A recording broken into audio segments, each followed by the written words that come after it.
The Senate will convene as a court of impeachment, and the chaplain, Dr. Barry Black, will lead the Senate in prayer.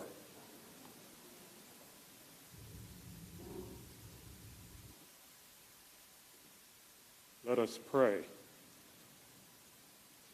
All-powerful God, sovereign of this beloved land, you are our fortress, and you desire justice to be done. As our Senate jurors remember their accountability to you, use them to cause justice to roll down like waters and righteousness like a mighty stream. Lord, during this impeachment trial, give our lawmakers the gift of discernment so that they will know truth from falsehood. Inspire them to commit their thoughts and decisions to you. Let your kingdom come and your will be done on earth as it is done in heaven. We pray in your mighty name. Amen. Please join me in reciting the Pledge of Allegiance.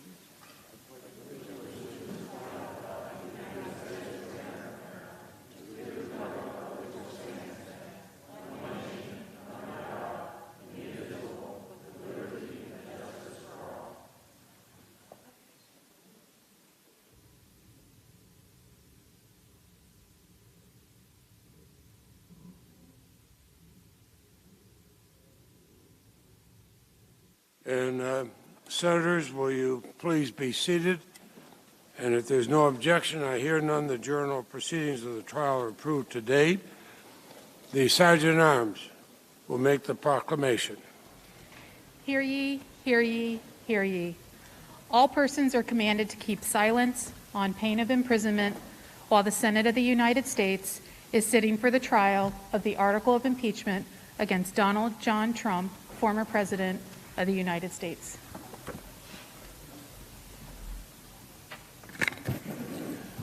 Mr. President. The Majority Leader is recognized. Thank you, Mr. President. Now, for the information of all senators, no motions were filed this morning, so we'll proceed to the House Manager's presentation. We anticipate 2 10-minute breaks and a 45-minute dinner break around 6 p.m. In pursuant to the provisions of Senate Resolution 47, the managers for the House of Representatives have 16 hours to make the presentation of their case. The Senate will now hear you, and I recognize Mr. Manager Raskin to begin the presentation of the case for the House of Representatives. Mr. Raskin. Thank you very much, Mr. President, members of the Senate. Good morning. Good day. Some people think this trial is a contest of lawyers, or even worse, a competition between political parties. It's neither. It's a moment of truth for America. My late father, Marcus Raskin, once wrote, "Democracy needs a ground to stand upon, and that ground is the truth." America needs the truth about ex-President Trump's role in inciting the insurrection on January 6th because it threatened our government and it disrupted, it easily could have destroyed the peaceful transfer of power in the United States for the first time in 233 years. It was suggested yesterday by President Trump's counsel that this is really like a very bad accident or a natural disaster where lots of people get injured or killed and society is just out looking for someone to blame. And that's a natural and normal human reaction, according to President's counsel, but he says it's totally unfair in this case. President Trump, according to Mr. Castor, is essentially an innocent bystander who got swept up in this catastrophe but did nothing wrong. In this assertion, Mr. Castor unerringly echoes his client, ex-President Trump, who declared after the insurrection that his conduct in the affair was totally appropriate. And therefore, we can only assume he could do and would do the exact same thing again because he said his conduct was totally appropriate. So now the factual inquiry of the trial is squarely posed for us. The jurisdictional constitutional issue is gone. Whether you were persuaded by the president's constitutional analysis yesterday or not, the Senate voted to reject it. And so the Senate is now properly exercising its jurisdiction and sitting as a court of impeachment, conducting a trial on the facts. We are having a trial on the facts. The House says ex-President Donald Trump incited a violent insurrection against Congress and the Constitution and the people. The president's lawyers and the president say his conduct was totally appropriate, and he's essentially an innocent victim of circumstances, like the other innocent victims that we'll see getting caught up in all of the violence and chaos over the next several days. The evidence will be for you to see and hear and digest. The evidence will show you that ex-President Trump was no innocent bystander. The evidence will show that he clearly incited the January 6th insurrection. It will show that Donald Trump surrendered his role as commander-in-chief and became the inciter-in-chief of a dangerous insurrection. And this was, as one of our colleagues put it so cogently on January 6th itself, the greatest betrayal of the presidential oath in the history of the United States. The evidence will show you that he saw it coming and was not remotely surprised by the violence. And when the violence inexorably and inevitably came as predicted and overran this body and the House of Representatives with chaos, we will show you that he completely abdicated his duty as commander-in-chief to stop the violence and protect the government and protect our officers and protect our people. He violated his oath of office to preserve, protect, and defend the Constitution, the government, and the people of the United States. The evidence will show you that he assembled, inflamed, and incited his followers to descend upon the Capitol to stop the steal, to block Vice President Pence and Congress from finalizing his opponent's election victory over him. It will show that he had been warned that these followers were prepared for a violent attack, targeting us at the Capitol through media reports, law enforcement reports, and even arrests. In short, we will prove that the impeached president was no innocent bystander, whose conduct was totally appropriate and should be a standard for future presidents, but that he incited this attack and he saw it coming.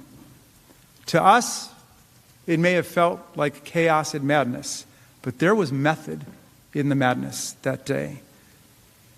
This was an organized attack on the counting of the Electoral College votes in joint session of the United States Congress under the 12th Amendment and under the Electoral Count Act to prevent Vice President Mike Pence and to prevent us from counting sufficient Electoral College votes to certify Joe Biden's victory of 306 to 232 in the Electoral College, a margin that President Trump had declared a landslide in 2016.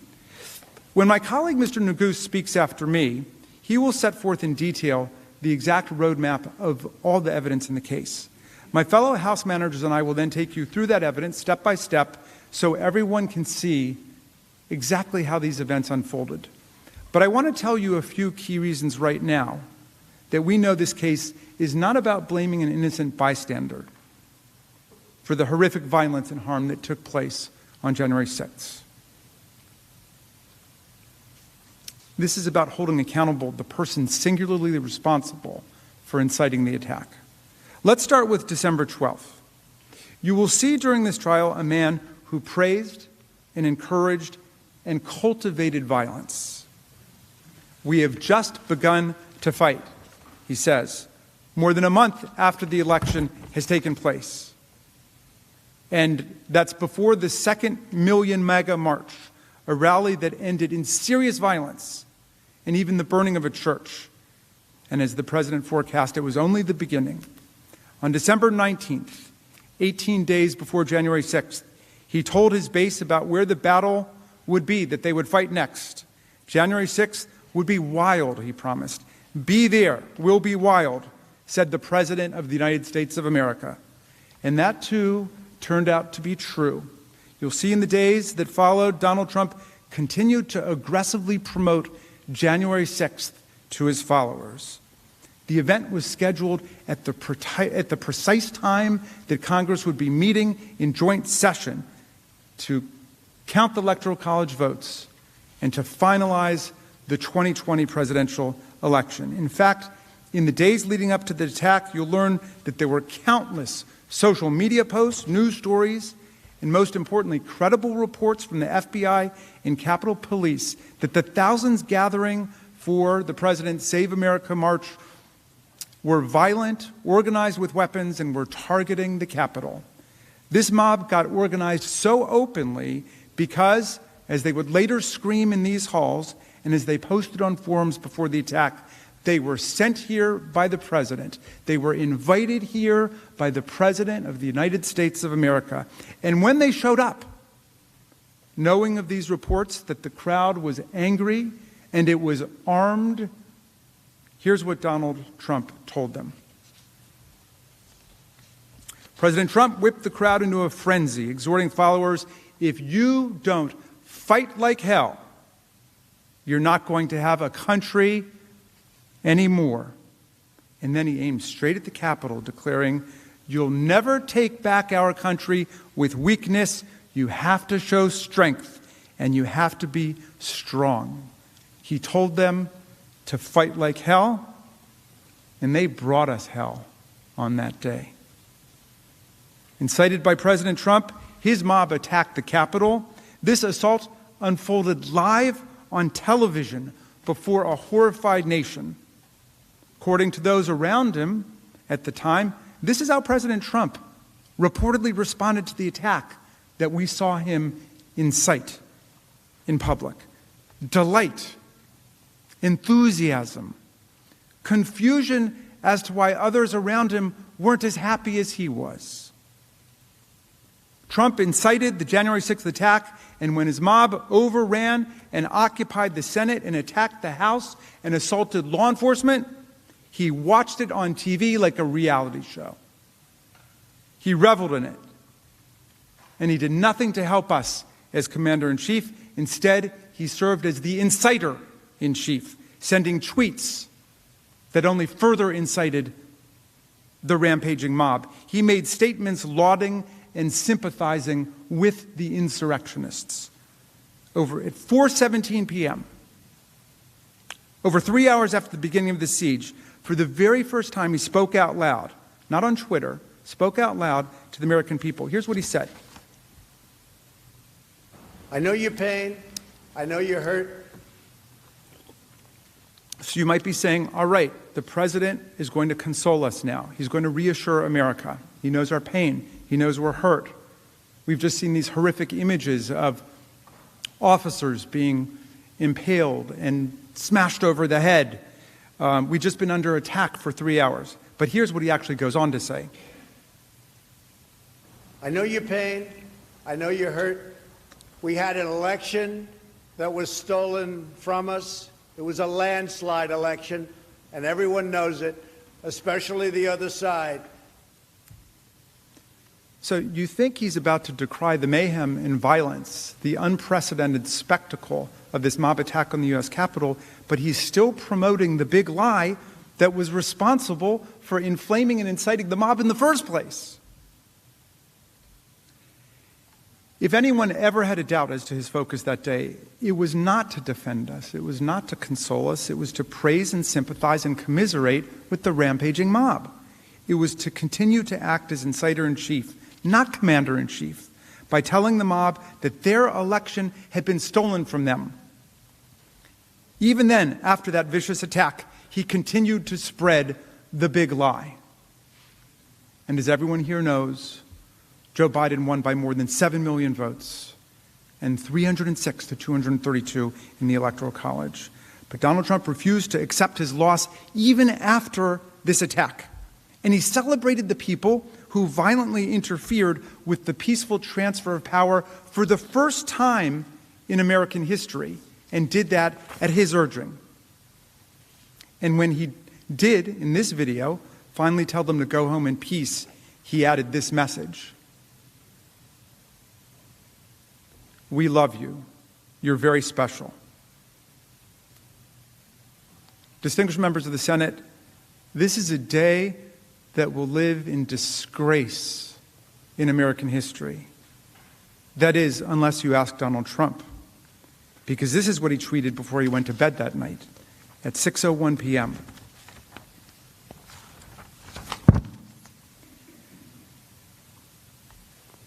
Not consoling the nation, not reassuring everyone that the government was secure, not a single word that entire day condemning the violent insurrection.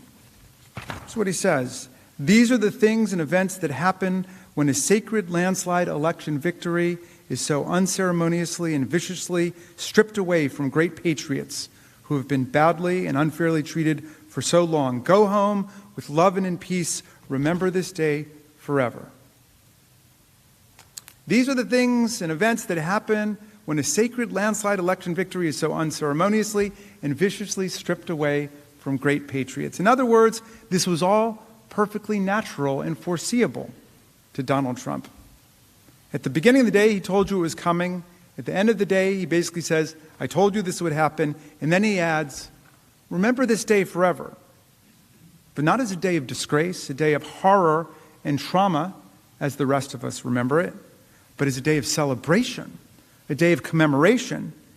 And if we let it will be a day of continuation, a call to action, and a rallying cry for the next rounds of insurrectionary justice, because all of this was totally appropriate. Senators, the stakes of this trial could not be more serious. Every American, young and old and in between, is invited to participate with us in this essential journey to find the facts and share the truth.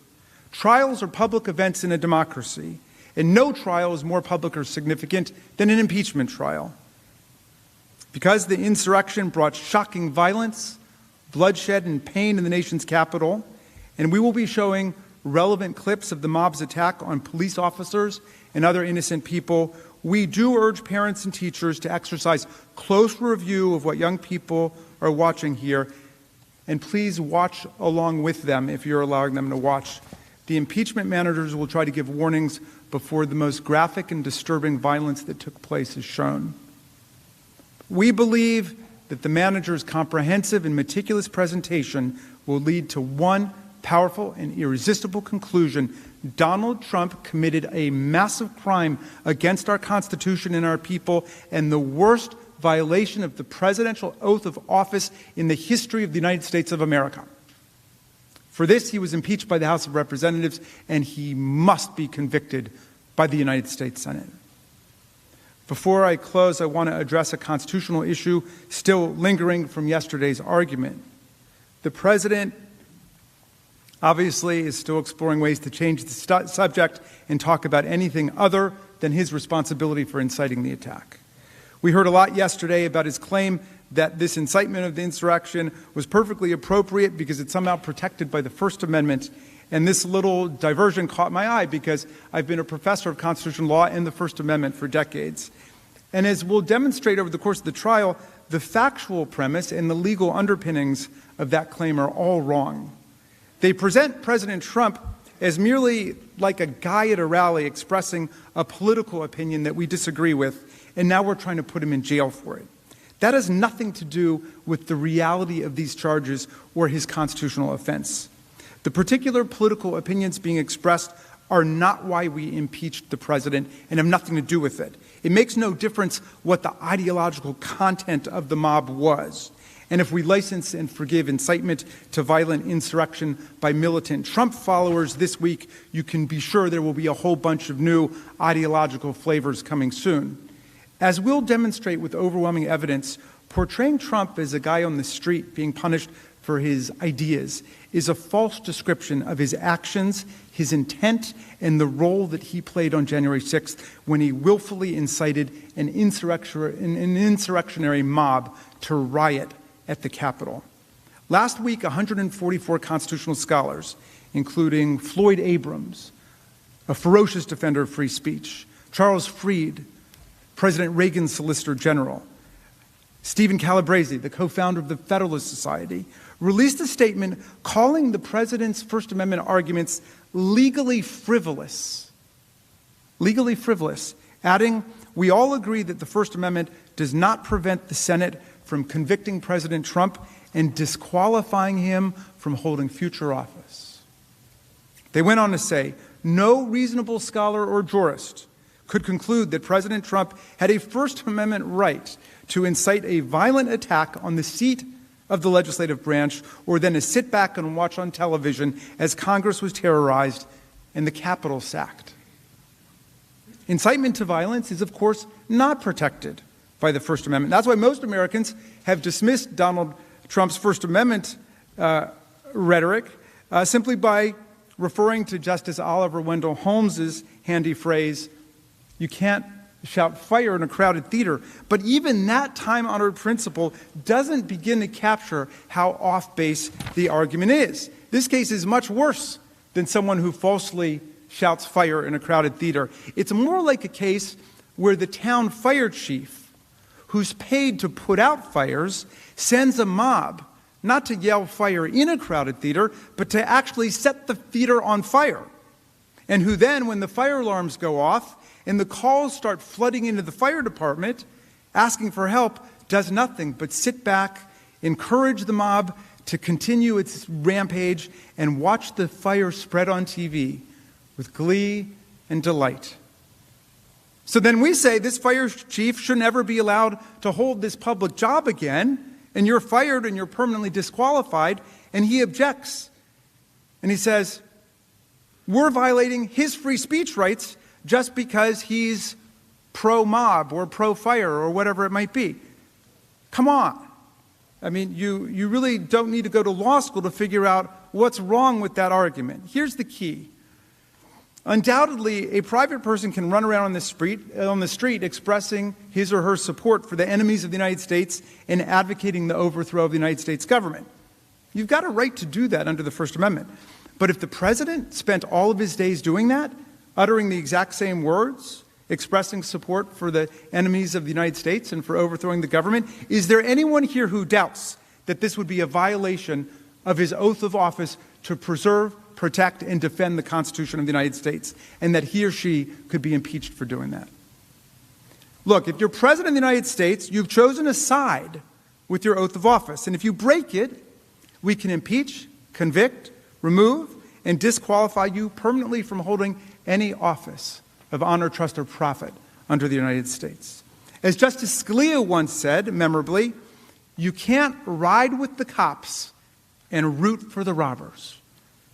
And if you become inciter-in-chief to the insurrection, you can't expect to be on the payroll as commander-in-chief for the Union. Trump was the president of the United States, and he'd sworn to preserve, protect, and defend the Constitution. He had an affirmative, binding duty, one that set him apart from everyone else in the country, to take care that the laws be faithfully executed, including all the laws against assaulting federal officers, destroying federal property, violently threatening members of Congress and the vice president, interfering with federal elections, and dozens of other federal laws that are well known to all of you. When he incited insurrection on January 6th, he broke that oath. He violated that duty. And that's why we're here today. And that's why he has no credible constitutional defense. I'll tell you a final sad story in this kaleidoscope of sadness and terror and violence. One of our Capitol officers who defended us that day was a longtime veteran of our force, a brave and honorable public servant who spent several hours battling the mob as part of one of those blue lines defending the Capitol in our democracy.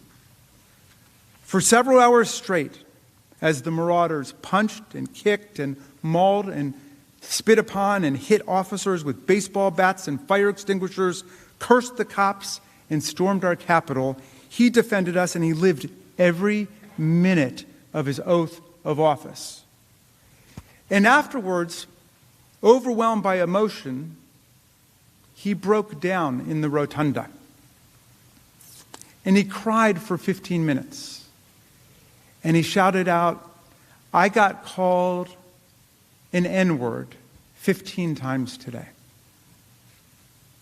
And then he recorded, "I sat down with one of my buddies, another black guy, and tears just started streaming down my face. And I said, 'What the F, man? Is this America?'" That's the question before all of you in this trial. Is this America? Can our country and our democracy ever be the same if we don't hold accountable the person responsible for inciting the violent attack against our country, our capital, and our democracy, and all of those who serve us so faithfully and honorably? Is this America?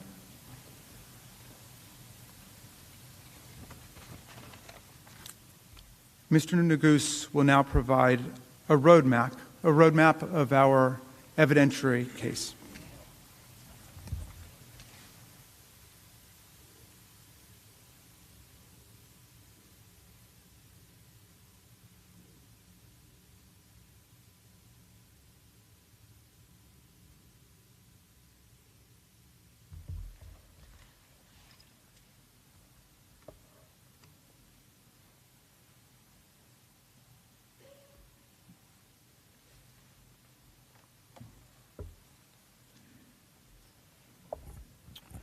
Mr. President, distinguished senators, counsel, like several of you, I am a child of immigrants.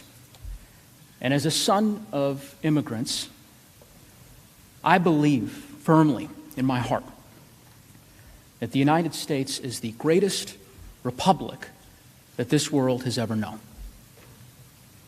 A hallmark of our republic since the days of George Washington has been the peaceful transfer of power.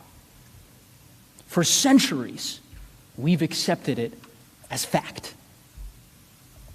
Unfortunately, sadly, we know now that we can no longer take that for granted. Because as lead manager Raskin explained on January 6th, the peaceful transition of power was violently interrupted when a mob stormed this Capitol and desecrated this chamber. As you'll see during the course of this trial, that mob was summoned, assembled, and incited by the former President of the United States, Donald Trump. And he did that because he wanted to stop the transfer of power so that he could retain power, even though he had lost the election. And when the violence erupted, when they were here in our building with weapons, he did nothing to stop it. If we are to protect our republic and prevent something like this from ever happening again, he must be convicted.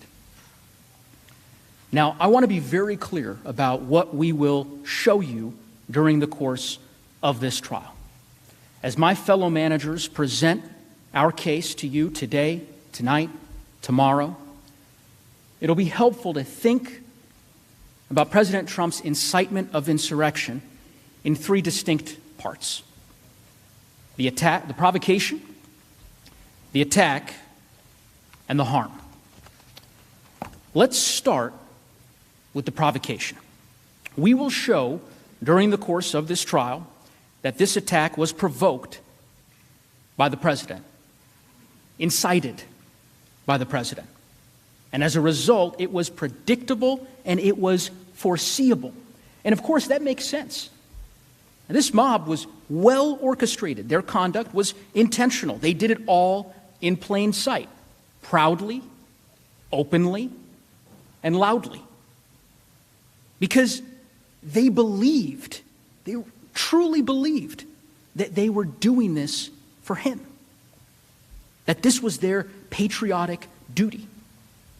They even predicted that he would protect them. And for the most part, they were right. In his unique role as commander-in-chief of our country, and as the one person that the mob was listening to and following orders from, he had the power to stop it. And he didn't. Now, some have said that President Trump's remarks, his speech on January 6th, was just a speech.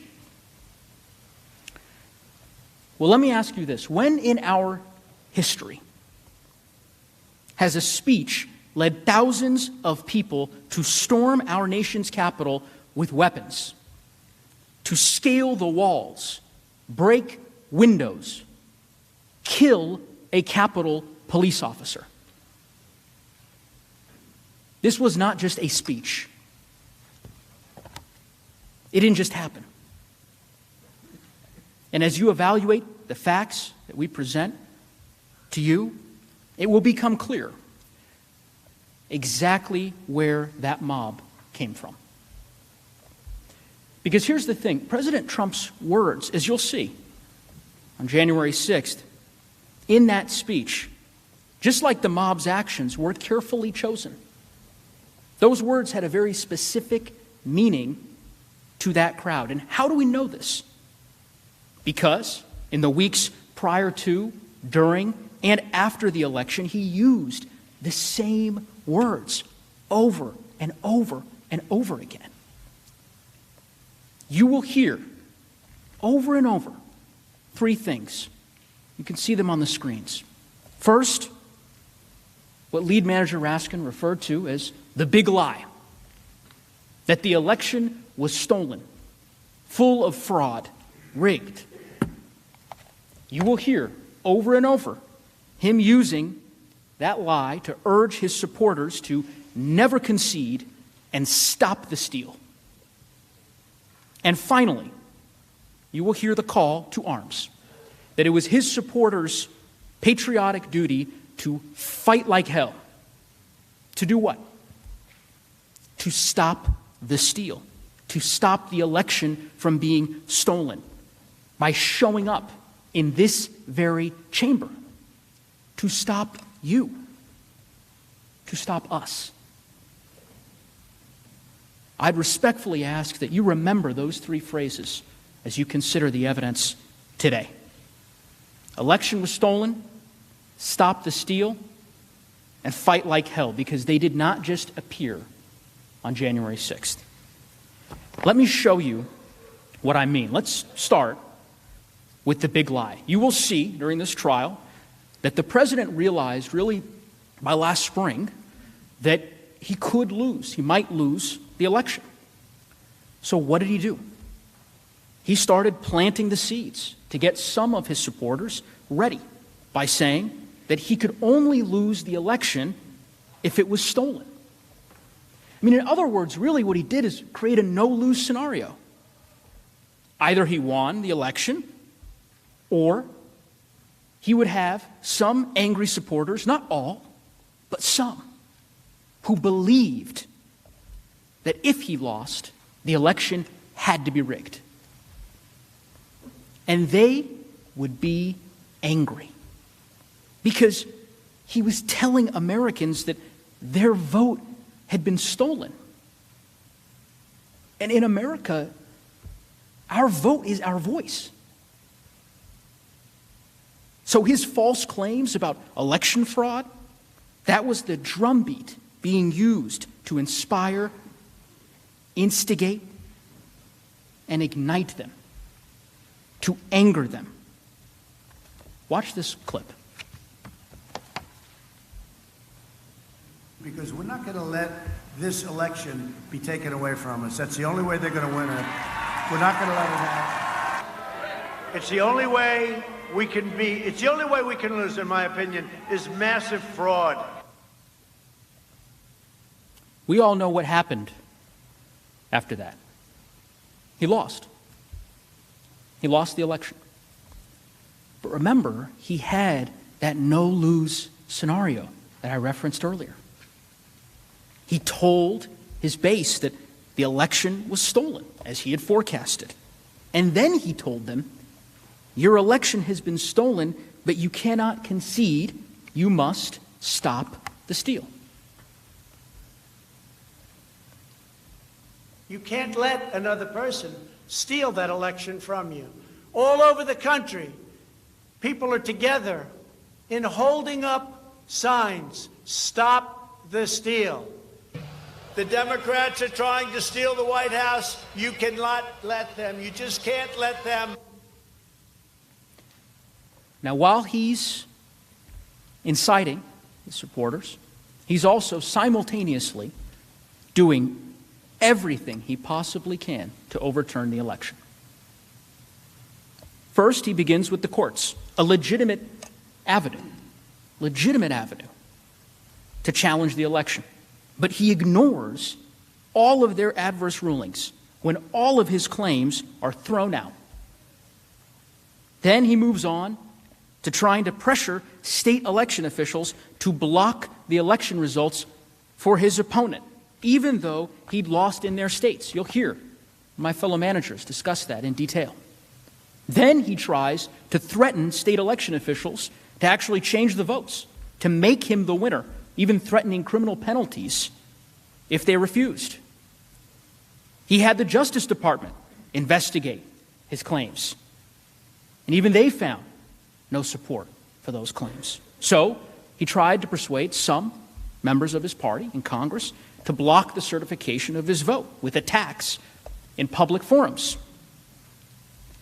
When that failed, he tried to intimidate the Vice President of the United States of America to refuse to certify the vote and send it back to the states. None of it worked. So, what does he do? With his back against the wall, when all else has failed, he turns back to his supporters who he'd already spent months telling them that the election was stolen. And he amplified it further. He turned it up a notch. He told them that they had to be ready not just to stop the steal, but to fight like hell.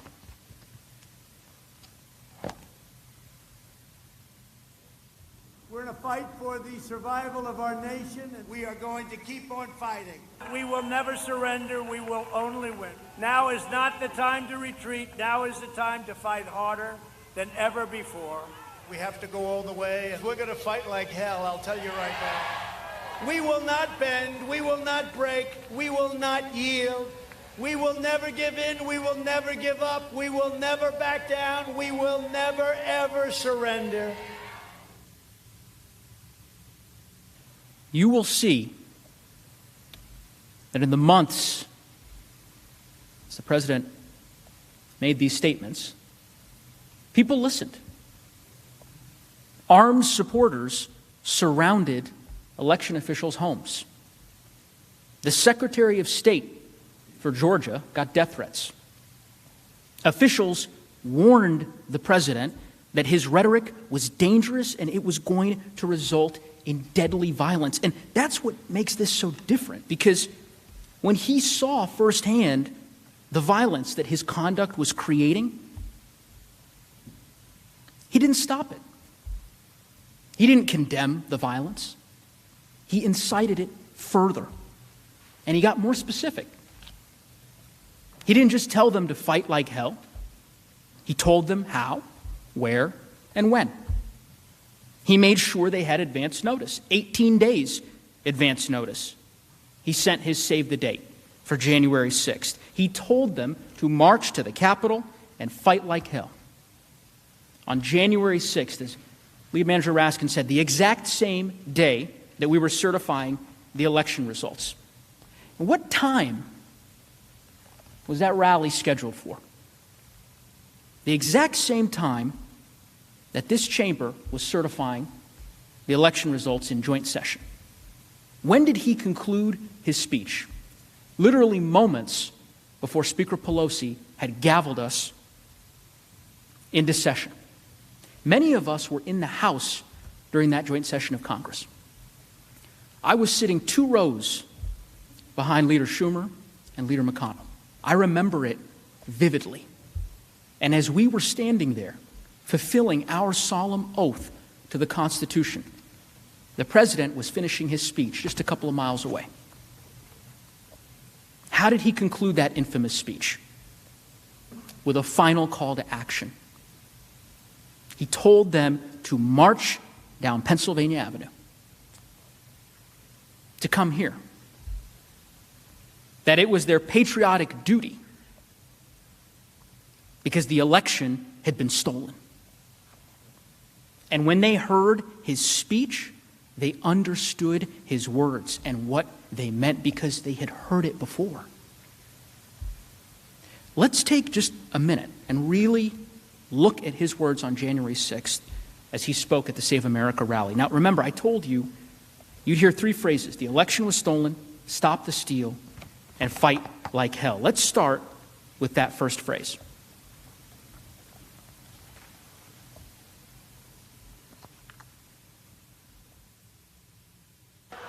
All of us here today do not want to see our election victory stolen. There's never been anything like this. It's a pure theft in American history. Everybody knows it.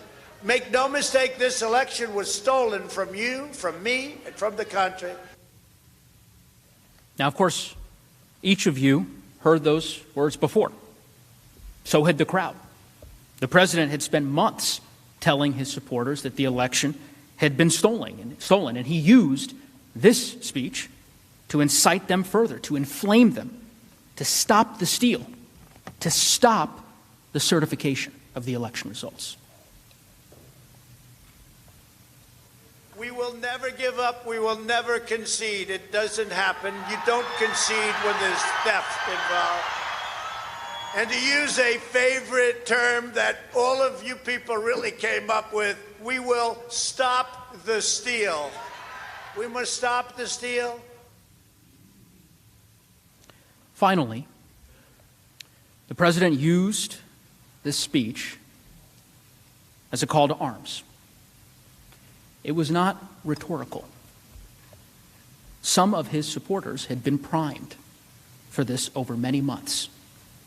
As you'll learn, days before this speech, as lead manager Raskin noted, there were vast reports across all major media outlets that thousands of people would be armed, that they'd be violent.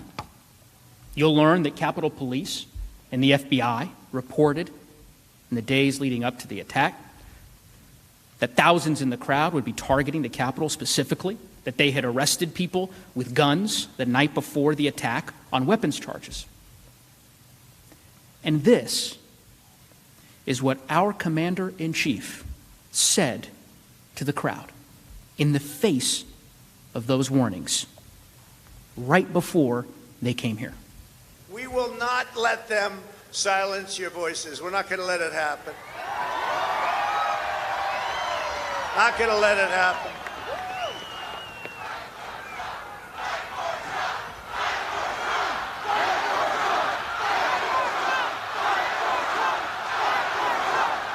Thank you. And you have to get your people to fight, because you'll never take back our country with weakness. You have to show strength, and you have to be strong. And we fight. We fight like hell. And if you don't fight like hell, you're not going to have a country anymore.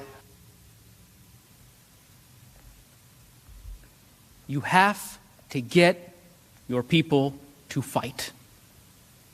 He told them. Senators, this clearly was not just one speech. It didn't just happen.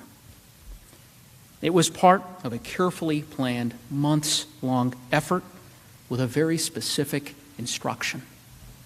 Show up on January 6th and get your people to fight the certification.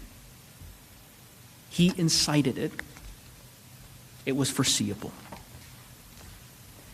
And again, You don't have to take my word for it. The president's former chief of staff, is a retired Marine, 4-star general, was confirmed by this body to be the Secretary of Homeland Security, overwhelming vote. That man was John Kelly. And on the day after the insurrection, he said this. You know, the president knows who he's talking to when he tweets or when he makes statements. He knows who he's talking to, and he knows what he wants them to do. And the fact that he said the things he's been saying, since the election, and encouraging people, no surprise again at what happened yesterday. No surprise. Think about that. No surprise. The president had every reason to know that this would happen because he assembled the mob, he summoned the mob, and he incited the mob. He knew when he took that podium on that fateful morning that those in attendance had heeded his words and they were waiting for his orders to begin fighting. And that, of course, brings me, my fellow managers, to what happened here in this building. As lead manager Raskin stated, my colleagues are going to walk through the events of January 6th and the evidence in very great detail. They are painful to watch and to recount, and I'm not going to repeat the evidence now. But I do want to be clear about what also happened during that terrible attack, and that is this, that President Trump once again failed us. Because when the violence erupted, when we and the law enforcement officials protecting us, protecting you, were under attack, as each of you were being evacuated from this chamber, from a violent mob, as we were being evacuated from the House, he could have immediately and forcefully intervened to stop the violence. It was his duty as commander-in-chief to stop the violence, and he alone had that power. Not just because of his unique role as commander-in-chief, but because they believed that they were following his orders. They said so. I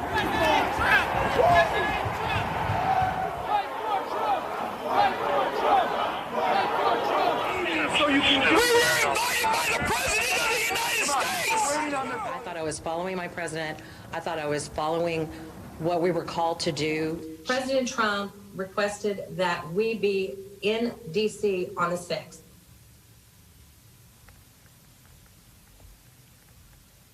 You heard it from them. They were doing what he wanted them to do. They wouldn't have listened to you, to me, to the Vice President of the United States, who they were attacking. They didn't stop in the face of law enforcement, police officers fighting for their lives to stop them. They were following the president. He alone, our commander-in-chief, had the power to stop it. And he didn't. You will hear evidence tonight, tomorrow, throughout the trial, about his refusal as commander-in-chief to respond to numerous desperate pleas on the phone, across social media, begging him to stop the attack. And you will see his relentless attack on Vice President Pence, who was at that very moment hiding with his family as armed extremists were chanting, "Hang Mike Pence," calling him a traitor.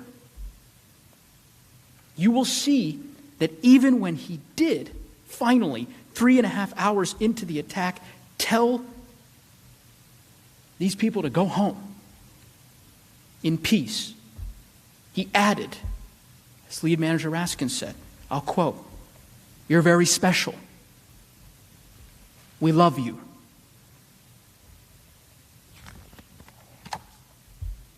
Think for a moment, just a moment, of the lives lost that day, of the more than 140 wounded police officers, and ask yourself, if as soon as this had started, President Trump had simply gone onto TV, just logged onto Twitter and said, "Stop the attack." If he had done so with even half as much force as he said, "Stop the steal," how many lives would we have saved? Sadly, he didn't do that. At the end of the day, the president was not successful in stopping the certification. That we know, thanks to the bravery of our law enforcement and to the bravery of the senators in this room. Each of you who still fulfilled your constitutional duty, even under the threat of mortal peril. But there can be no doubt of the grave harm that he caused. To our elected leaders, to us, our families, to all who work in the Capitol, our staff, your staff, to our brave Capitol Police who defend us tirelessly with little thanks, who believed that they had a commander-in-chief who would defend and protect them and instead put them in harm's way, to those killed for heeding his command, to our democracy and the system which ensures that we have a president elected by the people, to our national security and our standing in the world. The harm was real. The damage was real. 5 people lost their lives on that terrible, tragic day. A woman was shot dead 50 feet from where we later certified the election results. And for those who question just how bad it was, criminal complaints recently unsealed by the Department of Justice are more than revealing. You'll see one of these documents on the screen. In the charging affidavit of one of the leaders of the Proud Boys, we learned that members of this group said, I'm going to quote, "They would have killed Mike Pence if given the chance." In another, we learned of a tweet in real time while they were in the building stating, "We broke into the Capitol. We got inside. We did our part. We were looking for Nancy Pelosi to shoot her in the frickin' brain, but we didn't find her."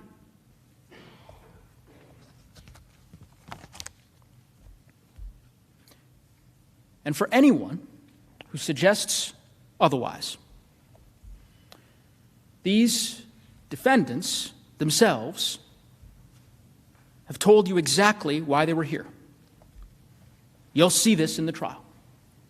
That in the halls of the Capitol, on social media, in news interviews, and in charging documents, they confirm they were following the president's orders. You can see some of the statements on that screen. One who said, "Trump wants all able-bodied patriots." Another, that President Trump is calling us to fight. This isn't a joke. Another one, "I thought I was following my president. I thought I was following what we were called to do. Our president wants us here. We wait and take orders from the president." He made them believe over many weeks that the election was stolen and they were following his command to take back their country. As I prepared for yesterday, this trial, there's one memory that I couldn't shake, which was on the night of January 6th, and the feeling of walking back onto the House floor and seeing many of you there.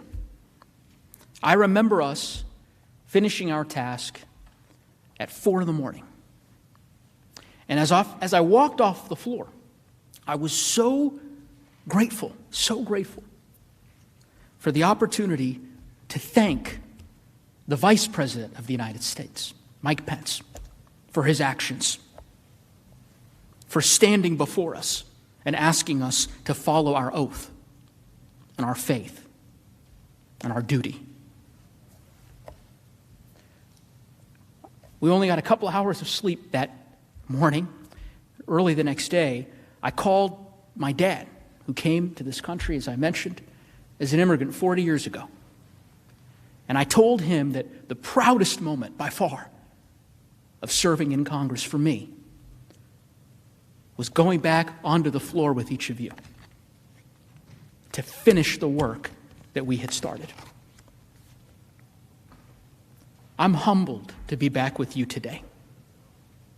And just as on January 6th, when we overcame that attack on our capital, on our country, I'm hopeful that at this trial, we can use our resolve and our resilience to again uphold our democracy by faithfully applying the law, vindicating the Constitution, and holding President Trump accountable for his actions.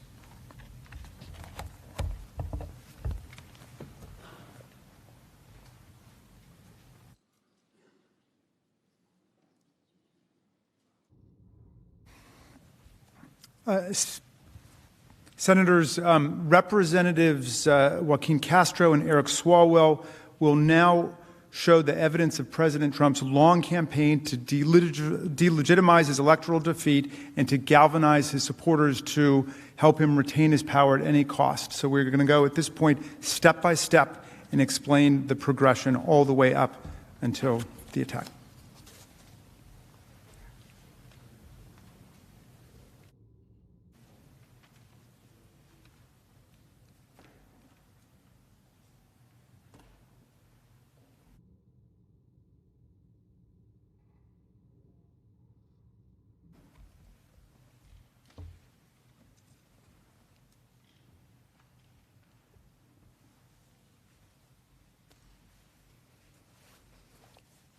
Good afternoon, y'all. My name is Joaquin Castro, and I represent San Antonio in the United States Congress. There's a saying that a lie can travel halfway around the world before the truth has a chance to put on its shoes. And that was before the internet. The point of that saying is that a lie can do incredible damage and destruction. And that's especially true when that lie is told by the most powerful person on earth, our Commander-in-Chief, the President of the United States. This attack did not come from one speech, and it didn't happen by accident. The evidence shows clearly that this mob was provoked over many months by Donald J. Trump. And if you look at the evidence, his purposeful conduct, you'll see that the attack was foreseeable and preventable. I'll start by discussing President Trump's actions leading up to the election, when he set up his big lie. Beginning in the spring of 2020, President Trump began to fall behind in the polls. And by July, President Trump had reached a new low. He was running 15 points behind his opponent. And he was scared. He began to believe that he could legitimately lose the election. And so he did something entirely unprecedented in the history of our nation. He refused to commit to a peaceful transition of power. Here's what he said. Can you give a direct answer? You will accept the election? I have to see. Look, I have to see. No, I'm not going to just say yes. I'm not going to say no. Do you commit to making sure that there's a peaceful transfer of We power? want to get rid of the ballots, and we'll have a very peaceful. There won't be a transfer, frankly. There'll be a continuation. Senators, the President of the United States said, quote, "There won't be a transition of power. There'll be a continuation." President Trump was given every opportunity to tell his supporters, yes, if I lose, I will peacefully transfer power to the next president. Instead, he told his supporters the only way he could lose the election is if it was stolen. In tweet after tweet, he made sweeping allegations about election fraud that couldn't possibly be true. But that was the point. He didn't care if the claims were true. He wanted to make sure that his supporters were angry. like the election was being ripped away from them. On May 24th, 6 months before the election, he tweeted, "It will be the greatest rigged election in history." How could he possibly know it would be the greatest rigged election in history 6 months before the election happened? And on June 22nd, more of the same. Rigged 2020 election. It will be the scandal of our times. Again, about an election that had not even happened. On July 30th, 2020 will be the most inaccurate and fraudulent election in history. Again, just big words with nothing to prove them. But he wanted to make his supporters believe that an election victory would be stolen from him and from them. And this was to rile up his base, to make them angry. Now, these were just a few of the many times President Trump tweeted about this. And he did it in speeches, in rallies, and in television, too.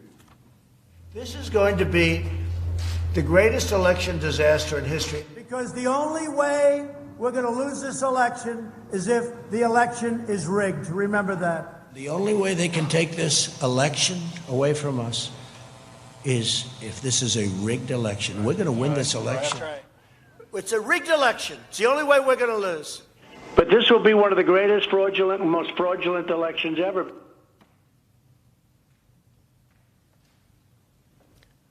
This is clearly a man who refuses to accept the possibility or the reality in our democracy of losing an election. And there are dozens more tweets and speeches of Donald Trump spreading his lie, but you get the point. His supporters got the point as well. They firmly believe that if he lost, it was because the election was rigged. Will you accept the result if Joe Biden wins? No. Under any circumstance? No. Why is that? Because it's lies and deceit and corruption.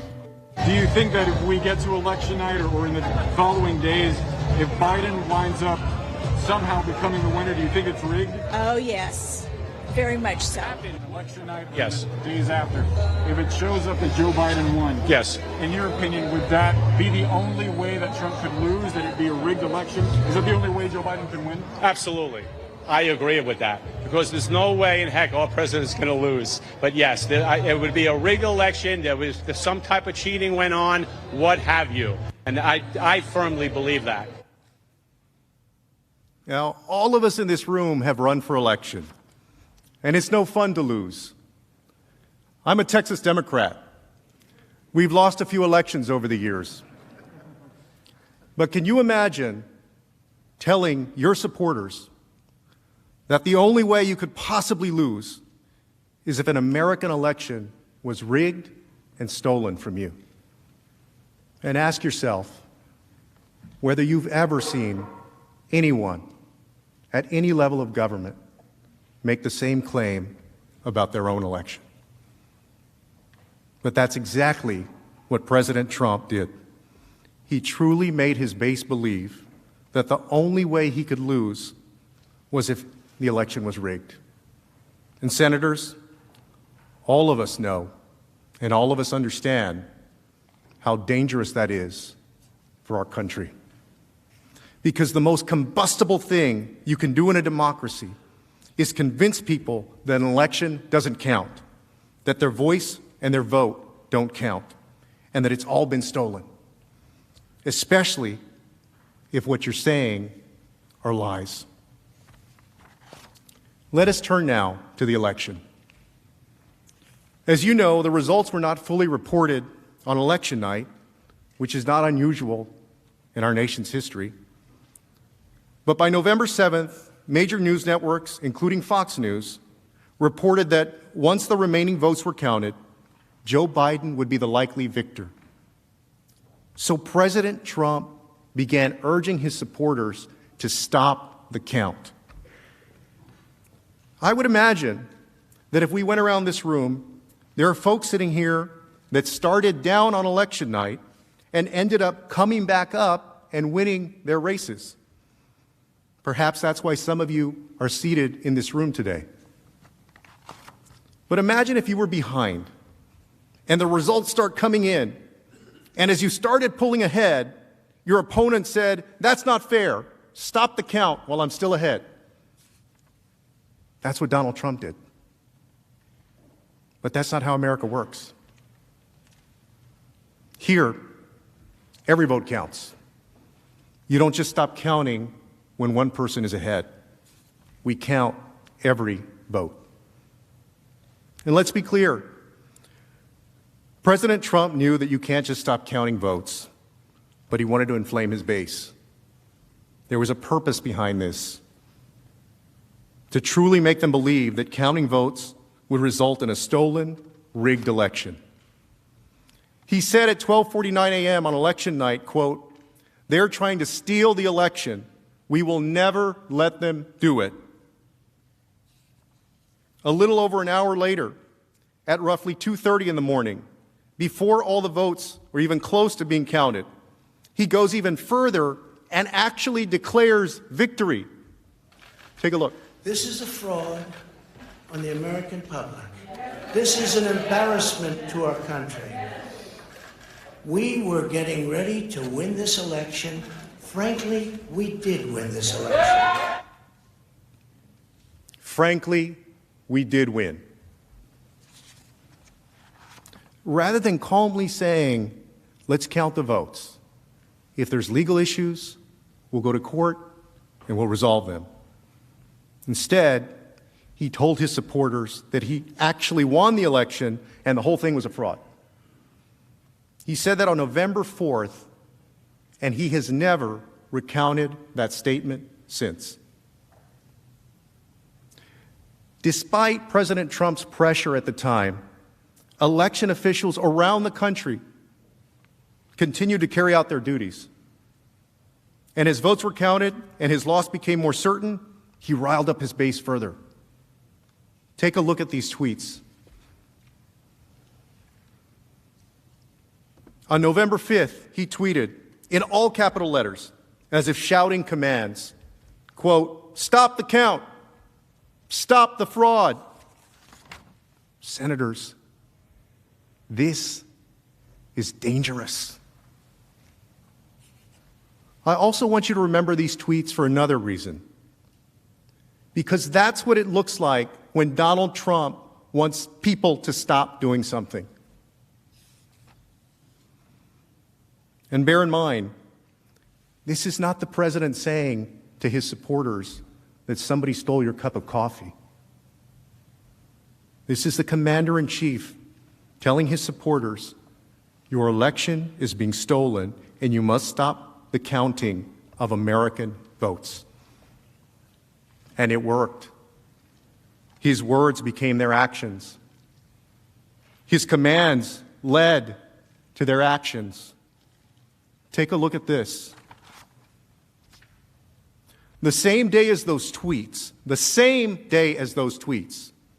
around 100 Trump supporters showed up in front of the Maricopa County Election Center in Phoenix, some of them carrying rifles, literally trying to intimidate officials to stop the count, just as President Trump had commanded. Arizona Secretary of State Katie Hobbs said that protesters were, quote, causing delay and disruption and preventing those employees from doing their job. Let's call this what it was. We're facing a global pandemic. Workers were risking their health to ensure the integrity of our elections. And President Trump's supporters were encircling them, trying to prevent them from doing their own jobs. This was dangerous, it was scary, and it was a blatant act of political intimidation. In Philadelphia, that same day, police investigated an alleged plot to attack the city's Pennsylvania Convention Center, where votes were being counted. Police took at least one man into custody who was carrying a weapon. And this happened all over. In Atlanta, in Detroit, and in Milwaukee. His supporters used armed force to try to disrupt lawful counting of votes because they bought into Trump's big lie that the election was stolen from them. President Trump's months of inflaming and inciting his supporters had worked. They believed it was their duty to quite literally fight to stop the count, so they showed up at election centers across the country to do just that. This is a fraud on the American public. This is an embarrassment to our country. We were getting ready to win this election. Frankly, we did win this election.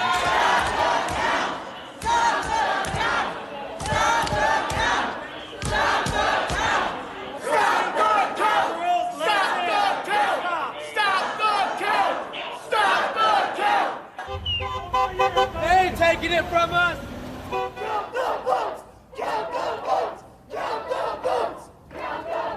We were winning in all the key locations by a lot, actually. And then our numbers started miraculously getting whittled away in secret. They will be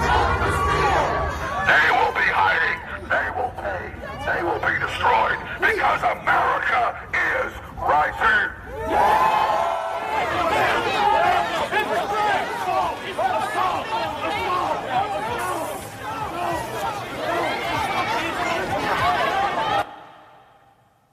And there it is. They had bought into his big lie. President Trump told his supporters over and over again, nearly every day, in dozens of tweets, speeches, and rallies, that their most precious right in our democracy, their voice, their vote, was being stripped away, and they had to fight to stop that. And they believed him, and so they fought. And you may say, well, he didn't know that they'd take up arms. But when he did know, when it was all over the news, President Trump didn't stop. As Mr. Swalwell will show, after Donald Trump lost, he became even more desperate and incited his base even further. He urged them again and again, with increasingly forceful language, to fight to stop the steal. And even as the certification got closer and he grew even more desperate, he gave them specific instructions on how, where, and when to fight to stop the steal. He told them to show up on January 6th and march to the U.S. Capitol to stop the certification of the election results. And he told them to come here and fight like hell. You will see clearly that this violent mob that showed up here on January 6th didn't come out of thin air. President Donald John Trump incited this violence. And that's the truth.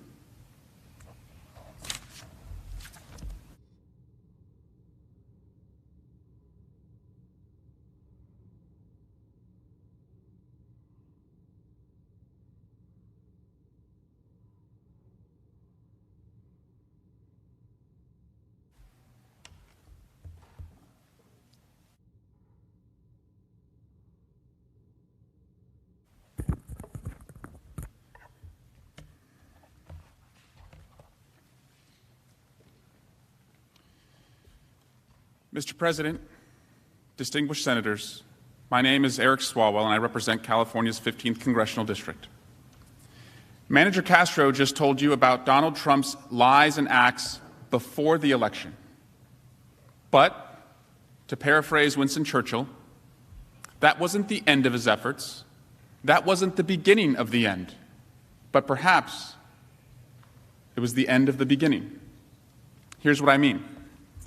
You saw President Trump prime for months his supporters to believe that if the election was lost, it only could have been so because it was rigged.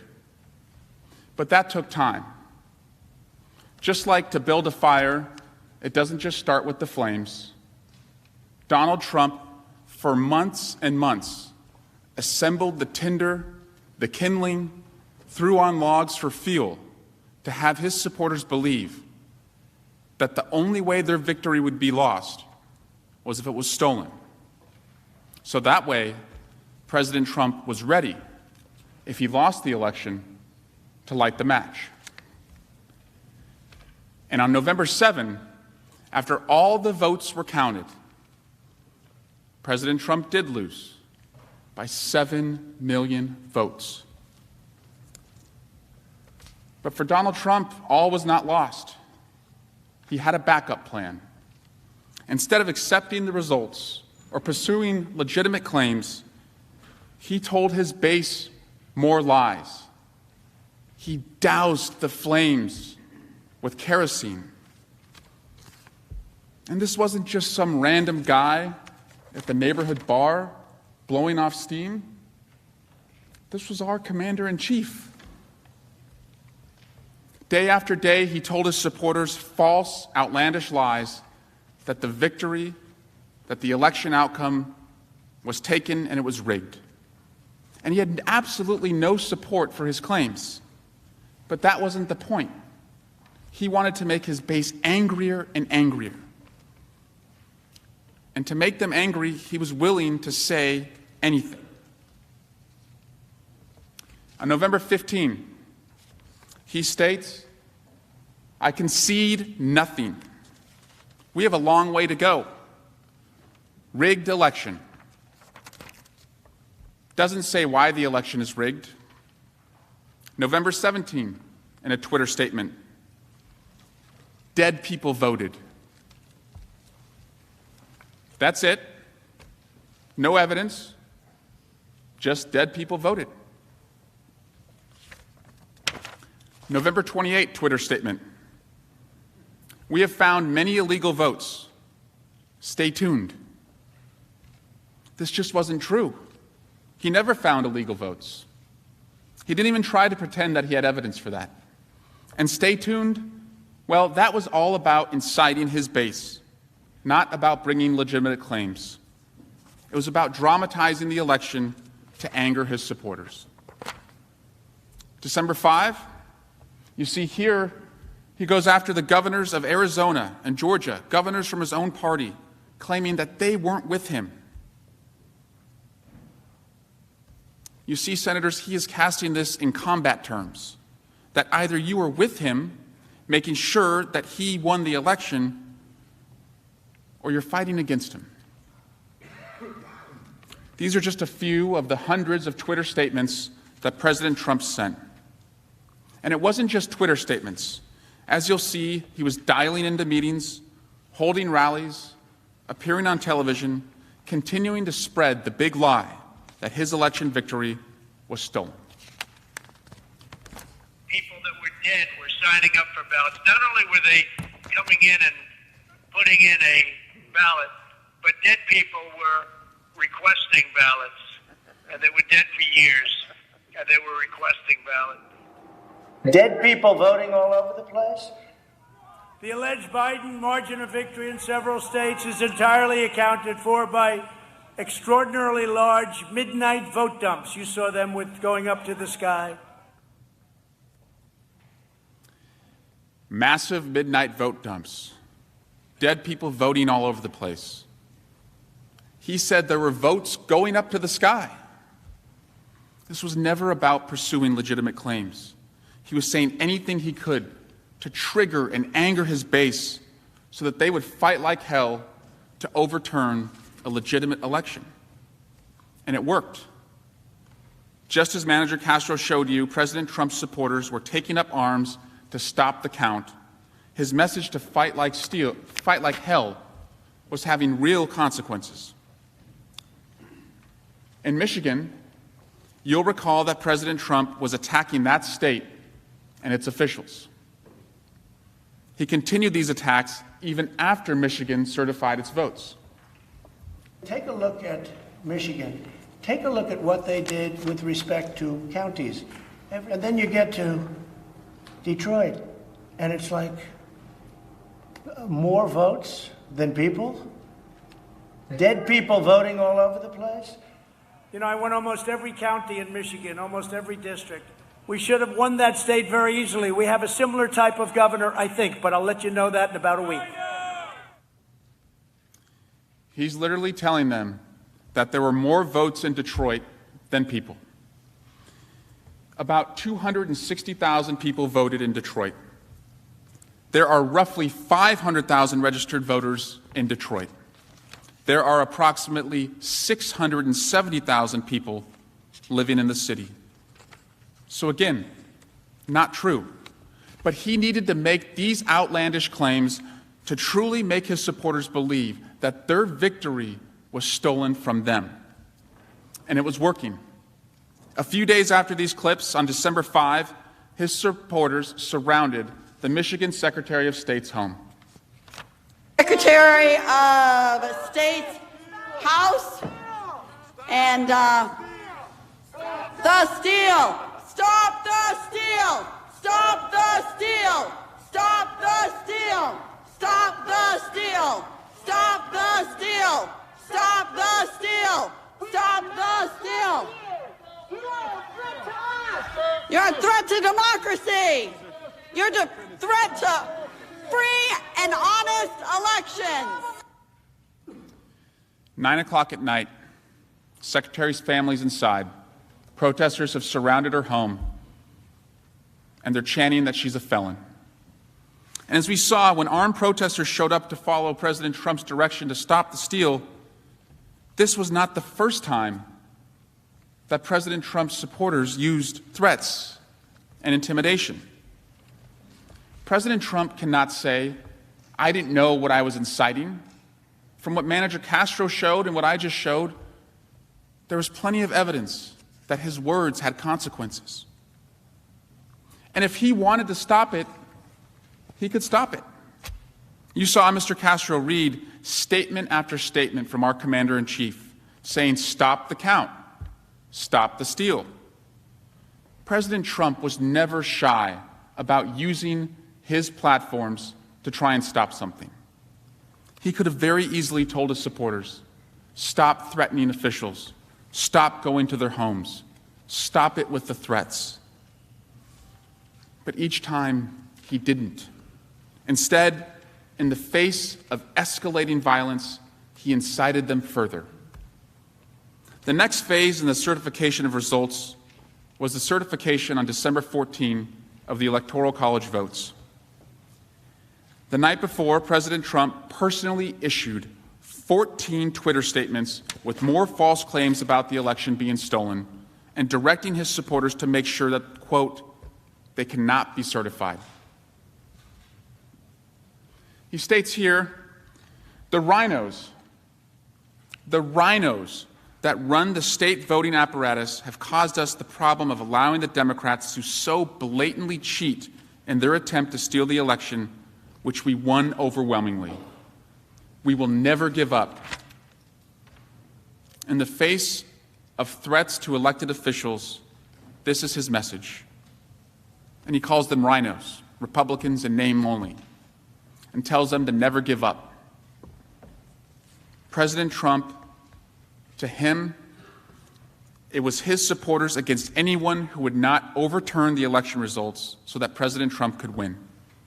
But on December 14, despite all of President Trump's efforts to stop, the electors cast their votes according to the will of the American people, and Joe Biden was certified as having won 306 Electoral College votes.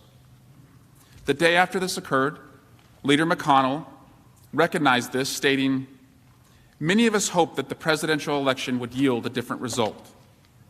But our system of government has processes to determine who will be sworn in on January 20. The Electoral College has spoken. As Manager Castro said, no one here, no one among us wants to lose an election. Sometimes there's a reason to dispute an election. Sometimes the count is close. Sometimes we ask for a recount or we go to court. That's entirely appropriate. But what President Trump did was different. What President Trump did was the polar opposite of what any of us would do if we lost an election. Because once the outcome is clear and a judge rules, we concede. We recognize the will of the American people because we let the people decide. And that's what all of the courts, the Justice Department, and the 50 states that had counted the votes, they said it was time for a peaceful transition of power because that's what our Constitution and rule of law demands. Except President Trump. He directed all of the rage that he had incited to January 6th. That was his last chance to stop the peaceful transition of power. And that brings us to the attack. Manager Castro told you the power of the lie, especially when the lie comes from the most powerful person in the world, the commander-in-chief. It also helps if you spend millions of dollars to amplify that lie. You'll see here, in mid-December, President Trump announced the release of ads, including ones entitled, "The evidence is overwhelming, fraud, stop the steal." He spent $50 million from his legal defense fund on these ads to stop the steal and amplify his message. They were released nationally, played in video ads, online advertising, and targeted text messages. They used the same words and phrases that President Trump had been spreading for months, that the election was full of fraud, to stop the steal. But now they had a specific purpose. How do we know that purpose? These ads were designed to run all the way up to January 5, and then they stopped. This was purposeful and deliberate planning to target his base to rally around that day. And it wasn't just his ads. He continued to use his own platform. He told his supporters, who truly believed their victory had been stolen and who were ready to fight, when, where, and how to stop what he believed was a steal. Donald Trump would issue a deliberate call to action. And just like in his ads, that action centered around January 6th. On December 19, at 1:42 in the morning, our commander-in-chief tweeted, "Big protest in D.C. on January 6th. Be there. Will be wild. Will be wild." We know why he picked this day. It wasn't random. It was his last chance to stop a peaceful transition of power. And he gave his supporters plenty of time to plan. This was the save the date, sent out 18 days before the event on January 6th. And it wasn't a casual one-off reference or a single invitation. For the next 18 days, Donald Trump would make sure to remind them over and over and over to show up on January 6th. And he would tell them exactly what he wanted them to do. On December 26th, he tweets, "If a Democrat presidential candidate had an election rigged and stolen, with proof of such acts at a level never seen before, the Democrat senators would consider it an act of war and fight to the death. Mitch and the Republicans do nothing, just want to let it pass. No fight." He's saying that the Republicans are doing nothing and have no fight because you are doing your job, taking on the constitutional process of certifying the Electoral College results. And he also suggests, President Trump, that if this was the reverse and the Democrats had lost, it would be an act of war. An act of war. That's how Donald Trump prepared his supporters for January 6th. He even stated again 14 minutes later to make sure his supporters understood, quote, "The Justice Department and the FBI have done nothing about the 2020 presidential election voter fraud, the biggest scam, all caps, in our nation's history, despite overwhelming evidence. They should be ashamed." And then he adds, "History will remember. Never give up, See everyone in D.C. on January 6th. That phrase, history will remember, was the first time Donald Trump had used it in his presidency. And he sent this to 70+ million Twitter followers the day they needed to show up and be ready to fight. On December 27, he reminds them again, don't miss it. Information to follow. A few days later, December 30, all caps, see you in D.C. This continues all the way up to January 6. On January 1, he states, the big protest rally in Washington will take place at 11 a.m. Locational details to follow. Stop the steal. You'll see that an hour later, President Trump retweeted one of his Twitter followers. That follower was Kylie Kremer, Executive Director of Women for America First, the group organizing the January 6 rally and the creator of the Facebook group Stop the Steal. Kremer tweeted, quote, "The cavalry is coming, Mr. President," referring to the cavalry showing up on January 6. She also added a website for supporters to RSVP and made clear what the message was. Hashtag Stop the Steal. And what did President Trump say in response to hearing that the cavalry was coming? A great honor, he wrote back. This wasn't just a single tweet. He and his organizers would do this over and over repeatedly. On January 3, another supporter tweets, "We have been marching all around the country for you, Mr. President. Now we will bring it to D.C. on January 6 and proudly stand beside you. Thank you for fighting for us." When President Trump reposted her tweet, she wrote back, "Best day ever. Thank you for the retweet. It has been an honor to stand up and fight for you and our nation. We will be standing strong on January 6th in D.C. with you. We are bringing the cavalry, Mr. President." We are bringing the cavalry. That was the consistent message. This was not just any old protest. President Trump was inciting something historic.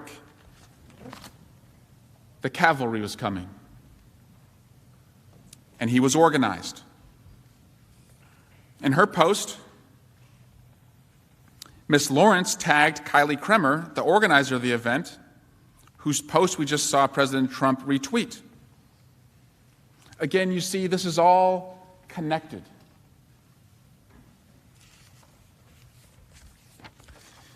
I won't show you all of the Twitter statements, and there are a lot, but here's one more. President Trump retweeted another of Ms. Kremer's posts, which had all the details of January 6 with the same hashtags. March for President Trump, do not certify, stop the steal. And in response, President Trump, he writes back, "I will be there. Historic day."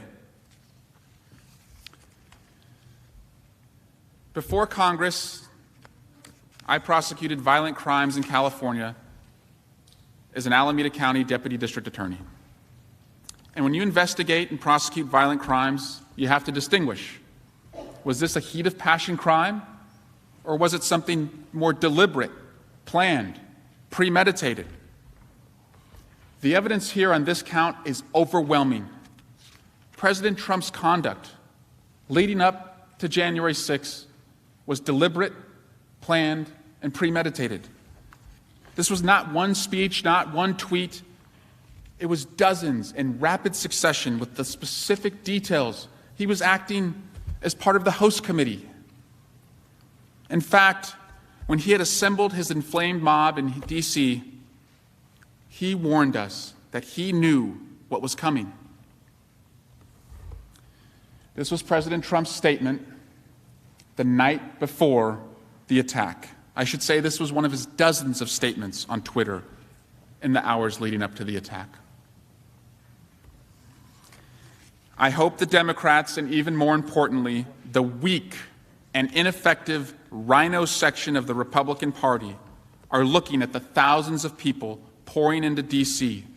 they won't stand for a landslide victory to be stolen. At Senate Majority Leader, at John Cornyn, at Senator John Thune. Thousands of people pouring into D.C. who won't stand for the landslide election to be stolen. It's all right there. And he tags senators to pressure you to stop this. And he warns all of us that his thousands of supporters, whom you'll see that the FBI had warned were armed and targeting the Capitol, won't stand for us certifying the results of the election. This was never about one speech. He built this mob over many months with repeated messaging until they believed that they had been robbed of their vote and they would do anything to stop the certification. He made them believe that their victory was stolen and incited them so he could use them to steal the election for himself. This election was rigged. This is tyranny against the people of the United States, and we are not standing for it anymore. If we don't root out the fraud, the tremendous and horrible fraud that's taken place in our 2020 election, we don't have a country anymore. The left lies, they cheat and they steal. They are ruthless, and they are hell-bent on getting power and control by any means necessary. You Chris, take 3 steps back. Move back.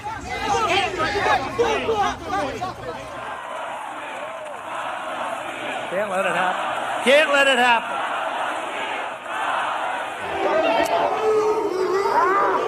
Stop the steal! Stop the steal! The Democrats are trying to steal the White House. You cannot let them.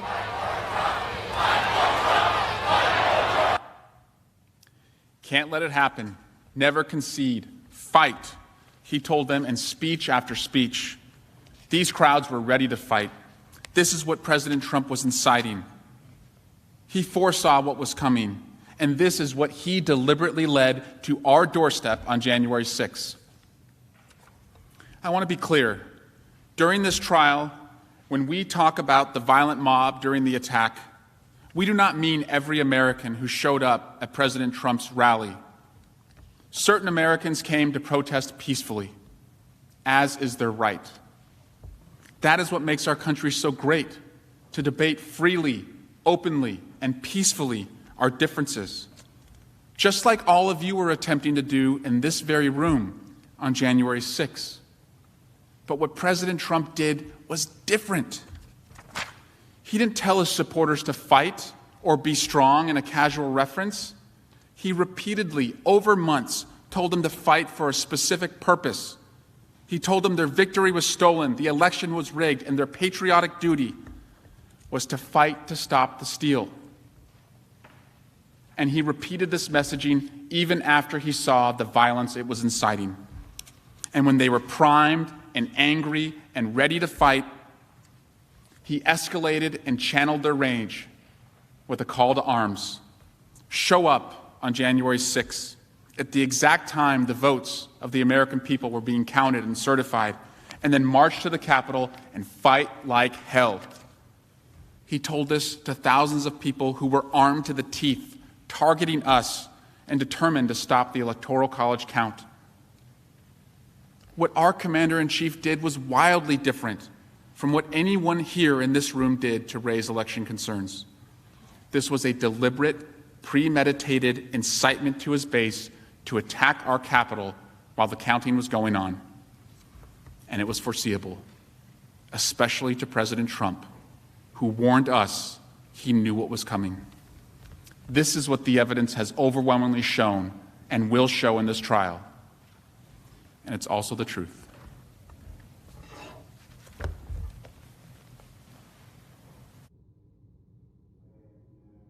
Mr. President. The Majority Leader. I ask unanimous consent the Senate recess for a 15-minute break. Without objection, so ordered.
The Senate will come to order.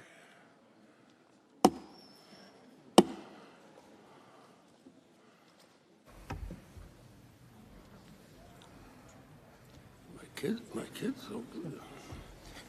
Mr. Raskin. Thank you, Mr. President. My colleagues Madeline Dean and Ted Lieu will now detail former President Trump's increasingly desperate attempts to stop the steal.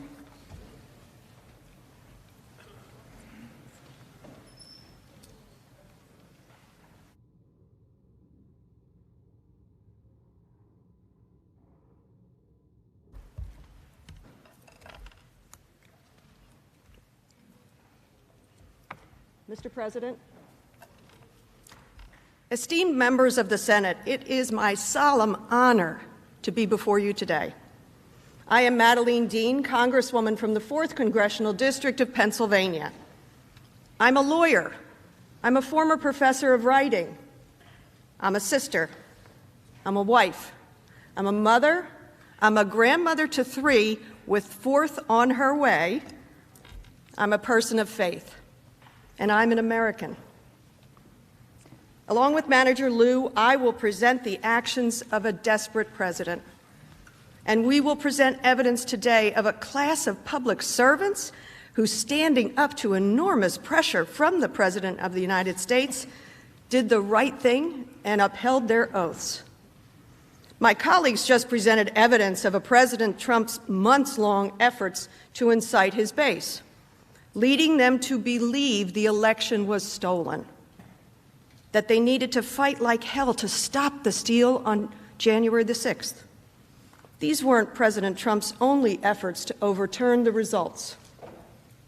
Manager Lieu and I will present evidence of President Trump's relentless, escalating campaigns to fabricate an election victory by ignoring adverse court rulings, pressuring and threatening election officials, attacking senators and members of Congress, pressuring the Justice Department, and finally bullying his own vice president.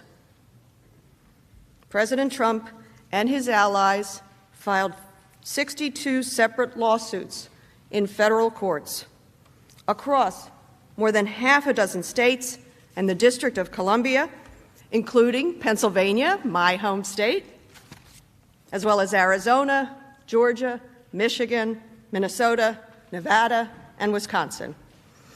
Of the 62 post-election legal challenges, he lost 61. Only one was successful, and that case involved ballot curing in Pennsylvania and had no impact on President Biden's 80,555 vote victory in our Commonwealth. To be clear, not a single court, not a single judge agreed that the election results were invalid or should be invalidated. Instead, court after court reviewing these challenges said these cases were, quote, not credible, without merit, based on nothing but speculation, and flat out wrong.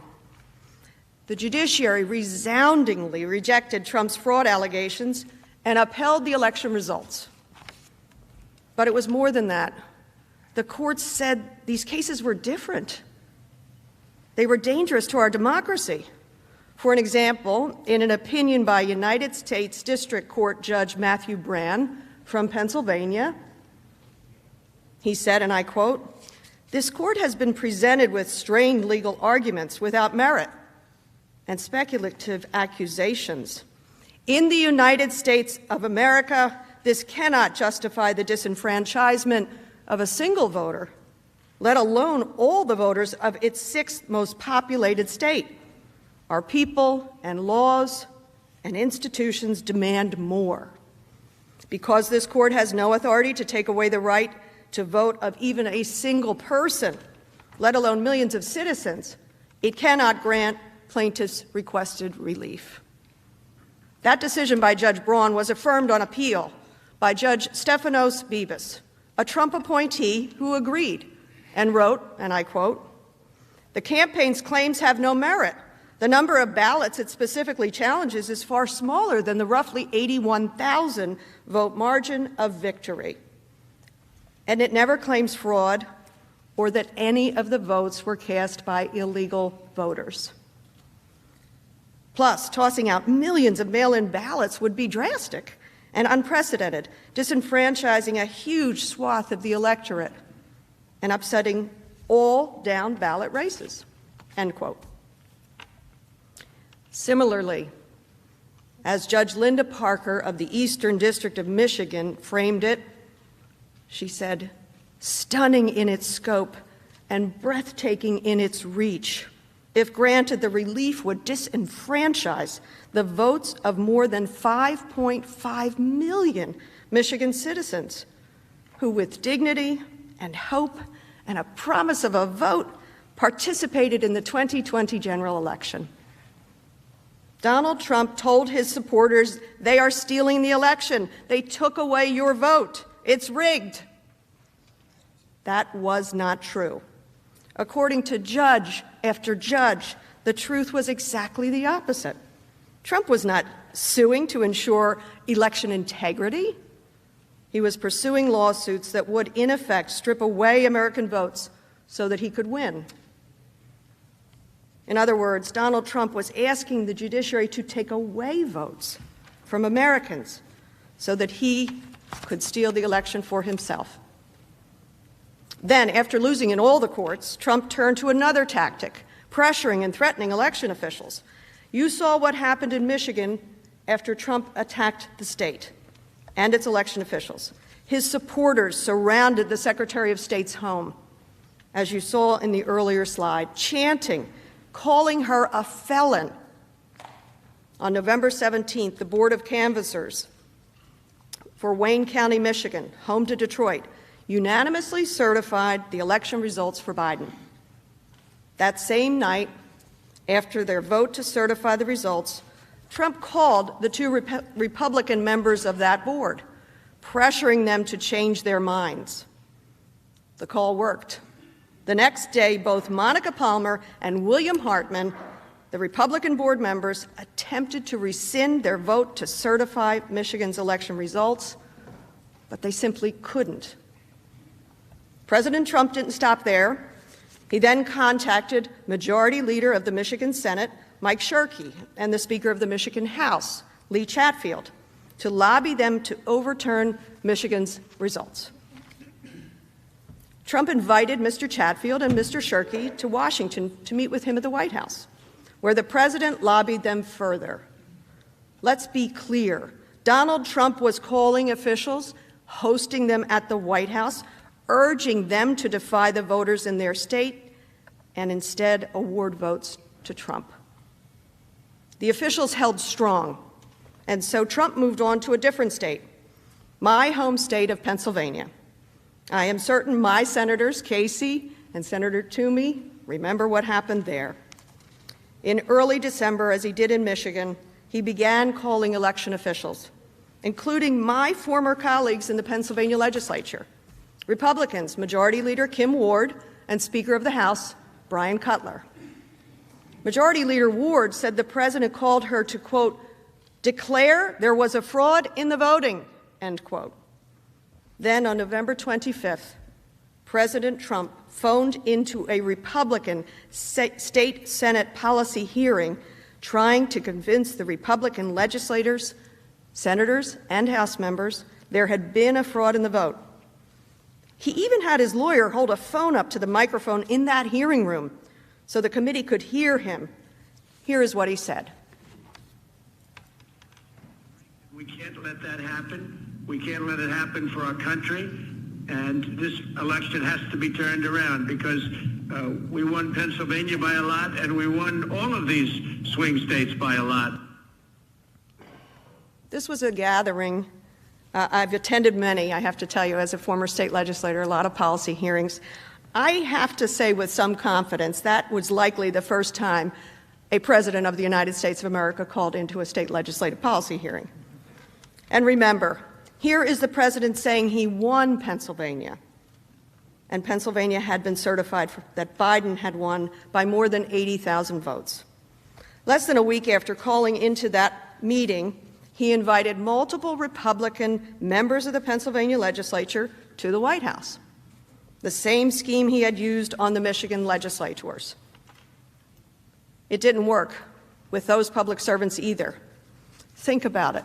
The President of the United States was calling public officials, calling from the White House, inviting them into the Oval Office, telling them to disenfranchise voters of their state, telling them to overturn the will of the American people.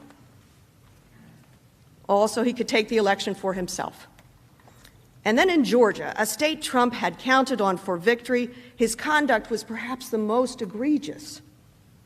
On November 11th, Republican Secretary of State Brad Raffensperger confirmed that he believed ballots were accurately counted for Biden. Trump went on a relentless attack. Here are just a few examples. In all, Trump tweeted at Raffensperger 17 times in the coming week. I'll show you just a few. Calling him a disaster, obstinate, not having a clue, being played for a fool, and being a so-called Republican. All because Raffensperger was doing his job, ensuring the integrity of our elections. And these attacks had consequences. Mr. Raffensperger and his family received death threats. Quote, "Your husband deserves to face a firing squad. You better not botch this recount. Your life depends upon it." The Raffenspergers should be put on trial for treason and face execution. Just some of the threats they received.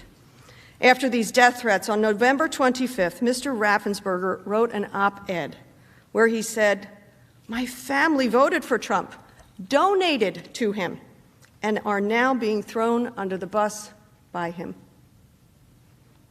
But he also noted, elections are the bedrock of our democracy. They need to be run fairly and, perhaps more importantly, impartially. That's not partisan. That's just American. It's important to remember that this wasn't just a random attack. Trump wasn't just criticizing a politician over policy. We're saying he didn't agree. Donald Trump was savagely attacking a Secretary of State because the official did his job and certified the state according to how the people in that state voted.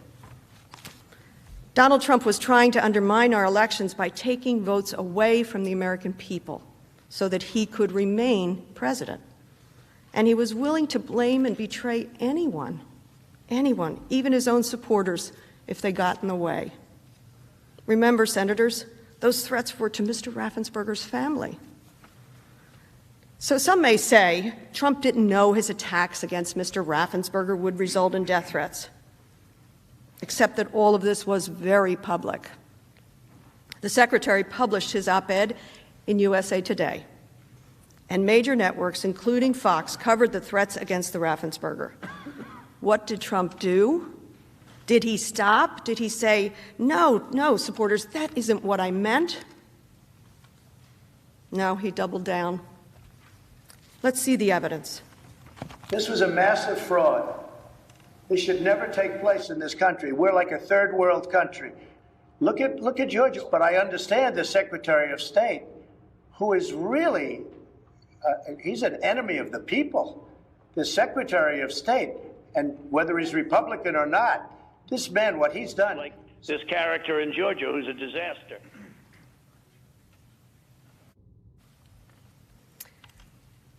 Let that sink in. A Republican public servant doing his job, whose family had just received death threats, and the President of the United States labeled him an enemy of the people. And that's why this is different, because this was not just one attack or one comment. This was attack after attack in the face of clear threats of violence. And on December 1st, another official, Gabriel Sterling, a Republican who voted for Trump, made this point and appealed directly to our president to stop his dangerous conduct. Mr. President, it looks like you likely lost the state of Georgia. We're investigating. There's always a possibility. I get it. And you have the rights to go through the courts. What you don't have the ability to do, and you need to step up and say this, is stop inspiring people to commit potential acts of violence. Someone's going to get hurt. Someone's going to get shot. someone's going to get killed. Mr. Sterling put this perfectly. In this country, we can appropriately challenge a close count, or go to the courts, or disagree with others, or make bold statements. But what Trump was doing was different. Someone's going to get hurt. Someone's going to get shot. Someone's going to get killed. Mr. Sterling saw what Trump's conduct was fomenting. He warned him on live TV that violence was already happening and that more violence was foreseeable and inevitable.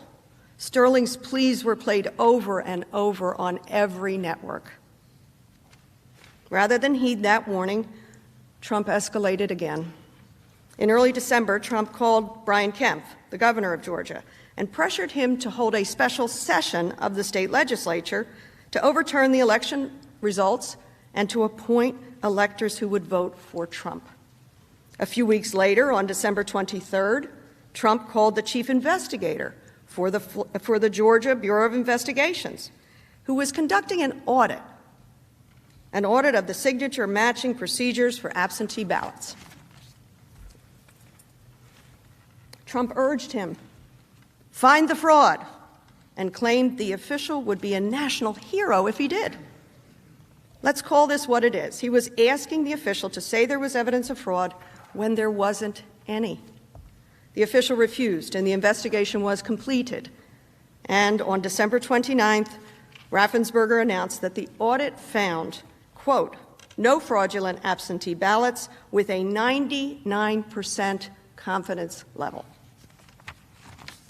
On January 3rd, Trump tweeted about a call he had with a Georgia election official the day before. He said, and I quote, I spoke to Secretary of State Brad Raffensperger yesterday about Fulton County and voter fraud in Georgia. He was unwilling or unable to answer questions such as the ballots under the table scam, ballot destruction, out-of-state voters, dead voters, and more.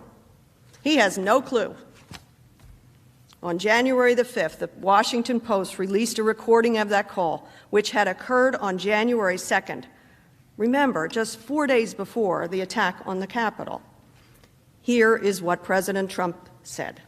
It's more illegal for you than it is for them, because you know what they did and you're not reporting it. That's a criminal offense.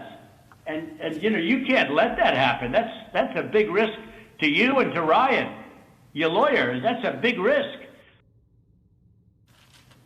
Let's be clear. This is the President of the United States telling a Secretary of State that if he does not find votes, he will face criminal penalties. And not just any number of votes. Donald Trump was asking the Secretary of State to somehow find the exact number of votes Donald Trump lost the state by.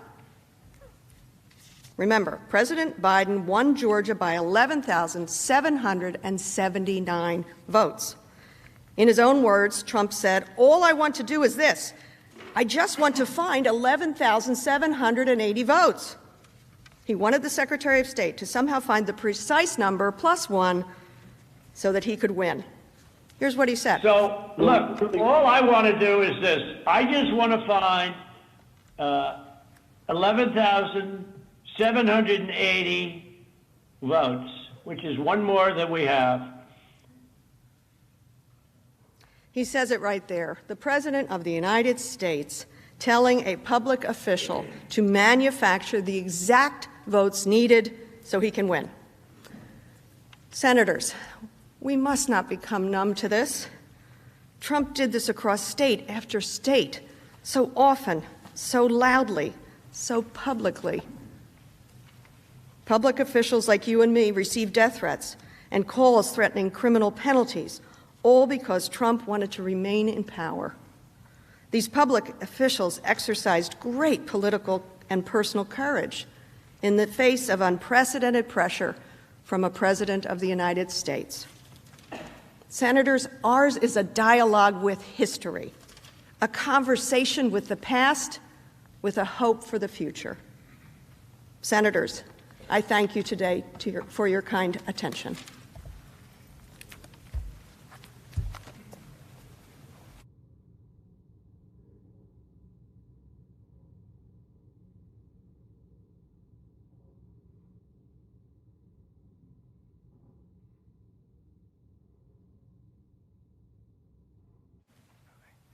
Good afternoon. I'm Congressman Ted Lieu. My colleague, Congresswoman Dean, went through President Trump's efforts to overturn the election through the courts, and when that started failing, his deeply disturbing attacks on state and local officials. I'm going to walk through President Trump's extraordinary efforts remaining until January 6th, when he tried again to overturn the election. I first want to highlight Representative Raskin's question to all of you today. Is this America? Like all of you, I love this country. I am an immigrant. My parents came to Ohio, and we started off living in the basement of a person's home. We were poor, and they went to flea markets to sell gifts to make ends meet.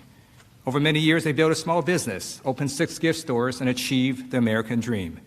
It's one reason I joined the United States Air Force on active duty. I believe America is an exceptional country. I was trained as a prosecutor at Maxwell Air Force Base in Alabama, and I remain in the reserves because we're the greatest country in the world. But how did our exceptional country get to the point where a violent mob attacked our Capitol, murdering a police officer, assaulting over 140 other officers? How do we get to the point where rioters desecrated, defiled, and dishonored your Senate chamber, where the very place in which you sit became a crime scene, and where National Guard troops still patrol outside wearing body armor? I'll show you how we got here. President Donald J. Trump ran out of nonviolent options to maintain power. After his efforts in the courts and threatening officials failed, he turned to privately and publicly attacking members of his own party in the House and in the Senate. He would publicly bait senators, naming them in social media.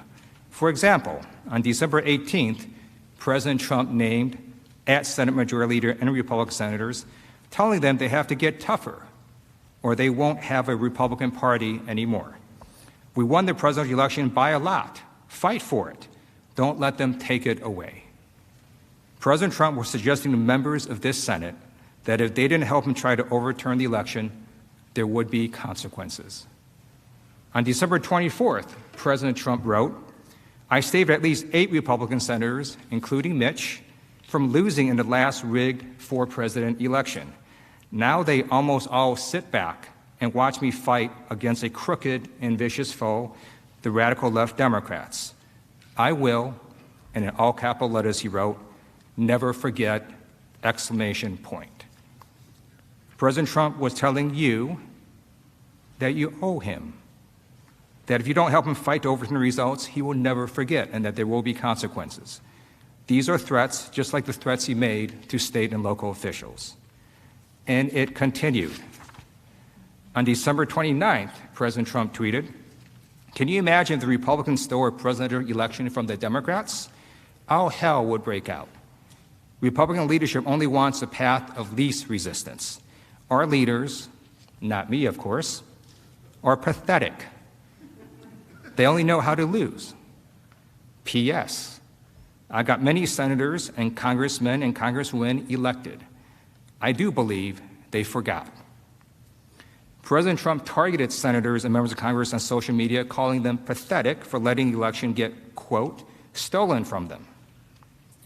On January 4th, 2 days before the attack, President Trump tweeted, "The surrender caucus within the Republican Party will go down in infamy as weak and ineffective guardians of our nation, who are willing to accept the certification of fraudulent presidential numbers." Now he's mocking some Republican members as the surrender caucus, calling them weak and ineffective guardians of our nation because they would not pretend that he had won when in fact he had not. And then, the very day before the attack, President Trump's threats grew even more heated and specific towards Republicans that he considered to be part of that surrender caucus. Now, we've shown you this tweet before, but I want to draw your attention to how the president was not just inciting his base, but how he was also calling out specific Senate Republicans at the end of this tweet. This is a specific warning to anyone who won't help him overturn the results, Anyone who was against the president became an enemy. And let me be very clear. The president wasn't just coming for one or two people or Democrats like me. He was coming for you, for Democratic and Republican senators. He was coming for all of us, just as the mob did at his direction. In addition to going after senators and members of Congress, President Trump also pressured our Justice Department to investigate the false claims that the election was stolen.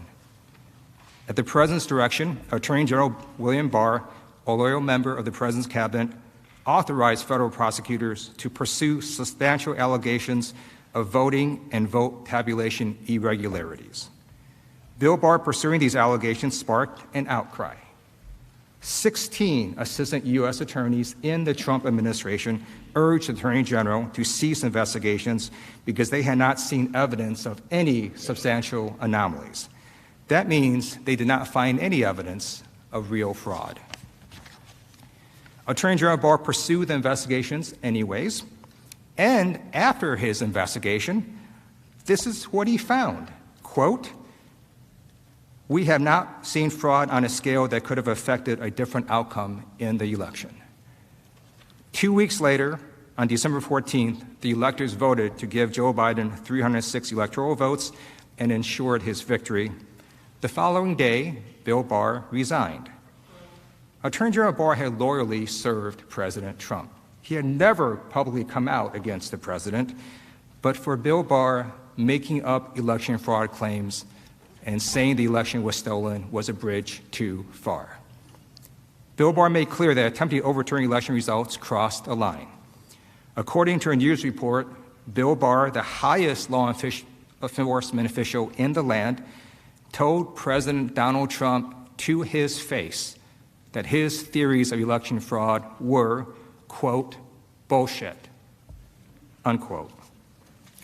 When Bill Barr resigned, his former deputy, Jeff Rosen, took his place. President Trump initially tweeted about Mr. Rosen that he was an outstanding person when he announced that he would become acting Attorney General. But when Rosen took over, President Trump put the same pressure on him that he had done with state officials, members of Congress, U.S. senators, and his former Attorney General. President Trump reportedly summoned acting Attorney General Rosen to the Oval Office the next day and pressured Rosen to appoint special counsels to keep investigating the election, including unfounded accusations of widespread voter fraud, and also to investigate Dominion, the voting machines firm. According to reports, Mr. Rosen refused. He maintained that he would make decisions based on the facts and the law, and reminded President Trump what he had already been told by Attorney General Bill Barr, that the department had already investigated and, quote, found no evidence of widespread fraud. But President Trump refused to follow the facts and the law, so the president turned to someone he knew would do his bidding. He turned to Jeffrey Clark, another Justice Department lawyer, who had allegedly expressed support for using the Department of Justice to investigate the election results.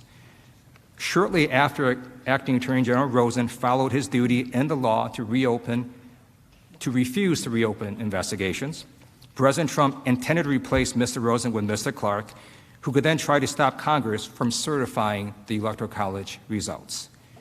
According to reports, White House counsel Pat Cipollone advised President Trump not to fire acting Attorney General Rosen. Department officials had also threatened to resign en masse if he had fired Rosen. President Trump's actions, time and time again, made clear that he would do anything and pressure anyone if it meant overturning the election results. We watched President Trump use any means necessary to pursue this aim, feverishly grasping for straws at retaining his hold on the presidency. But all his efforts prior to January 6th kept failing. And finally, in his desperation, he turned on his own vice president. He pressured Mike Pence to violate his constitutional oath and to refuse to certify the oath. President Trump had decided that Vice President Pence, who presided over the certification, could somehow stop it. As Pence will later confirm, the Vice President does not have that power in the Constitution. And President Trump never tried to explain why he thought the vice president could block the certification of election results. He just began relentlessly attacking the vice president. Publicly, President Trump attacked Pence on social media and at rallies, getting his supporters to believe that Mike Pence could stop this certification on January 6th. Here's what President Trump said in Georgia on January 4th. And I hope Mike Pence comes through for us, I have to tell you. I hope that our great vice president comes through for us. He's a great guy. Of course, if he doesn't come through, I won't like him quite as much. Behind closed doors, President Trump applied significant pressure to his second in command. Multiple reports confirmed that President Trump used his personal attorneys and other officials to pressure the vice president. Trump reportedly told almost anyone who called him to also call the vice president. According to reports, when Mike Pence was in the Oval Office, President Trump would call people to try to get them to convince the vice president to help him.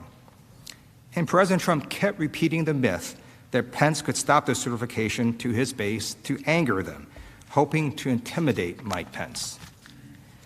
On the morning of the rally on January 6th, President Trump tweeted, "All Mike Pence has to do is send them back to the states," and in all caps he wrote, "and we win. Do it, Mike. This is a time for extreme courage."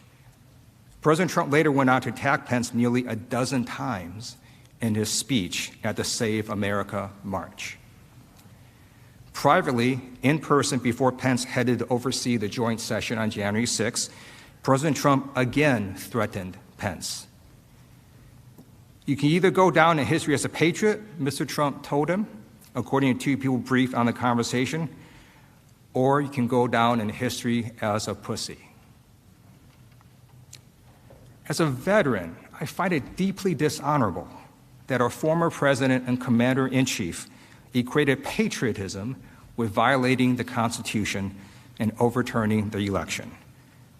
You will see and hear the consequences of President Trump's repeated attacks on the vice president, the chance of traitor, and the chance of hanging Mike Pence. Thankfully, Vice President Pence stood his ground like our other brave officials stood their ground. He refused the president and fulfilled his duty on January 6th, even after the Capitol was attacked, even after he was personally targeted, even after his family was targeted. Vice President Pence stood strong and certified the election. Vice President Pence showed us what it means to be an American, what it means to show courage. He put his country, his oath, his values, and his morals above the will of one man. The president had tried everything in his power to seize everything in his attempt to seize power from the rightful victor of the election. President Trump's extraordinary actions grew increasingly more desperate. You saw him go from pursuing claims in the courts to threatening state and local election officials, to then attacking members of Congress and the Senate, to compromising our Justice Department, and then to attacking the Republican vice president. These brave public servants were being pressured by our commander-in-chief to overturn the results. Some of them and their families got death threats. Thankfully, at every turn, our democratic processes prevailed and the rule of law prevailed. It is only because all of these people stayed strong and refused President Trump that our republic held fast and the will of the electorate was seen through. And at this point, President Donald J. Trump ran out of nonviolent options to maintain power. I began today by raising the question of how we got here. What you saw was a man so desperate to cling to power that he tried everything he could to keep it. And when he ran out of nonviolent measures, he turned to the violent mob that attacked your Senate chamber on January 6th. As you cast your vote after this trial, I hope each of you will think of the bravery of all these people who said no to President Trump because they knew that this was not right, that this was not America.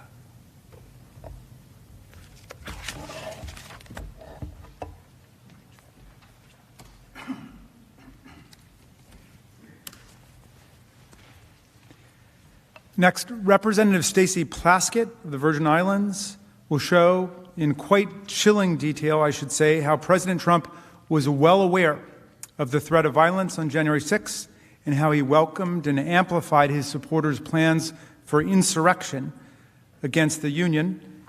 I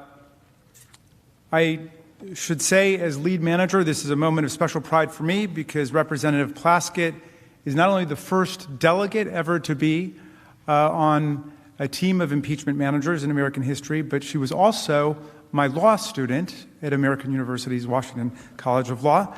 And I hope I'm not violating any federal educational records laws when I say she was an A student then and she's an A+ student now. Stacey Plaskett.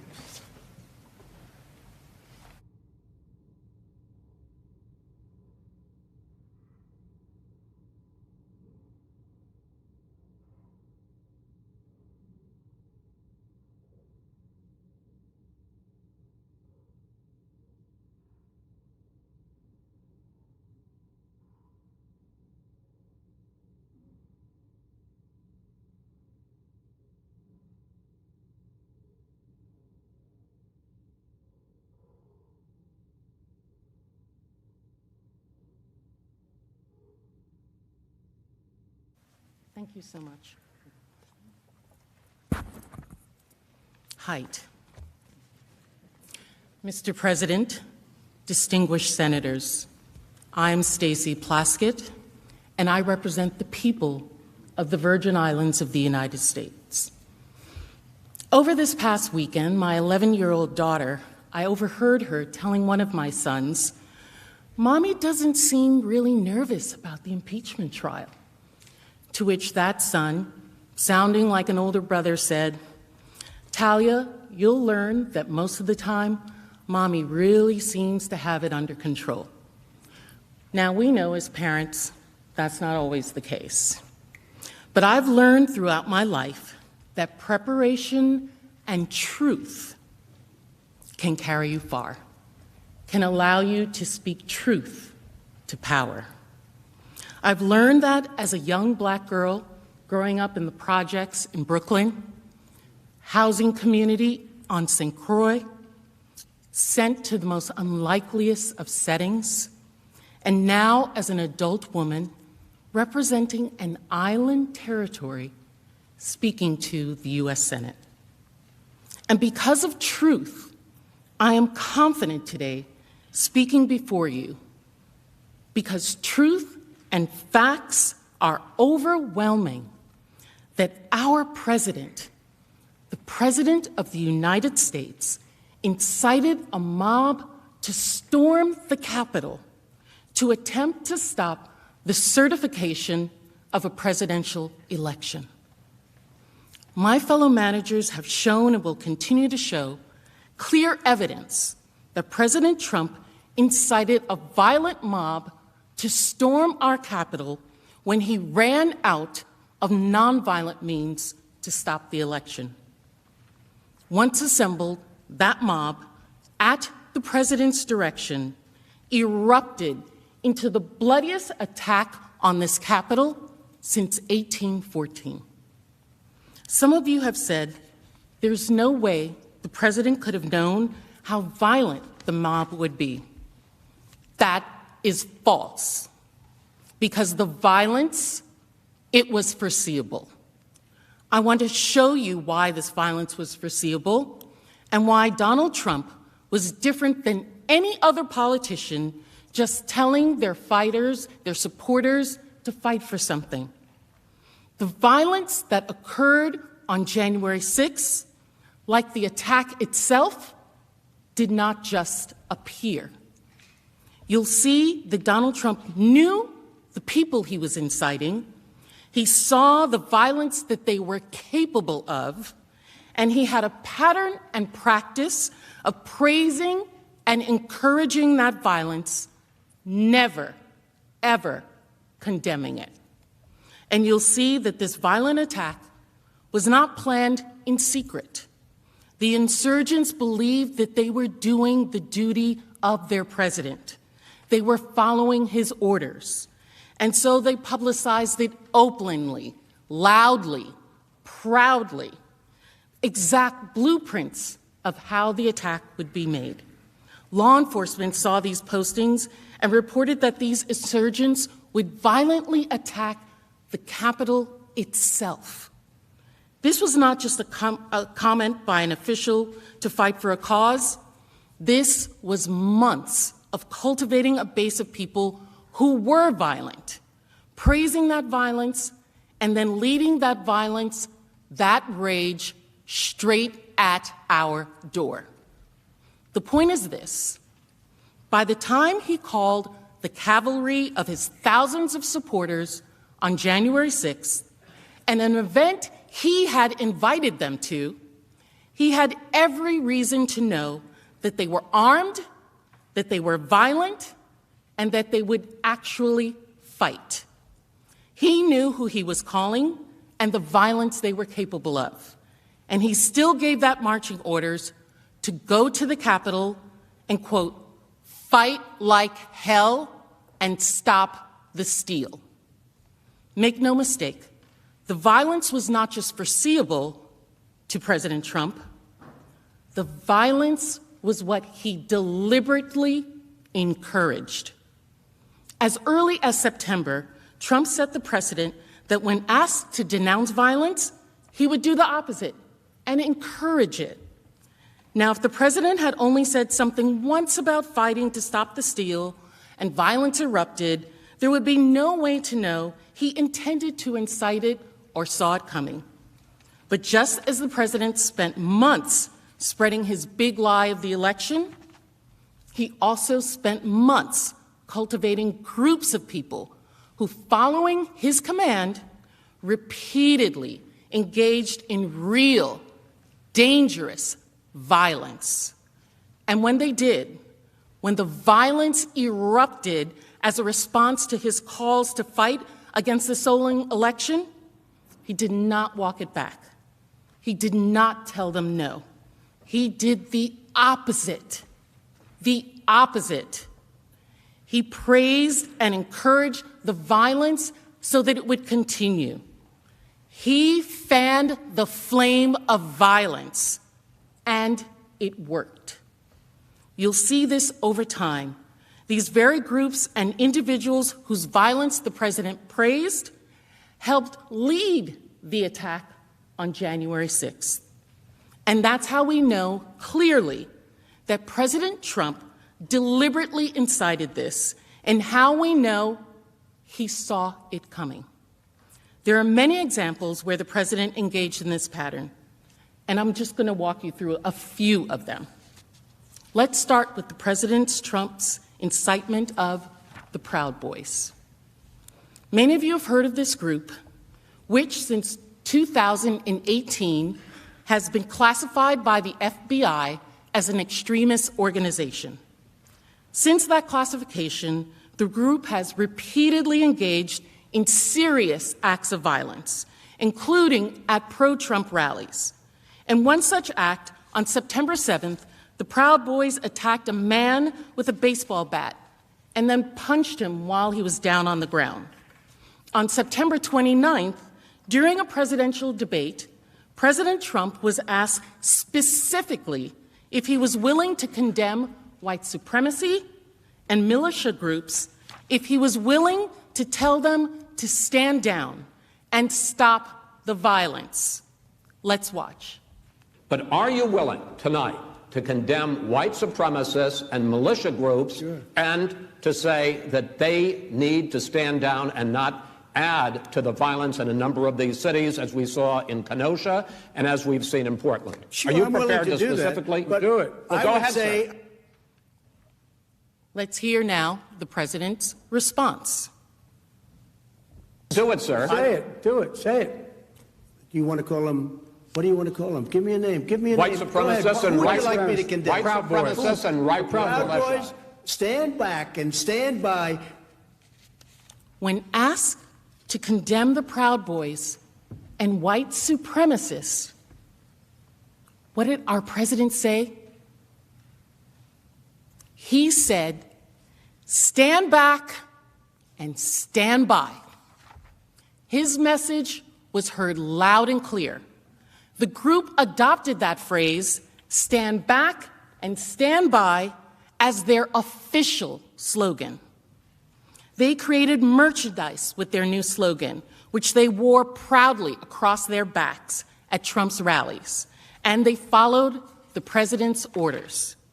You'll see more about this later in the trial, but you'll see in these photos, to the left, Dominic Pizzola, and to the right, William Pepe, two of the leaders of the group, heading to the Capitol on January 6th. They were later charged with working together to obstruct law enforcement. As we go through this evidence, I want you to keep in mind these words by President Trump when asked to condemn violence: stand back and stand by, and see example after example of the kinds of people like the Proud Boys who he had standing by on January 6th. By October, as my colleagues Mr. Castro and Mr. Swalwell showed you, Donald Trump was escalating his big lie that the only way he could lose the election was if it was rigged. So, as Election Day neared, his supporters were frustrated and they were angry. They were prepared to ensure his victory by any means necessary. One of these violent acts was on October 30th, sometime after 12:30 p.m.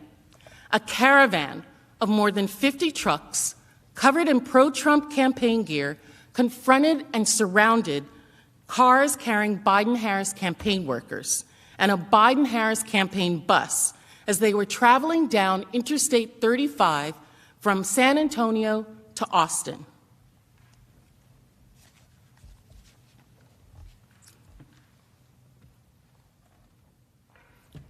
According to witnesses, this caravan repeatedly tried to force the bus you saw and you see in that video to slow down in the middle of the highway and then to run it off the road.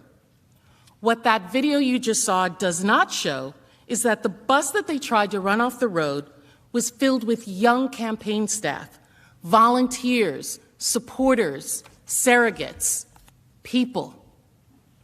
As the Trump supporters closed in on the bus, a large black pickup truck adorned with Trump flags suddenly and intentionally swerved and crashed into a car driven by a Biden-Harris volunteer. News of the event went viral on social media. The President of the United States, in a campaign, saw his own supporters trying to run a bus carrying his opponent's campaign workers off the highway, to physically intimidate people in this country campaigning. Here was his response the next day. 3, 2, 1, go! Welcome to the Red Kingdom. Yeah. Red Kingdom. Welcome to the Red Kingdom. Yeah. Red Kingdom. Welcome to the place where we run it. The President of the United States tweeted a video of his supporters trying to drive a bus off the road. You'll recall in that first video that I showed you, there was no sound. Well, the one that he tweeted had a fight theme song placed to it that the president put that music to that video. And he added at the top, "I love Texas." By the next evening, that tweet that he did had been viewed 12.6 million times. And it wasn't just a tweet. On November 1st, at a Michigan rally with a sea of supporters, the president talked about that incident again. Here it is. Do you see the way our people, they were protecting his bus yesterday because they're nice. So his bus, they had hundreds of cars. Trump, and the American flag. That's it. You see Trump and American flag. The president made a public joke of violence against campaigners in an American election. He made light of it. This was not a joke. In fact, it was so violent, it put so many people in harm's way that the FBI investigated the incident and the criminal responsibility of those who attacked these campaign workers. Now, our President Donald Trump could have said, okay, I didn't realize how bad that was. This was very violent. Please stop. But he didn't.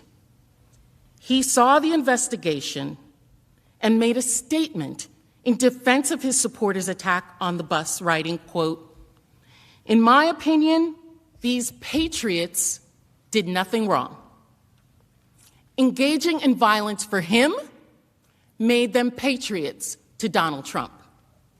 For anyone who says Donald Trump didn't know the violence he was inciting, I ask you to consider his supporters tried to drive a bus off the highway in the middle of the day to intimidate his opponent's campaign workers. And his response was to tweet the video of the incident that had fight music, joke about it, and call those individuals in that incident patriots. And once again, Donald Trump's praise worked to incite them further.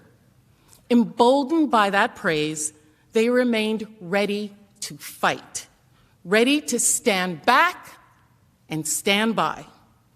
This link is not hypothetical. Just like we saw with the Proud Boys showing up in full force on January 6th, Donald Trump's encouragement of this attack made sure his supporters were ready for the next one. The caravan bus attack had been organized by a Trump supporter named Keith Lee.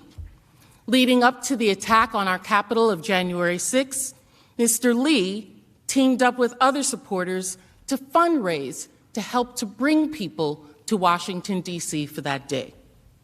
The morning of the attack, he filmed footage of the Capitol, pointed out the flimsiness of fencing, and then addressed his supporters before the attack saying, quote, "As soon as you all get done hearing the president, y'all get to the Capitol. We need to surround this place." During the attack, he used a bullhorn to call out for the mob to rush in. He later went to the rotunda himself and then back outside to urge the crowd to come inside. These are the people that President Trump cultivated, who were standing by. I'd like to look at another example. After the election on December 12th, Trump supporters gathered en masse to protest the stolen election in D.C. It was billed by his loyalists as the second Million MAGA March. The rally was organized by Women for America First, the same group that you'll see later secured the permit for the January 6th rally. And who else was there? The Proud Boys, standing by. Donald Trump did not attend that rally, but he made sure to make clear his supporters throughout the day how he felt about the event. At 8:47 a.m., he sent out a tweet. "We have just begun to fight." And then the rally began. And Donald Trump's allies, who spoke at the rally, carried on his message of the stolen election and the importance of fighting to stop the steal. Here's Nicholas Fuentes, a commentator who had organized a Stop the Steal rally in Michigan with Trump supporters. In the first Million MAGA March, we promised that if the GOP would not do everything in their power to keep Trump in office, then we would destroy the GOP. And as we gather here in Washington, D.C. for a second Million MAGA March, we're done making promises. It has to happen now. We are going to destroy the GOP.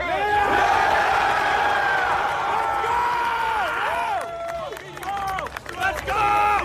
Destroy the GOP! Destroy the GOP! Destroy the GOP! Those words, that was Trump's message. destroy anyone who won't listen, who won't help them take the election for Trump. And as you will see, this was just the preview for Fuentes, who, like the Proud Boys and the Trump caravan organizers, would later heed the president's call and come to Washington and be there on January 6th. Later in the rally, a former Trump campaign spokeswoman, Katrina Pearson, also spoke. During her speech, she stated, quote, "This isn't over. This is just beginning," referring to the fight to stop the steal. And then she added, "We knew both Republican and Democrats were against we the people. We are the cavalry. No one's coming for us." It's clear that Trump and some of his supporters saw this as war, a fight against anyone who was unwilling to do whatever it took to keep Donald Trump in power. We are the cavalry. And President Trump continued to reinforce his support of these messages throughout the day. At 1:48 p.m., after both speeches, he retweeted his Deputy Chief of Staff's tweet showing his crowd that he had flown over on Marine One, and he tweeted, quote, "Thank you, patriots." These people were, as you can see, gathered en masse and being told by the president's allies that their election had been stolen. And they were told they were the cavalry. No one else could do it. And after hearing these speeches and seeing the president's support, this is what Donald Trump's cavalry was capable of.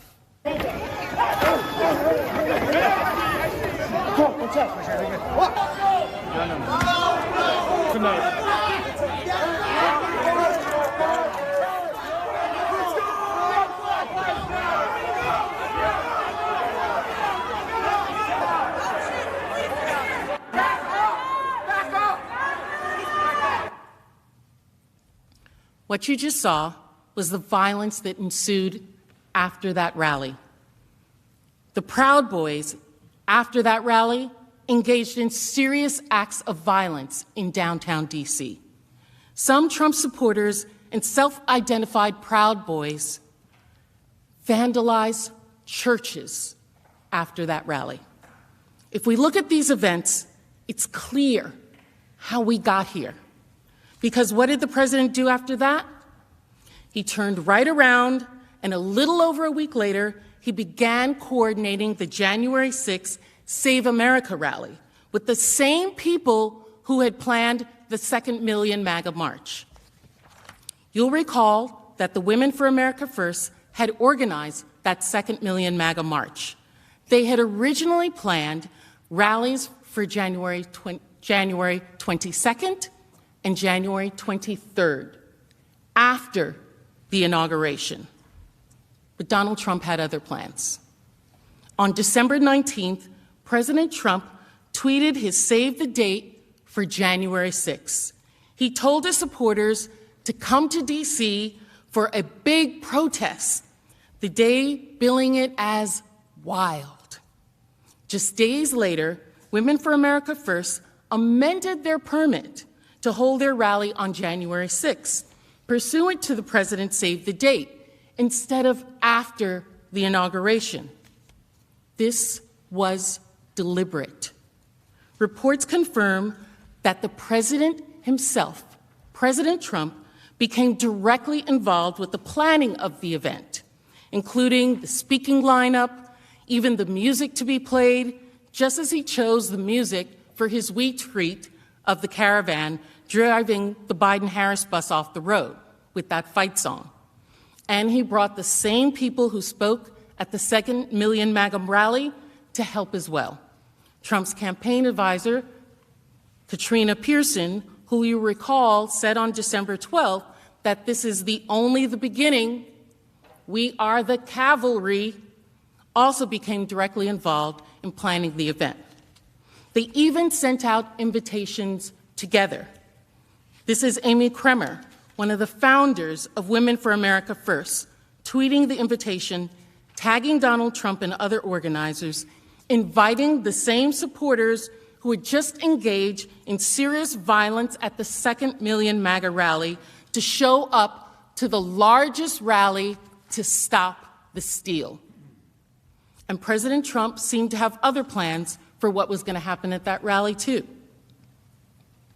Women for America First had initially planned for the rally-goers to remain at the ellipse until the counting of the state electoral slates was completed, just like they had remained at Freedom Plaza after the second Million MAGA march. In fact, the permit stated in no uncertain terms that the march from the ellipse was not permitted. It was not until after President Trump and his team became involved in the planning that the march from the ellipse to the Capitol came about, in direct contravention of the original permit. This was not a coincidence. None of this was. Donald Trump, over many months, cultivated violence, praised it, and then when he saw the violence his supporters were capable of, he channeled it to his big, wild, historic event. He organized January 6th with the same people that had just organized a rally, resulting in substantial violence, and made absolutely sure this time these violent rally-goers wouldn't just remain in place.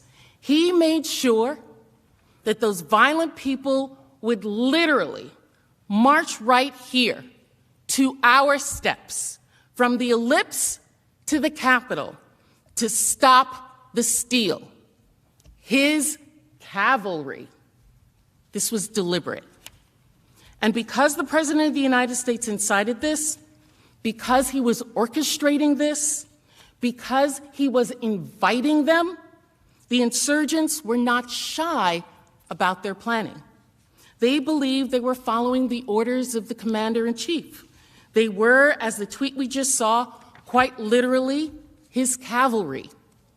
So they posted exact blueprints of the attack openly, loudly, proudly. And they did this all over public forums. These were not just hidden posts in dark websites that Trump would not have seen. Quite the opposite. We know that President Trump's team monitored these websites. We know this because his advisors confirm it. An ex-White House and campaign insider, as you'll read, who has known both Scavino and the president for years, said there was no way that Scavino and the Trump social media operation would not have been aware of the plan circulating online to storm the Capitol.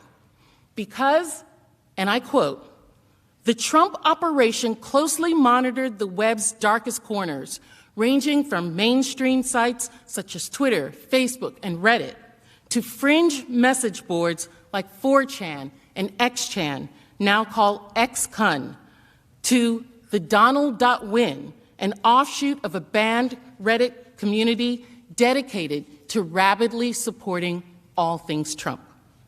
They actively monitored the exact sites, like the Donald.win, on which these insurrectionists wrote their posts. And so what would Trump and his team have seen when they were monitoring these white sites? What would his supporters have said? They would have seen a clear roadmap of exactly what happened. This is an example of a post that was captured from one of the sites dedicated to Donald Trump that we just talked about, shortly before the site was taken down. And the meme reads, quote, "The Capitol is our goal. Everything else is a distraction. Every corrupt member of Congress locked in one room and surrounded by real Americans is an opportunity that will never present itself again." Let that sink in. Think about that. The exact thing that happened on January 6th, that was their goal. And they said it out loud on sites that the Trump administration was actively monitoring. A third-party site captured a post on the Donald.win where one user posted, quote, "This cannot simply be a protest. It has to be the establishment of the MAGA militia with the command offices set up, with all further militia tactical missions spreading from there." Another user said in response, quote, "We will have to achieve an actual tactical victory, like storming and occupying the Capitol, to have the intended effect." That's what they understood Donald Trump to want. There it is in black and white. And they explained why they felt justified in this. Another poster on the forum, the Donald.win, wrote on January 4th, quote, "If Congress illegally certifies Biden, Trump would have absolutely no choice but to demand us to storm Congress and kill/beat them up." Donald Trump will have no choice. That was what he made them believe, to the point his supporters felt justified even in carrying weapons and storming our Capitol. This was in post after post. Here's another. When discussing how to carry guns into D.C., one noted, quote, "Yes, it's illegal, but this is war, and we are clearly in a post-legal phase of our society." What? They treated it as a war, and they meant it. The morning of the attack, under the thread, "Today I told my kids goodbye," one poster wrote, "Today I had the very difficult conversation with my children that Daddy might not come home from D.C. Within a matter of hours, that post amassed 4,000 likes. President Trump had truly made them believe that their election had been stolen and that it was their patriotic duty to fight to steal it back. Patriotic, a term he gave those who used violence for him, and they were willing to say goodbye to their children for this fight. And their supporters didn't just rely on entering the Capitol with guns haphazardly. They had maps of this building. They talked through which tunnels to use and how to get to the Senate chamber. Some posted specific floor plans, layouts of the Capitol, alongside hopes of overwhelming law enforcement to, quote, "find the tunnels, arrest the worst traitors." Posters also fixated on what they saw as their ability to easily overwhelm the Capitol Police, as, quote, "there are only around 2,000 of them." And again, they urged, quote, "the Capitol is our goal. Everything else is a distraction."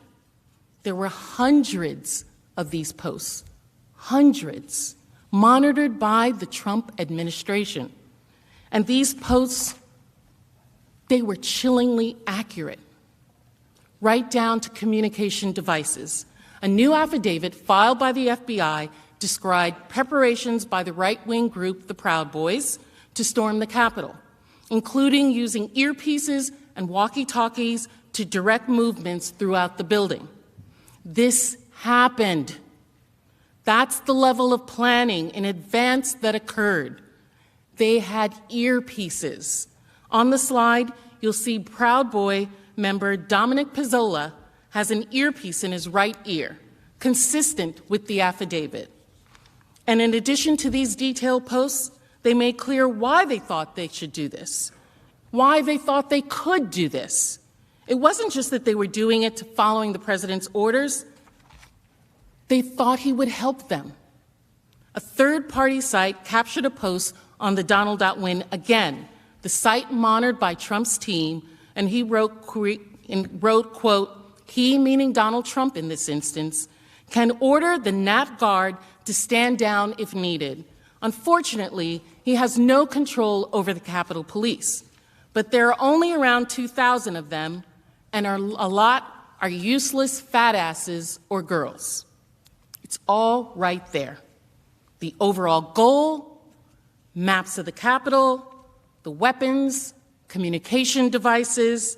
They even said publicly, openly, proudly that President Trump will help them to commandeer the National Guard, so all they have to do is overwhelm the 2,000 Capitol Police officers. This was reported in the NBC News and the Washington Post with headlines like, "Violent threats ripple through far-right internet forums ahead of protests. Pro-Trump forums erupt with violent threats ahead of Wednesday's rally against the 2020 election." Fox News also reported that the Proud Boys would come to the January 6th rally prepared for violent action, even quoting a Proud Boy member who said they would, quote, incognito and spread across downtown D.C. in smaller numbers. City officials, seeing these same warnings, also publicly warned about the violence and unlawful weapons at the event. D.C. Mayor Muriel Bowser cautioned residents of the District of Columbia to avoid the downtown area while the rally attendees were in town. Federal law enforcement warned of these threats also. On January 3rd, a Capitol Police intelligence report warned of a violent scenario in which Congress itself could be the target of the angry supporters of President Trump on January 6th. According to that report, obtained by the Washington Post, supporters of the current president see January 6, 2021, as the last opportunity to overturn the results of the presidential election. This sense of desperation and disappointment may lead to more incentive to become violent. Unlike previous post-election protests, the targets of the pro-Trump supporters are not necessarily the counter-protesters as they were previously, but rather Congress itself is the target for January 6. The day before the rioters stormed the Congress, an FBI office in Virginia also issued an explicit warning that extremists were preparing to travel to Washington to commit violence and, quote, war, according to internal reports. The FBI report cited to an online post where the user declared that Trump supporters should go to Washington and get violent. The supporter said, quote, "Stop calling this a march or a rally or a protest. Go there ready for war. We get our president or we die." These threat warnings were not just hypothetical. Actual arrests occurred in the days leading to the attack. On January 4th, 2 days before the rally, one extremely well-publicized arrest was of a Proud Boy leader who destroyed a church's Black Lives Matter banner a month earlier during the December 12th Second Million MAGA March. Report emphasized that when he was arrested, he was carrying high-capacity firearm magazines, which he claimed were meant to be supplied to another rally attendee for January 6th.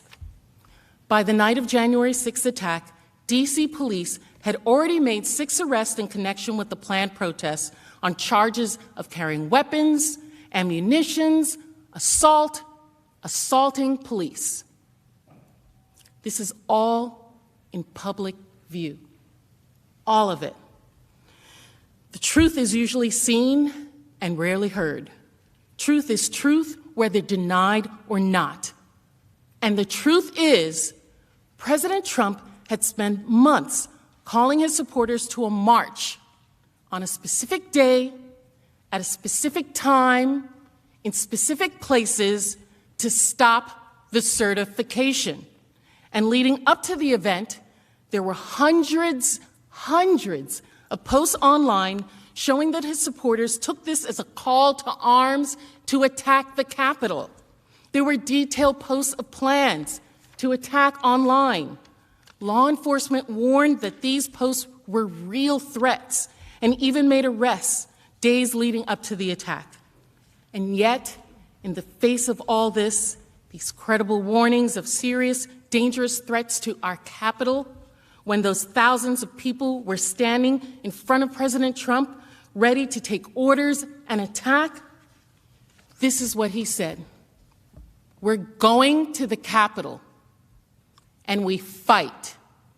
We fight like hell. And if you don't fight like hell, You're not going to have a country anymore. And that's why this is different. And that's why he must be convicted and disqualified.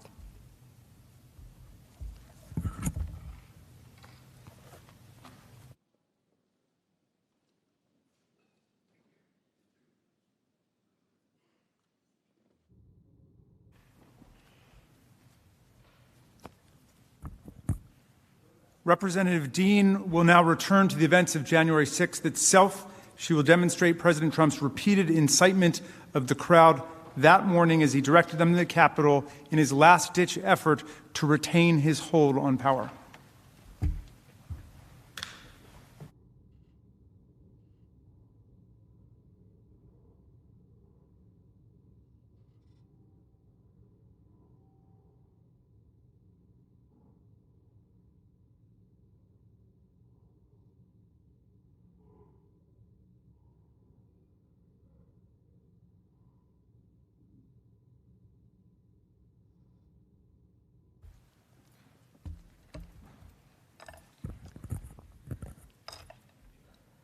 For me and for many Americans, January 6th is forever etched in our memories. I went to work with a sense of excitement, the start of my second term in Congress and the first time I would participate in the certification of a presidential election. And then we all know what happened. I know many of us have similar experiences from that day, but I'll briefly share mine. I stood with colleagues in the gallery above the House floor to observe the Arizona challenge. Moments later, police radios reported a breach of the Capitol grounds. Someone shouted up to us, "Duck, then lie down, then ready your gas masks." Shortly after, there was a terrifying banging on the chamber doors. I will never forget that sound. Shouts and panicked calls to my husband and to my sons, instructions to flee, and then the constant whirring of the gas masks filtering the air. The chamber of the United States House of Representatives turned to chaos. For Donald Trump, it was a very different day. Earlier, I showed you Donald Trump's desperate attempts to maintain power, ignoring adverse court rulings, attacking elected officials, pressuring his Justice Department, even attacking his own vice president. You saw a man who refused to lose, who was desperate to retain power by any means necessary. You saw a man willing to attack anyone and everyone who got in his way. And you saw a man who thought he could play by different rules. He told his supporters, as my colleague Ms. Plaskett just showed you, exactly what he thought those different rules were. Combat, fight, violence. This was not just one speech. This was weeks and weeks of deliberate effort by Donald Trump to overturn the election results so that he didn't have to give up the presidency. The speech on January 6th builds on, refers to, and amplifies that same pattern, the pattern Trump had used and broadcasted for months. He refused to lose, his attacks on others, and his different rules. The only thing different about his speech on January 6th from all these other times that we went through was that he was no longer telling his base just that they had to fight to stop the steal. He was finally telling them, now is the time to do it. Here's the place, and here's how. For weeks, he urged his supporters to show up at a specific time and place, and when they got there, he told them exactly what he wanted. Let's start with his desperation. You saw how much planning went into January the 6th, and when the day arrived, Donald Trump's desperation was in full force. Between the time he woke up on January the 5th and the start of the Save America March, that next day, he had tweeted 34 times. When Donald Trump wants to get his message across, he is not shy, as you all know. These tweets were relentless, and these tweets all centered on his singular focus, his drumbeat to motivate, anger, and incite his supporters. his big lie. The presidential election had been rigged, it had been stolen from him, and they had to fight to stop it. And the timing was no coincidence. He sent 34 tweets because this was his last chance to rile up his supporters before the big, historic, wild event he had planned. Now, I won't go through all of these tweets, but let me just highlight a few. At 1 a.m, he tweeted, "If Vice President Mike Pence comes through for us, we will win the presidency. Mike can send it back." This will look familiar to you because Mr. Liu just showed you how Trump had privately, he was pressuring and publicly attacking his vice president to stop the certification. And when Vice President Pence refused, when he explained that the Constitution simply does not allow him to stop certification, Donald Trump provoked his base to attack him. The late in the evening tweet was no different. It just got more forceful. Let's be clear. What Donald Trump was saying, that Vice President Pence could send back the certification, was not true. For one thing, all 50 states had ratified this election. And for another, Vice President Pence explained to him that he does not have the power to unilaterally overturn states' votes and just send the certification back. And Donald Trump knew this, but this was his last chance to get his vice president to stop the certification, and so he was willing to say or do just about anything. These tweets attacking the election as fraudulent, attacking his vice president, and urging his supporters to fight continued throughout the morning. Here's another example. At 8:17 a.m., he tweeted, "All Mike Pence has to do is send it back to them and back to the states, and we win." And we win. That's what he said, even though by then he had clearly lost. As Trump continued tweeting, the Save America March at the White House was now in full swing. The speakers who warmed up the crowd for Trump were members of his inner circle, family members, his personal attorney, people President Trump had deputized to speak on his behalf.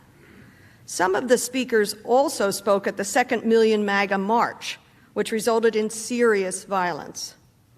The warm-up acts on January 6th focused on promoting Donald Trump's big lie.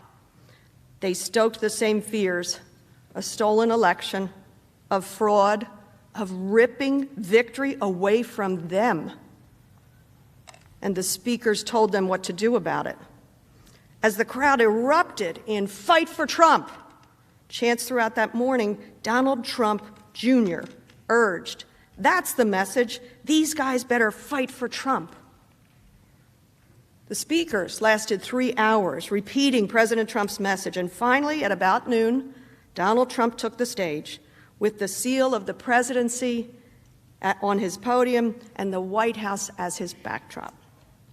President Trump spoke for more than 70 minutes. His narrative was familiar. It was the same message he had spent months spreading to his supporters. The big lie: the election was stolen, that they should never concede, and that his supporters should be patriots and fight much harder to stop the steal, to take back our country. The same phrases he'd spread for weeks, but now the message was immediate. Now it was just no longer just fight, it was fight right now. All of us here today do not want to see our election victory stolen by emboldened radical left Democrats, which is what they're doing, and stolen by the fake news media. That's what they've done and what they're doing. We will never give up. We will never concede. It doesn't happen. You don't concede when there's theft involved. Our country has had enough. We will not take it anymore, and that's what this is all about. And to use a favorite term that all of you people really came up with, we will stop the steal. That set the tone. Our country has had enough, and we will not take it anymore. He told them and us right at the beginning that the only way to take back the country was to fight. Let's look at what he said next. And Rudy, you did a great job. He's got guts. You know what? He's got guts. Unlike a lot of people in the Republican Party, he's got guts. He fights. Ms. Plaskett showed you example after example of Donald Trump, when confronted with violence, praising it. We saw him instruct the Proud Boys, a violent extremist group, to stand back and stand by. That group was there on January the 6th. We saw him praise a caravan of his supporters after they tried to drive a bus belonging to the Biden campaign off the road. The organizer of that attack was there on January the 6th. And we saw him team up with the organizers of the violent Second MAGA Million March to plan his rally on January the 6th. And what does he do at that rally? He tells Giuliani he's doing a great job addressing the crowd, saying he has guts to call for fighting. And to be clear, this is what he was praising. So, let's have trial by combat.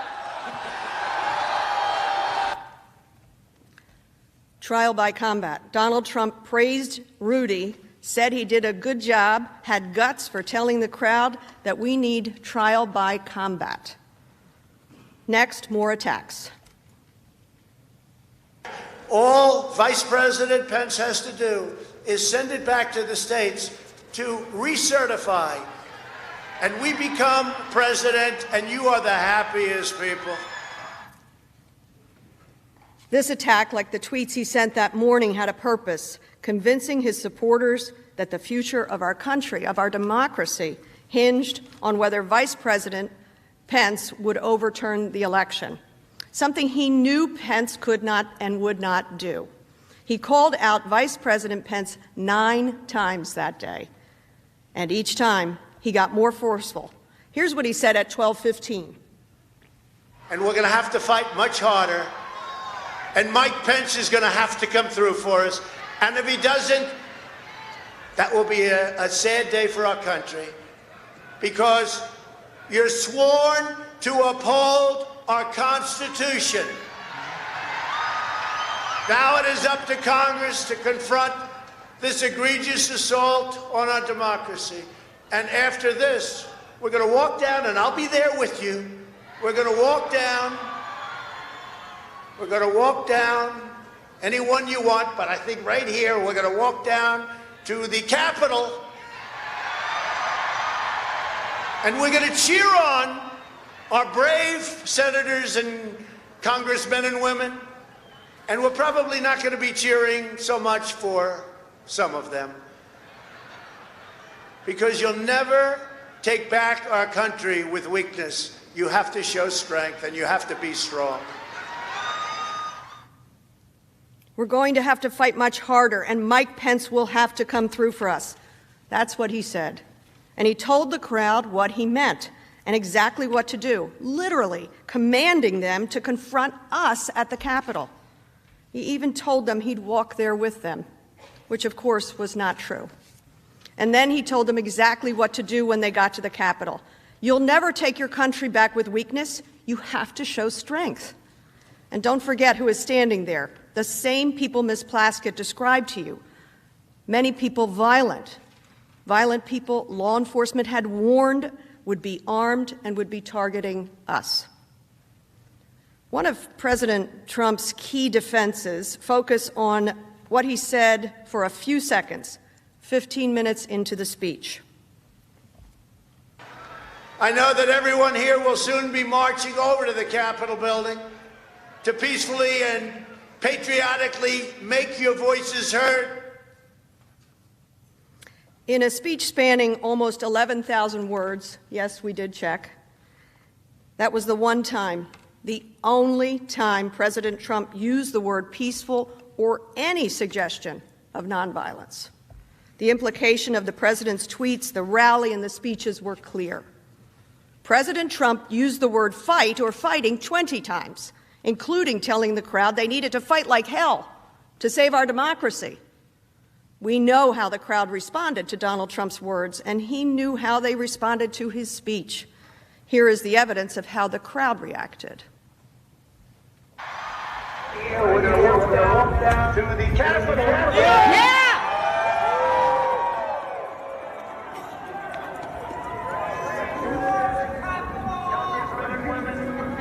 And we're probably not going to be cheering so much for some of them.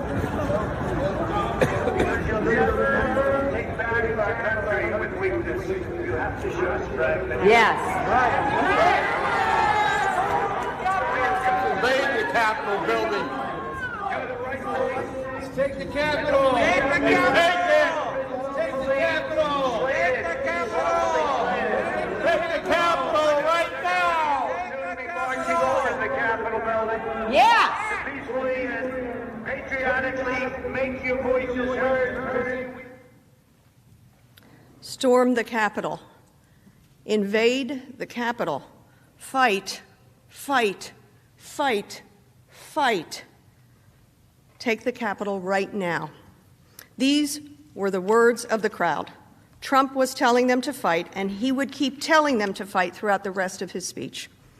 These are not only words of aggression, they are words of insurrection.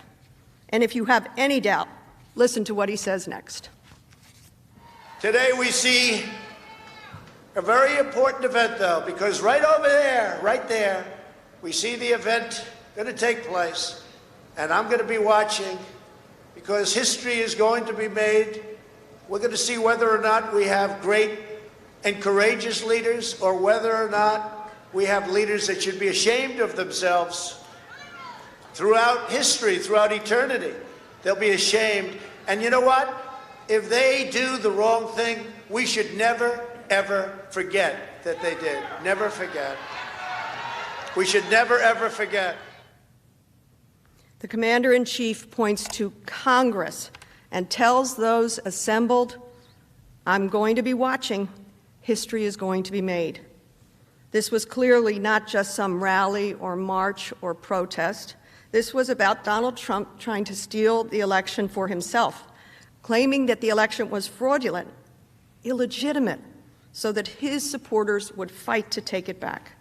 In fact, after stoking the crowd's anger for nearly 40 minutes, after repeating false election conspiracy after false election conspiracy, he said this in no uncertain terms.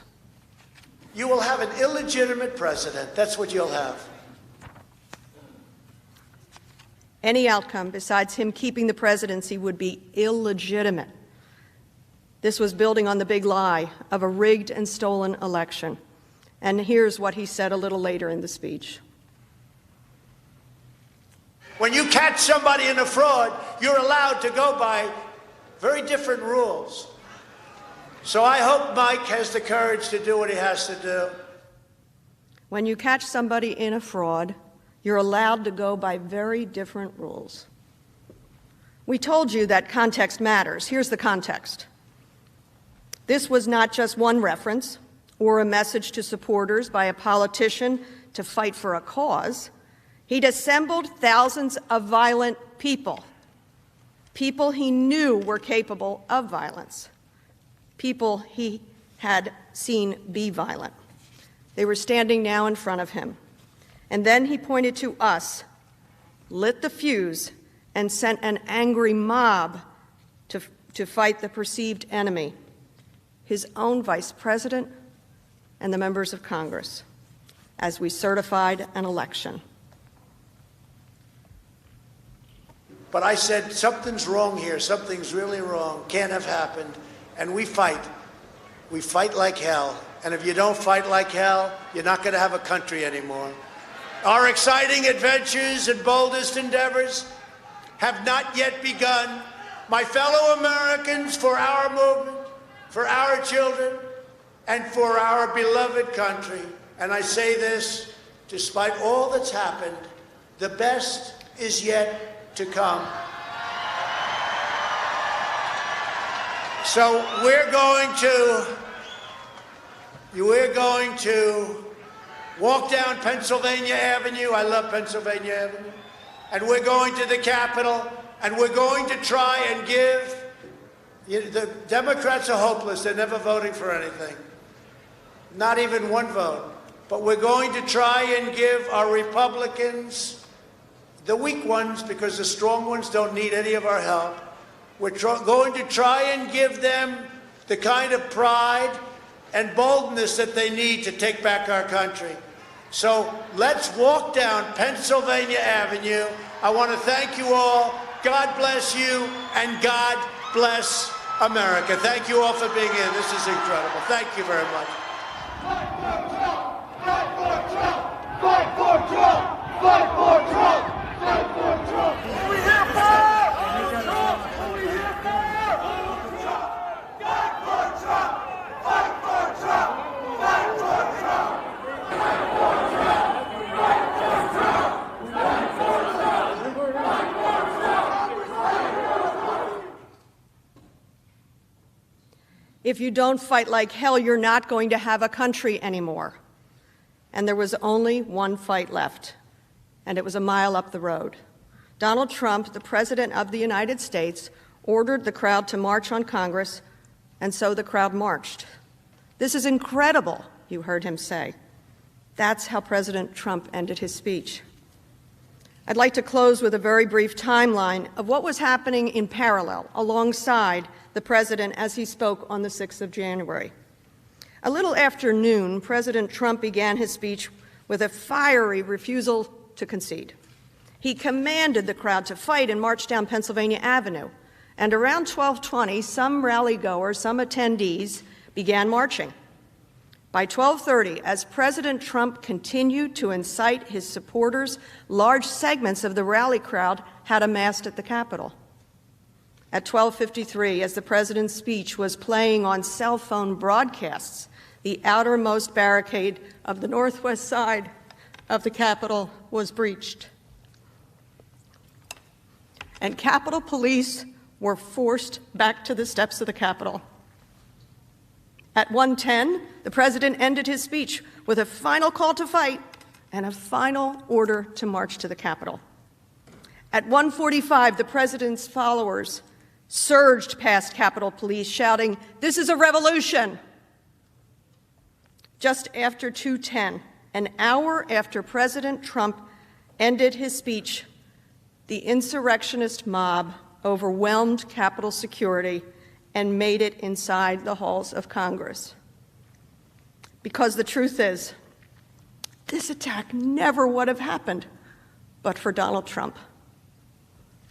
And so they came, draped in Trump's flag, and used our flag, the American flag,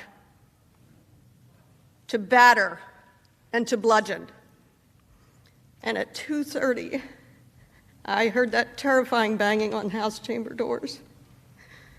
For the first time in more than 200 years, the seat of our government was ransacked on our watch.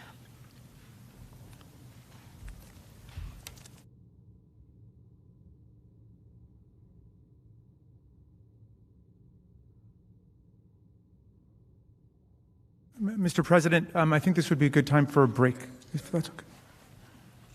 I ask unanimous consent we recess till 4 p.m. Objection, hearing none, we're recessed. 4 p.m. 4 o'clock. 4 o'clock.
The Senate will come to order.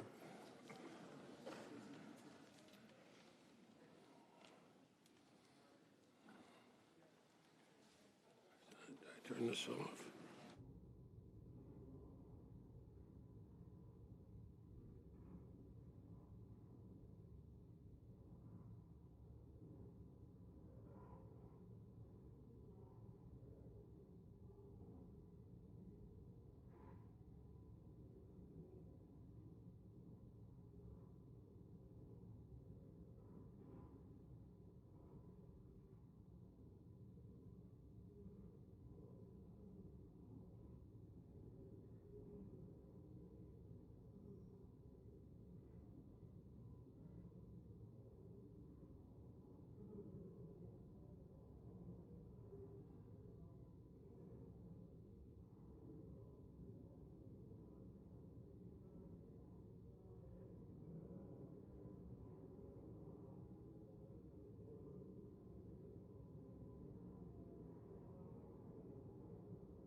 We have order in the Senate, please. Thank you, Mr. Raskin. Thank you, Mr. President. Members of the Senate. At this point, Representatives Plaskett and Swalwell will take you through the actual day of the attack. They will recreate the attack as it unfolded, focusing on the threats to Vice President Pelosi, Vice President Pence, Speaker Pelosi, the joint session, and law enforcement. I do want to alert everyone that there is some very graphic, violent footage coming, just so people are aware. And I'm going to call again on Ms. Plaskett, who I should also tell you went to work at the Department of Justice and was the senior counsel for Deputy Attorney General Larry Thompson under Attorney General Ashcroft. So she's a very well-trained and experienced prosecutor, as you can tell.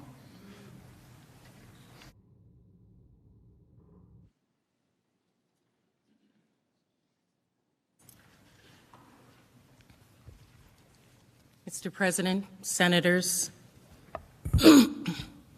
almost all of us were here on January 6th, and we all have our individual experiences, what we felt, what we saw, what we heard.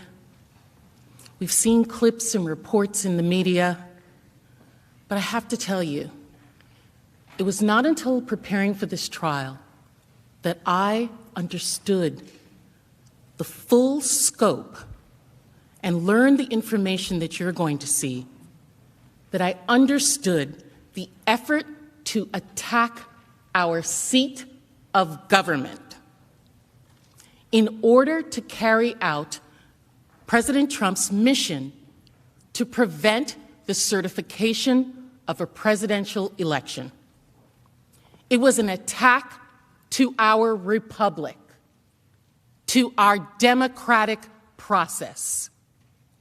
My colleagues, Manager Swalwell and I, are going to walk you through the attack on the Capitol that day and the danger that it posed to the Vice President, to the Speaker of the House, to you all as senators, my colleagues in the House, Capitol Police, and everyone who works in and around this Capitol. As you have heard, President Trump had been telling his supporters and his millions of Twitter followers that Pence had the ability to secure the presidency for Trump, that Mike Pence alone had the power to overturn the election results if he would just do it. But at 12:55 p.m. on January 6, Vice President Pence formally refused the president's demand. He wrote, and I quote, "It is my considered judgment that my oath to support and defend the Constitution constrains me from claiming unilateral authority to determine which electoral votes should be counted and which should not." Pence ended his letter with a passage including the words, "I will do my duty." Even though the count resulted in the defeat of his party and his own candidacy, Vice President Pence had the courage to stand against the president, tell the American public the truth, and uphold our Constitution. That is patriotism. That patriotism is also what put Vice President in so much danger on January 6 by the mob sent by our president. To the president and the mob he incited, that duty to our Constitution was an all-out betrayal, and the vice president was the direct target of that rage. At 12:53 p.m., senators, members of Congress, Vice President Pence were in their respective chambers. Outside, rioters, including some linked to the Proud Boys, broke through the outer barricade surrounding the lawn of the Capitol.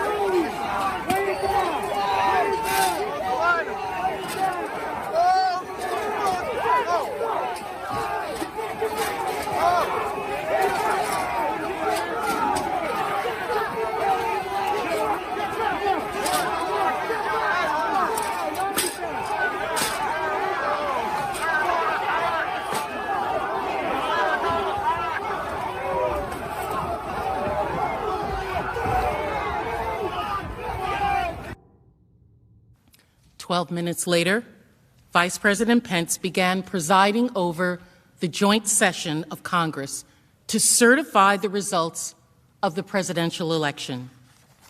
You can see Vice President Pence gaveling in the joint session here.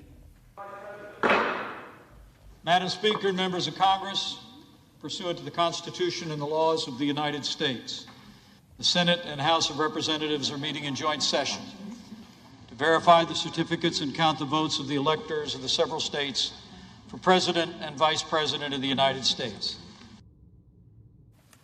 While Vice President Pence presided over the joint session, Trump supporters began their assault on our Capitol.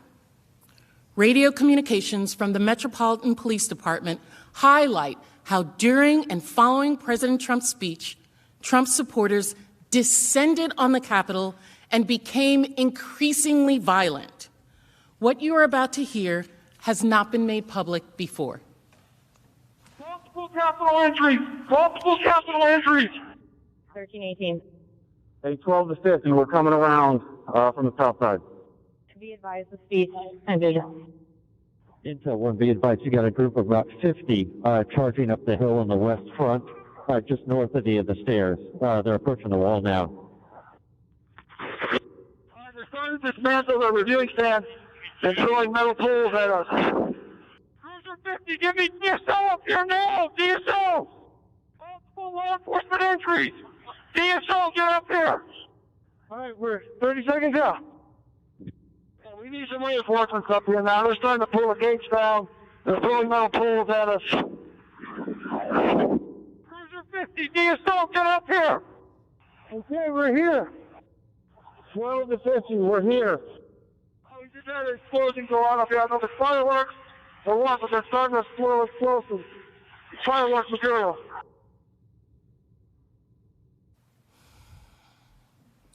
After attempting to dismantle the outermost perimeter, the rioters did everything in their power to storm past the police and into the Capitol.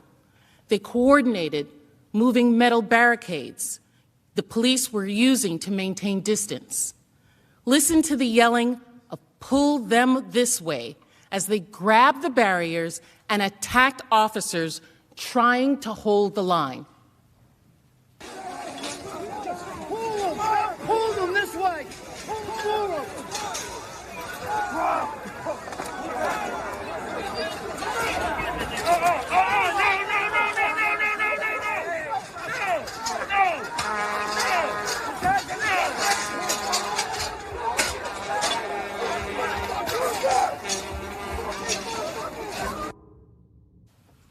At about 1:10 and 1:23 p.m., respectively, Capitol Police sent out the first evacuation alerts of the day, telling people to evacuate the Madison Building and the Cannon Building, respectively.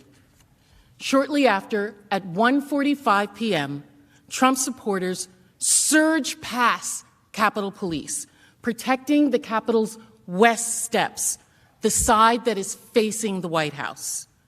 In another radio communication between Metropolitan Police officers, you can hear an officer declare that there is a riot at the Capitol at 1:49 p.m. Cruiser 50, we're going to give riot warnings as soon as the apparatus is here. We're going to give riot warnings. We're going to try to get compliance, but this is now effectively a riot. 1349 hours declaring it a riot. The next video, as well as several videos that follow, have a model of the Capitol complex. The video is from the west front of the Capitol on the Senate side, the side facing the White House.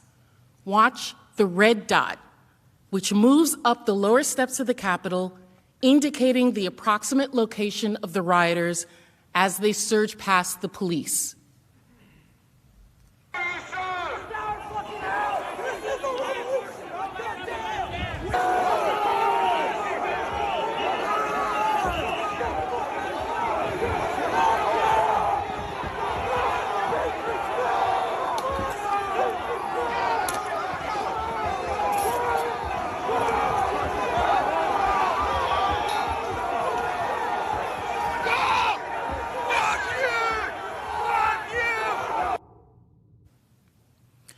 While the mob that Donald Trump sent to stop the certification came closer and closer to breaching the Capitol just one floor below where we are now, Vice President Pence continued to preside over the session in the Senate chamber above. At about 2:12 p.m., Secret Service quickly and suddenly evacuated Vice President Pence from the Senate floor. Here's the immediate reaction to that evacuation. No audio. They just cut out. It looks like they and sometimes the It seemed Senate like they just ushered Mike Pence out really quickly. Yes, they did. That's exactly what just happened there. They ushered Mike Pence out. They moved him fast. I saw the motions too. While the Vice President Pence was being evacuated from the Senate chamber, rioters were at that time breaking into the Capitol. This next video shows their approach and the initial breach of the Capitol complex. Remember to watch the red dot, which broke is being tracking throughout this incident.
Now we're going to show you, through security footage that has not been made public before, what that same breach looked like from the inside. Now, because this is security footage, there's no sound.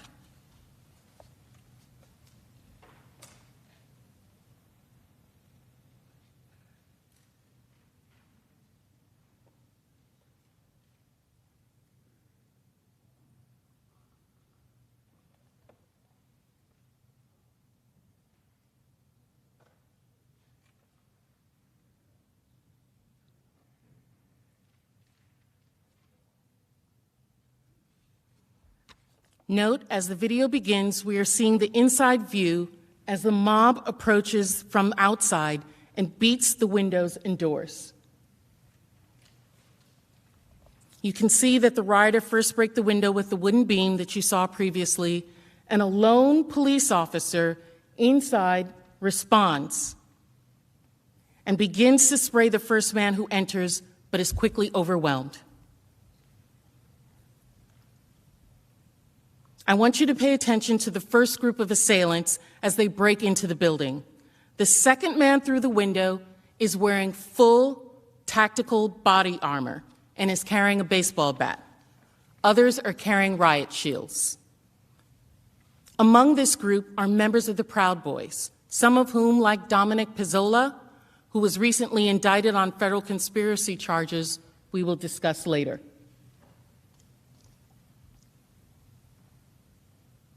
Can watch where they're coming on our model as well.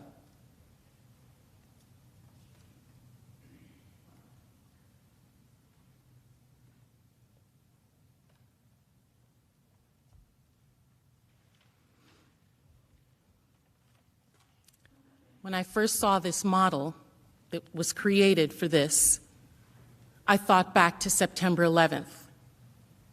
I know a lot of you senators were here. Some of you might have been members on the House side. I was also here on September 11th. I was a staffer at that time. My office was on the west front of the Capitol. I worked in the Capitol, and I was on the House side. This year is 20 years since the attacks of September 11th. And almost every day, I remember that 44 Americans gave their lives to stop the plane that was headed to this Capitol building. I thank them every day for saving my life and the life of so many others. Those Americans sacrificed their lives for love of country, honor, duty, all the things that America means. The Capitol stands because of people like that. This Capitol that was conceived by our founding fathers, that was built by slaves, that remains through the sacrifice of service men and women around the world.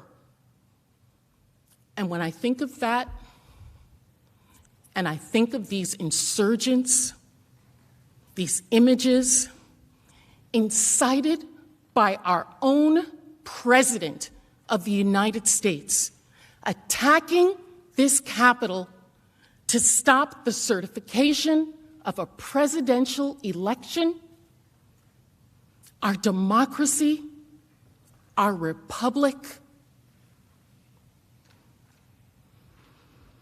At the same time that that breach on this Capitol building occurred, at approximately 2:13 p.m., just one floor up, while Senator Lankford was speaking on the Senate floor, Senator Grassley, who had taken over for Vice President Pence, called an unscheduled immediate recess of the Senate. A Senate aide approached Senator Lankford and informed him that the Capitol had been breached.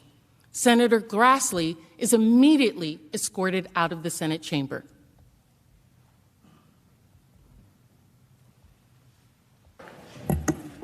We'll pause. Protesters are in the building. Thank you. Now, while this was going on, Officer Eugene Goodman responded to the initial breach.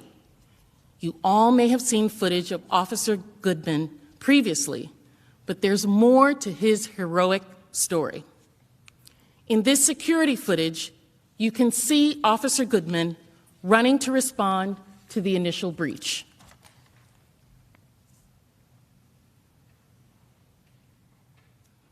Officer Goodman passes Senator Mitt Romney and directs him to turn around in order to get to safety.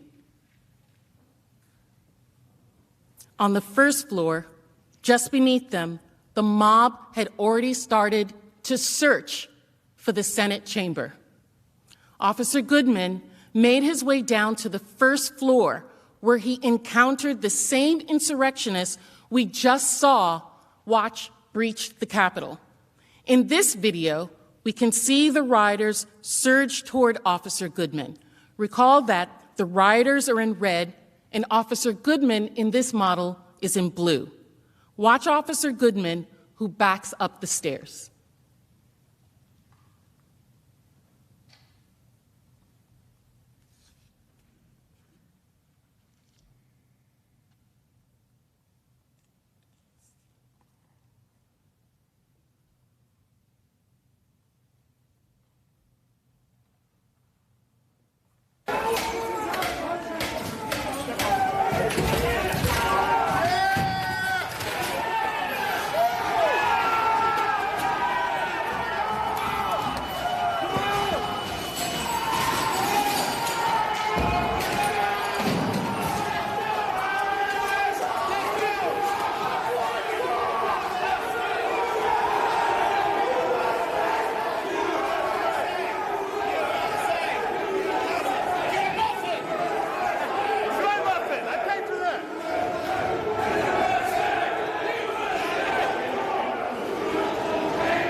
Although they were shouting that they did not have any weapons, we know from the earlier video that that's not true.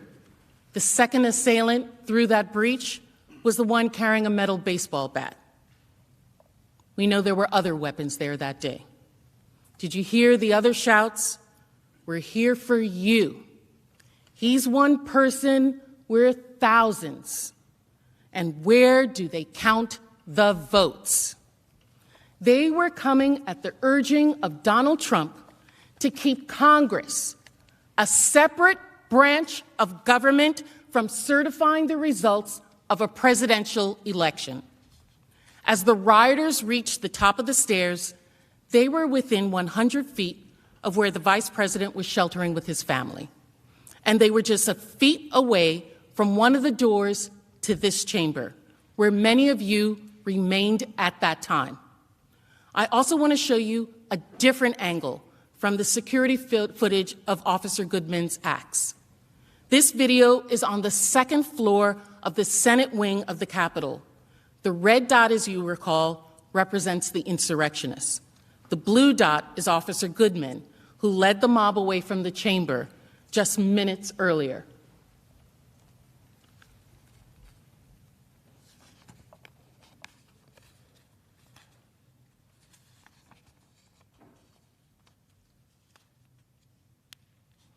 On the left-hand side of the video, just inside the hallway, is the door to the Senate chamber. And watch how Officer Goodman provokes the rioters and purposefully draws them away from the door to the Senate chamber and towards the other officers waiting down the hall. The rioter seen carrying a baseball bat in this video is the same one we saw moments ago breaching the window on the first floor.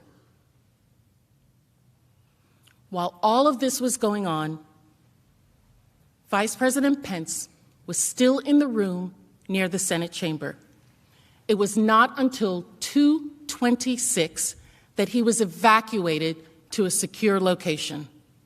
This next security video shows that evacuation. His movements are depicted by the orange dot in our model. The red and blue dots represents the location where the mob and Officer Goodman were, and where Officer Goodman led the mob away from the chamber just moments ago. You can see Vice President Pence and his family quickly move down the stairs. The Vice President turns around briefly as he's headed down. As Pence was being evacuated, rioters started to spread throughout the Capitol. Those inside helped other rioters break in through doors in several locations around this entire building. And the mob was looking for Vice President Pence because of his patriotism, because the Vice President had refused to do what the President demanded and overturn the election results. During the assault on the Capitol, extremists reportedly coordinated online and discussed how they could hunt down the Vice President. Journalists in the Capitol reported they heard rioters say they were looking for Pence in order to execute him. Trump's supporters had erected a gallows on the lawn in front of the Capitol building. Another group of rioters chanted, "Hang Mike Pence," as they stood in the open door of the Capitol building. You can hear the security alarm from the door in the background, and you can hear the mob calling for the death of the Vice President of the United States.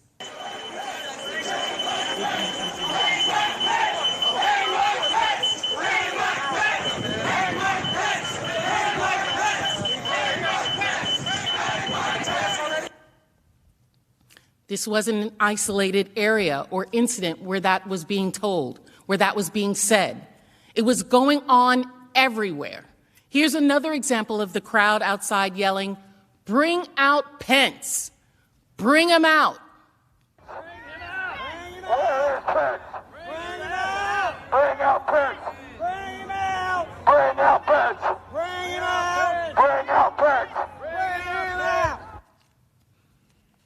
After President Trump had primed his followers for months and inflamed the rally-goers that morning, it is no wonder that the Vice President of the United States was the target of their wrath after Pence refused to overturn the election results. Listen to this man explain. Well, Congress, cowards hid in their inside and were emergency escorted away because of fear of the people. Of course, they're cowards, can't face the people, can't do the right thing. Pence lied to us. He's a total treasonous pig, and his name will be mud forever. Now the real battle begins, and it looks like the American people are very pissed. So, good luck with that. Peace out. Peace out. Several insurrectionists described what they had planned to do if they encountered the Vice President or other lawmakers. One of them, Dominic Pizzola, also known as Spaz, is a member of the Proud Boys, as we discussed. Pizzola came to the Capitol on January 6 with deadly intentions. He commandeered a Capitol Police shield, used it to smash a glass window, entered the Capitol, and paved the way for dozens of insurrectionists. As you recall from an earlier video, Pizzola was one of the first wave of rioters to breach the building. On the left, you can see a screenshot from the video of the break-in we showed earlier. And on the right, you can see Pizzola in the mob chased Capitol Police Officer Eugene Goodman through the building. Pizzola is the man in the center of the photo with the gray beard. Pizzola has since been charged with 8 federal crimes for his conduct related to January 6. According to an FBI agent's affidavit submitted to the court, the group that was with him during the sack of the Capitol confirmed that they were out to murder, quote, anyone they got their hands on. Here's what the FBI said, and I quote, other members of the group talked about things they had done that day, and they said that anyone they got their hands on, they would have killed, including Nancy Pelosi, and that, quote, they would have killed Vice President Mike Pence if given the chance. They were talking about assassinating the Vice President of the United States. During the course of the attack, the Vice President never left the Capitol, remained locked down with his family inside the building. Remember that as you think about these images and the sounds of the attack. The Vice President, our second in command, was always at the center of it. Vice President Pence was threatened with death by the president's supporters because he rejected President Trump's demand that he overturn the election. The mob also went after Speaker of the House, who alongside the Vice President was presiding over the joint session of the certification in the House chamber. The chilling evidence shows that on January 6th, armed and organized insurrectionists trained their sights on Speaker Pelosi.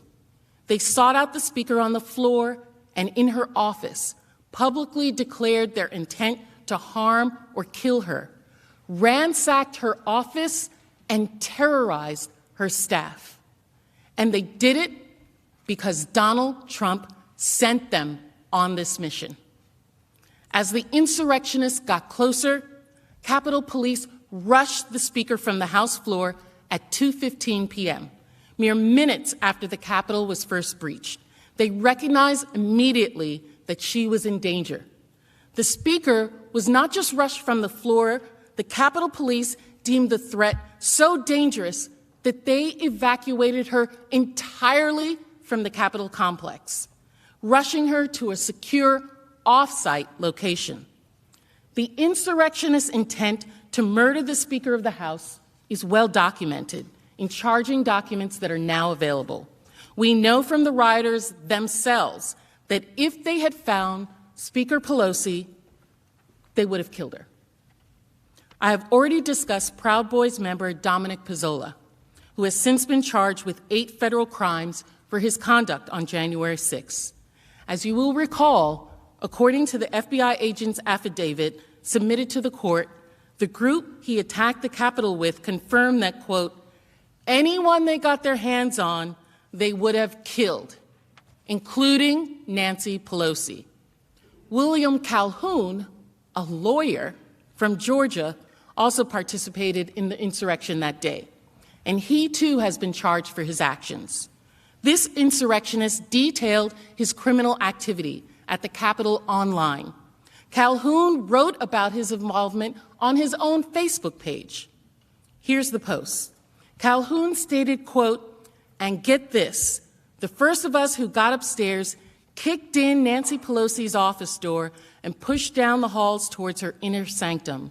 The mob howling with rage. Crazy Nancy probably would have been torn into little pieces, but she was nowhere to be seen. Crazy Nancy. That's Trump's nickname for the Speaker of the House. Then he explains that he and his group only abandoned their claim to the Speaker's office when, quote, a SWAT team showed up. He writes, quote, then a SWAT team showed and we retreated back to the rotunda and continued our hostile takeover of the Capitol building. Retreated, hostile takeover. He's using military terms for this attack. The mob continued to look for Speaker Pelosi throughout the time they occupied the Capitol, including invading her offices. Watch now how the mob searches for Speaker Pelosi's office, which is marked in red, and the House chamber itself. Where are you, Nancy? We're looking for you. She's in jail. Nancy. Oh, Nancy. Nancy. Where are you, Nancy? During the siege, the Speaker's staff took cover in her office, hiding in fear for their lives for hours as rioters broke in and ransacked her office. As the rioters were breaking into the Capitol, her staff retreated into an interior room. 8 of them gathered in a conference room. About the same time, Capitol Police announced that Capitol had been breached. Speaker Pelosi's staff heeded the call to shelter in place. On our model, you can see the rioters in the rotunda in red and the Speaker's office again in orange. So this is a security video, so there is no sound.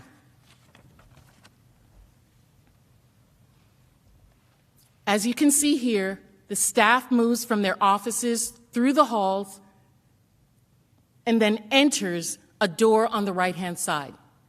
That's the outer door of a conference room, which also has an inner door that they barricaded with furniture. The staff then hid under a conference room table in that inner room.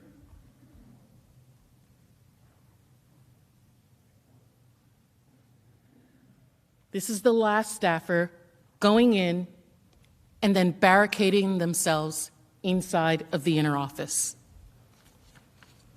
After just 7 minutes of them barricading themselves and the last staffer entering the door on the right, a group of rioters enter the hallway outside. And once inside, the rioters have free reign in the Speaker of the House's offices. In this security video, pay attention to the door that we saw those staffers leading into and going into.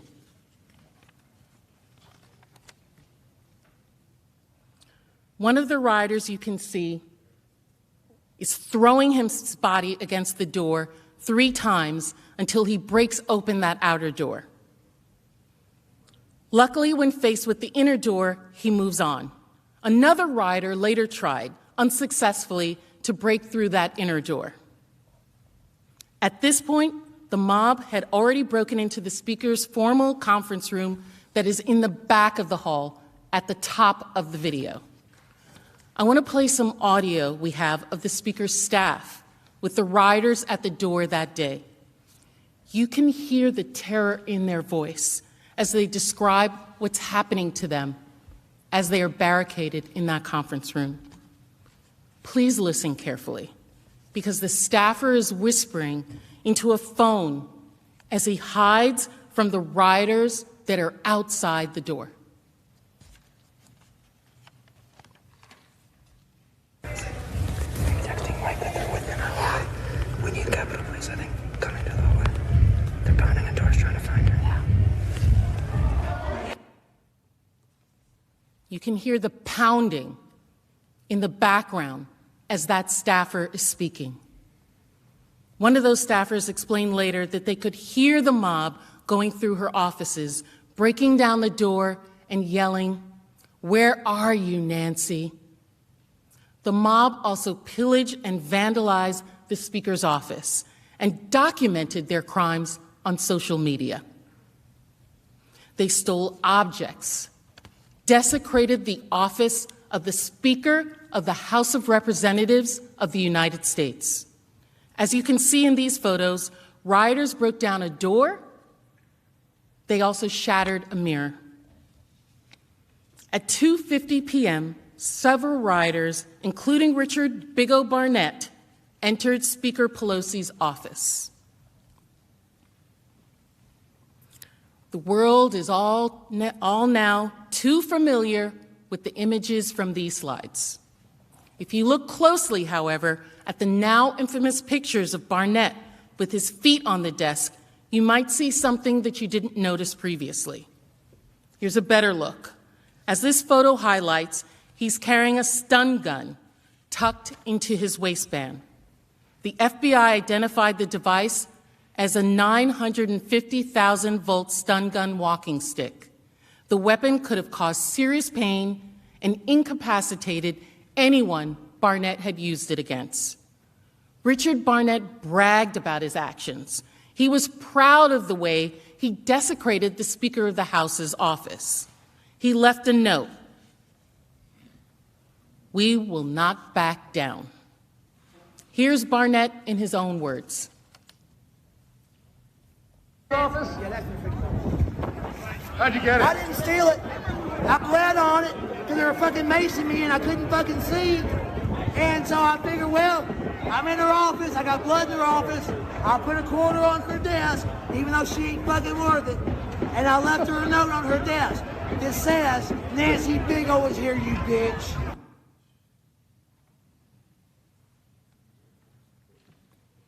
Trump's mob ransacked the Speaker of the House's office.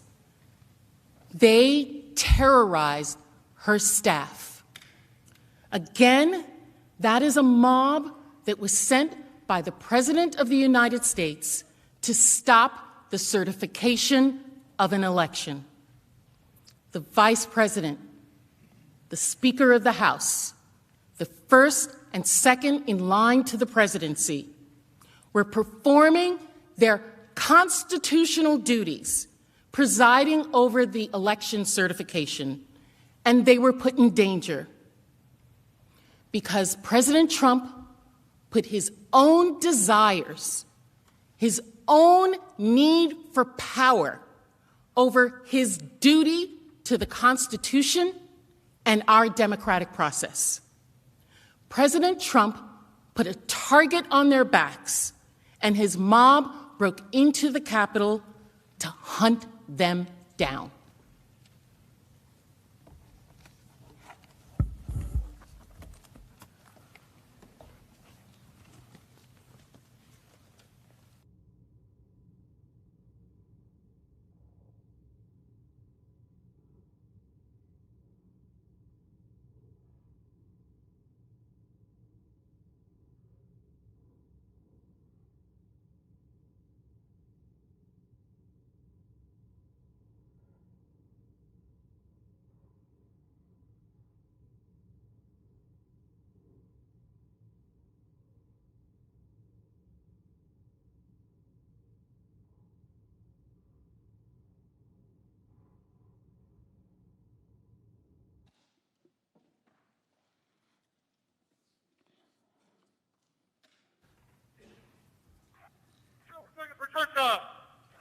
We need you to work hard. Our parents, ASAP, we need you. We're surrounded.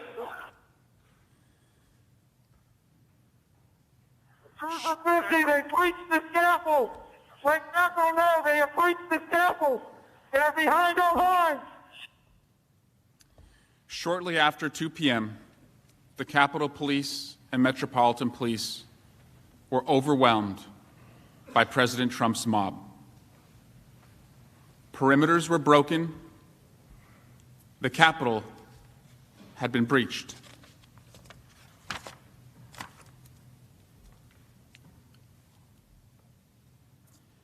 Those officers kept fighting back for hours and hours to hold the line.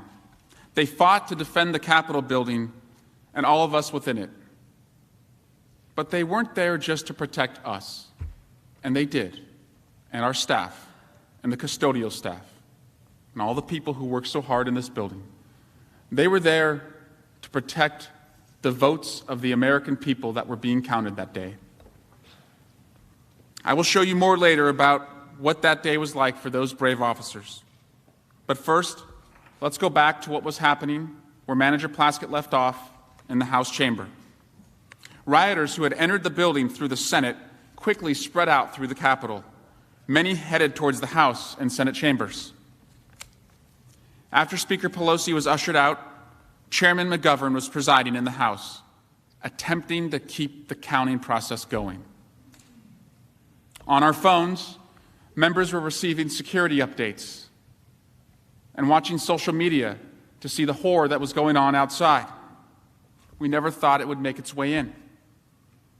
By 2:25 p.m., rioters who were already in the building opened the east side doors of the Capitol Rotunda to let more of the mob in. They quickly flooded through the doors, overwhelming the officers. This is new security footage of those doors, and as before, the mob is identified with the red dot on the model of the Capitol.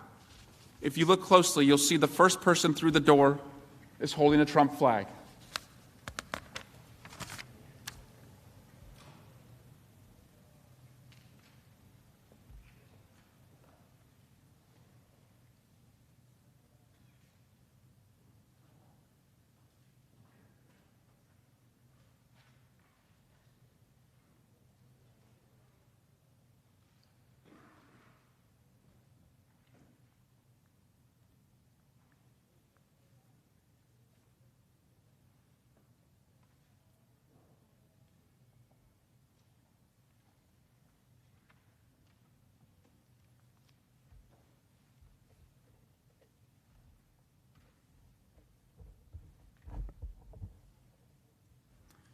At the same time, just one floor below, the mob violently pushed through a line of Capitol police officers and overtook the area. We all know that area in the Capitol is the crypt. This is directly beneath the rotunda, at the very center of the Capitol.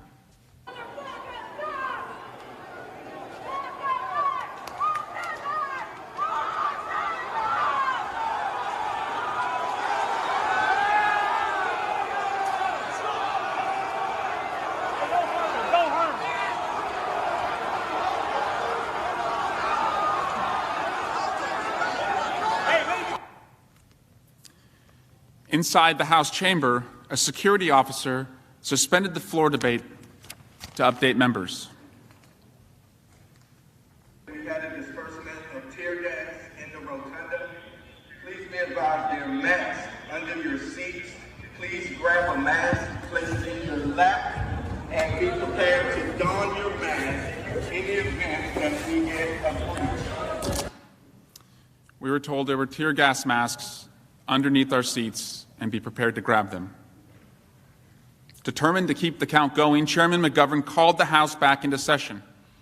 But only 4 minutes later, at 2:30 p.m., the House abruptly recessed. A new security announcement was made.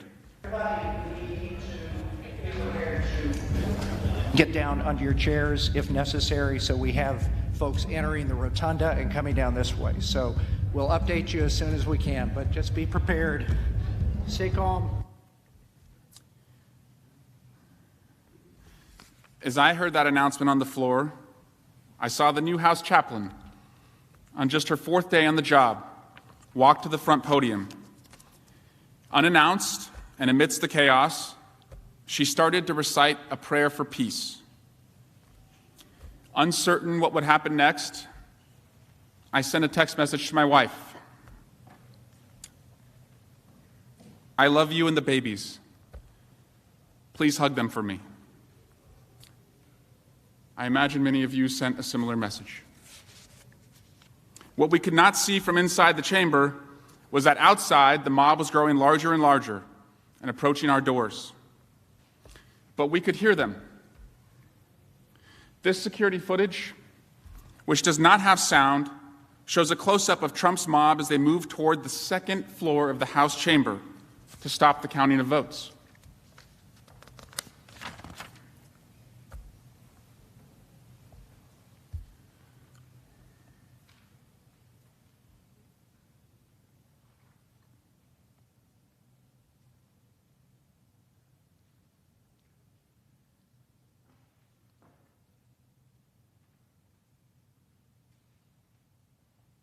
In the back of the group, you see one individual carrying a "Stop the Steal" sign.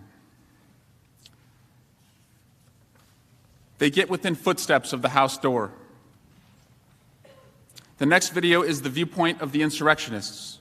It begins with the mob amassing and then cuts ahead to show you their surge to the House door.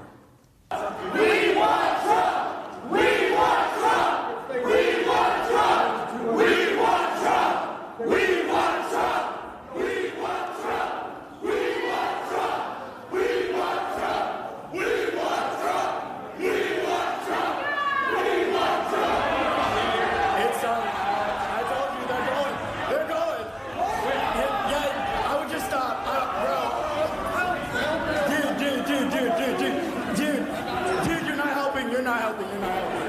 you're going to get me hurt and other people. Epstein! It's Epstein! It's the faggot Epstein! No violence! It's too late for that. They don't listen without that shit.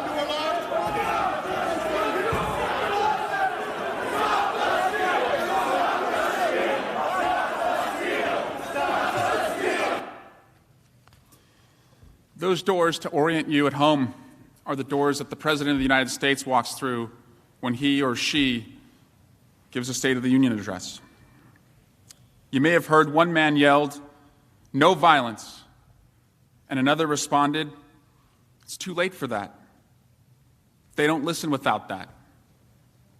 They were there to stop the certification of the election. At this point, inside the House chamber, we could now hear the pounding on the doors. At 2:35 p.m., members on the House floor were told an evacuation route was secured and it was time to leave. This video shows members of Congress exiting to the side of the podium where we would go through the House lobby and downstairs.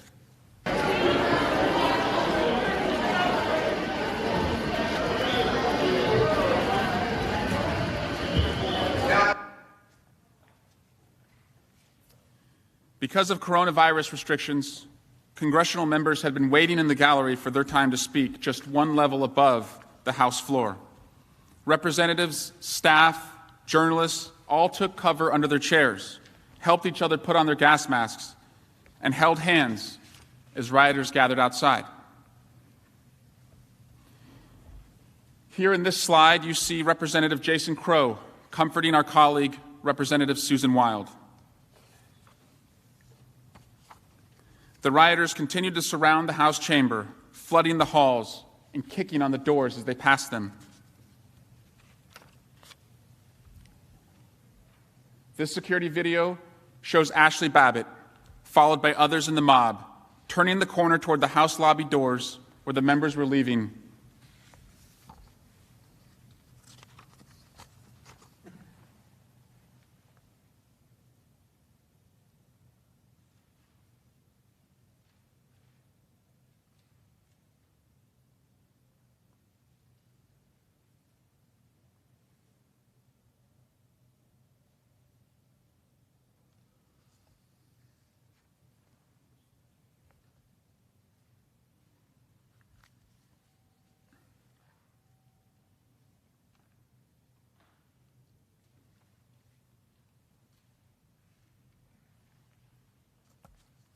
Chairman McGovern was one of the last members to leave the floor. As he left through the House lobby just after 2:40 p.m., he was spotted by the mob.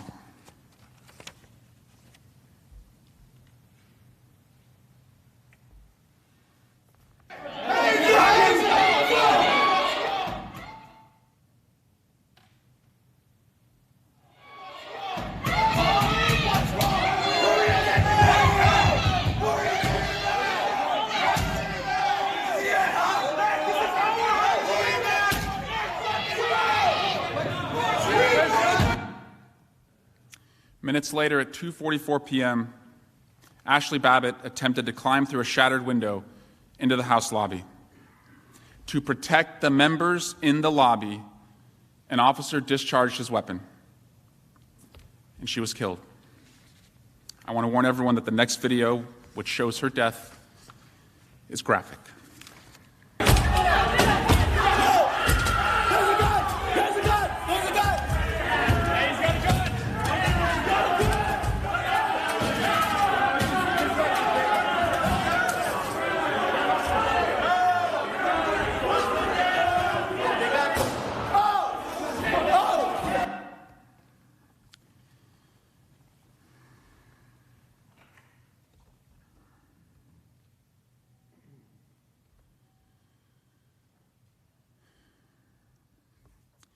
Inside the chamber, representatives, staff, and journalists remained trapped in the gallery, one floor above the House floor, and heard the gunshot. My colleague, Representative Dan Kildee, produced this recording. Yeah. The fuck? Take your pins off. Pins off. Out of fear that they'd be seen or taken by the mob, my colleagues were telling each other to take off their congressional pins.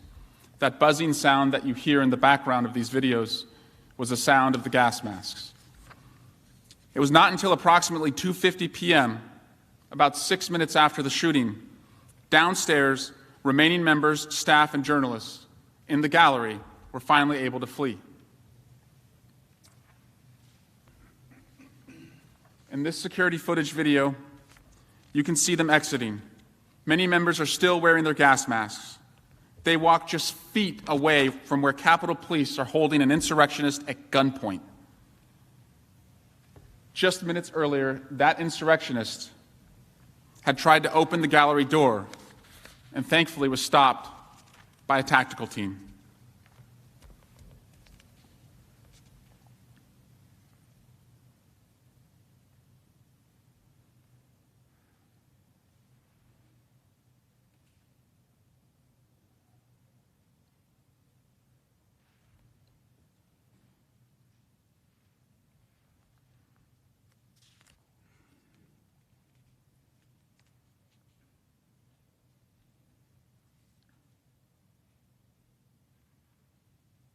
Although members were now being moved to another location, the mob continued to fight, to stop the count, to find the members, to engage with the police.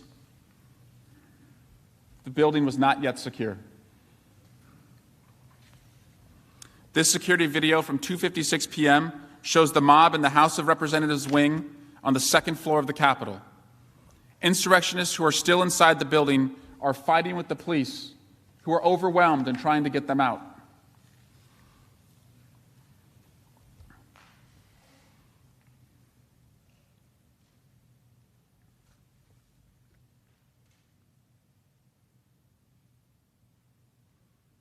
Throughout this presentation, we have been very careful to not share where members of Congress were taken on the paths they followed to get out and off the floors.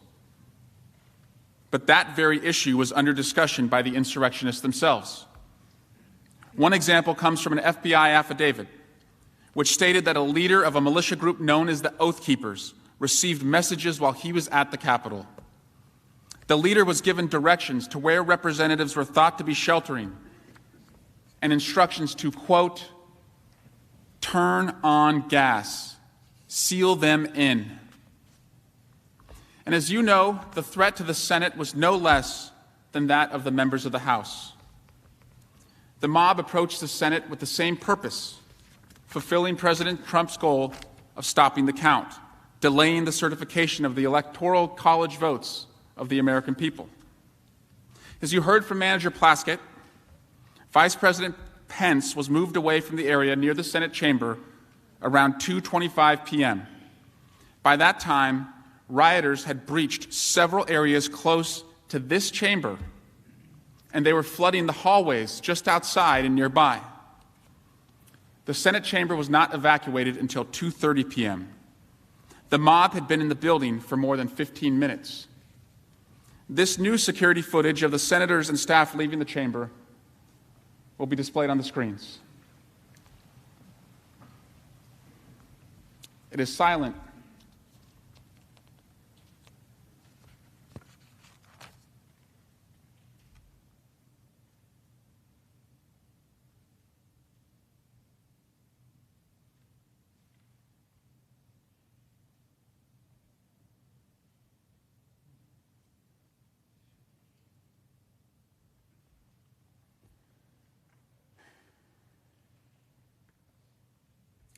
You cannot see it in this footage, but quick-thinking Senate floor staff grabbed and protected the electoral ballots that the mob was after.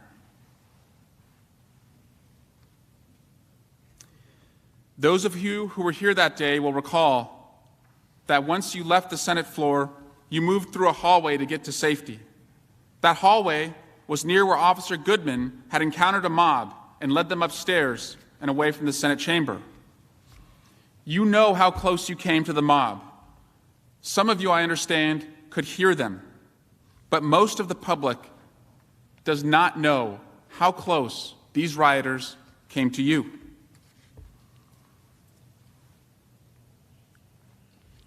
as you were moving through that hallway, I paced it off. You were just 58 steps away from where the mob was amassing and where police were rushing to stop them. They were yelling. In this security video, you can see how the Capitol Police created a line and blocked the hallway with their bodies to prevent rioters at the end of the hall from reaching you and your staff.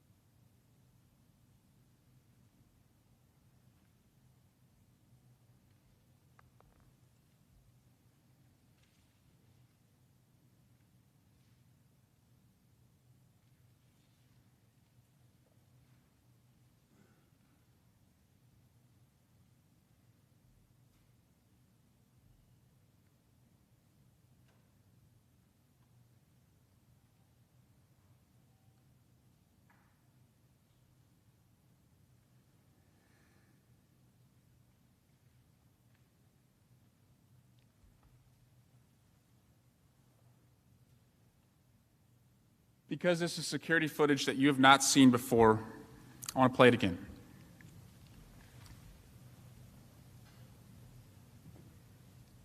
At the top of the screen is the other end of that hallway where the mob has amassed and the officers are rushing to protect you.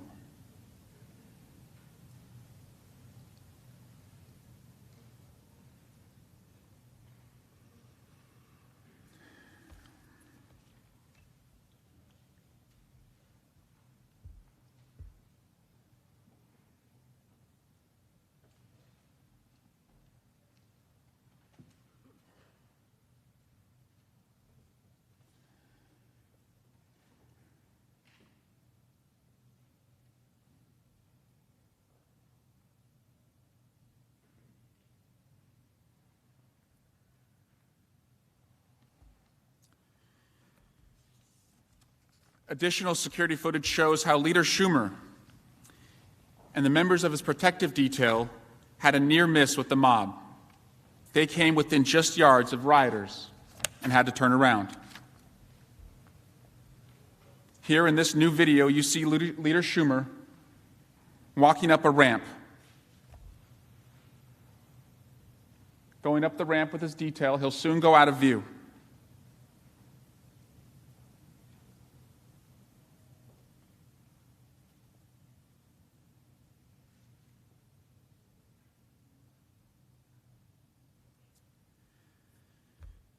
Seconds later, they return and run back down the hallway, and officers immediately shut the door and use their bodies to keep them safe. At 2:45 p.m., shortly after senators were ushered to safety from the Senate floor, insurrectionists reached this Senate gallery. The following video was filmed by a New Yorker reporter.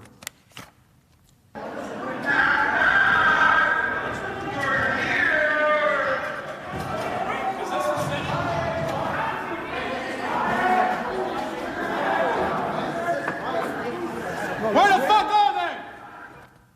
Minutes later, the insurrectionists invaded and desecrated the Senate floor. These vandals shouted and rifled through the desks in this room. They took pictures of documents and of themselves, celebrating that they had taken over the floor and stopped the counting of Electoral College votes.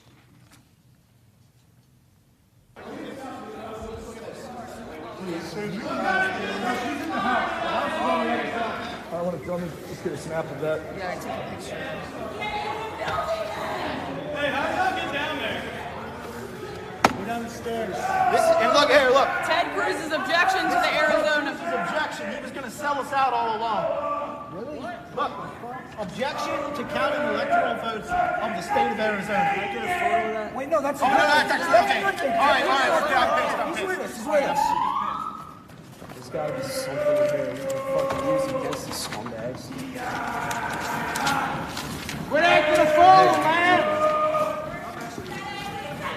America's Republic. Oh, no, this is good stuff. Hey! Quit acting a fool!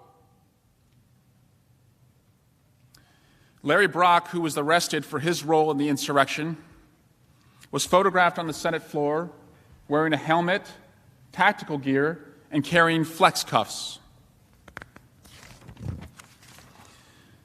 This man, also in the Senate gallery, is Eric Munchell. Like Brock, he was dressed in what appears to be tactical gear, also holding up flex cuffs. If the doors to this chamber had been breached just minutes earlier, imagine what they could have done with those cuffs. After insurrectionists occupied the Capitol and stopped the joint session from counting the votes, the Capitol was in lockdown for 5 hours.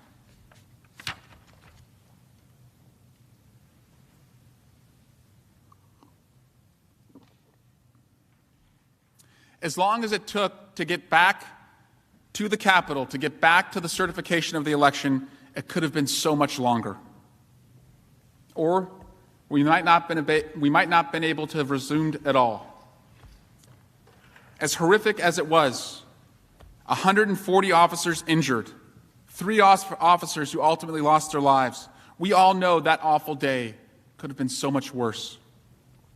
The only reason it was not was because of the extraordinary bravery of the men and women of the Capitol Police and the Metropolitan Police Departments. For hours and hours, these insurrectionists were in hand-to-hand combat with these brave men and women. Like some of you, I come from a law enforcement family. My dad was a cop. My 2 brothers, my little brothers, are cops who walk the beat today. I'm proud of them. And like in every law enforcement family, when we hang up the phone, we don't only say, "I love you," we say, "Be safe." So let's focus now on the attack and what it was like for the officers defending the Capitol that day. And again, I want to warn you that the following audio and videos are graphic and are unsettling. But it's important that we understand the extent of what occurred. Here's an audio recording from the radio traffic of the D.C. Metropolitan Police Department describing the violence. Cruiser 50 and copy, we're still taking rocks, bottles, and pieces of flag and metal poles. Cruiser 50, the crowd is using munitions against us. They have bear spray in the crowd. Bear spray in the crowd.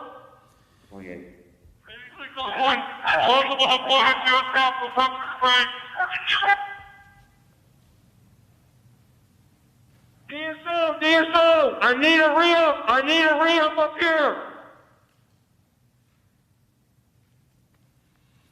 You hear the officer describe they're using munitions. The rioters, are using munitions against us.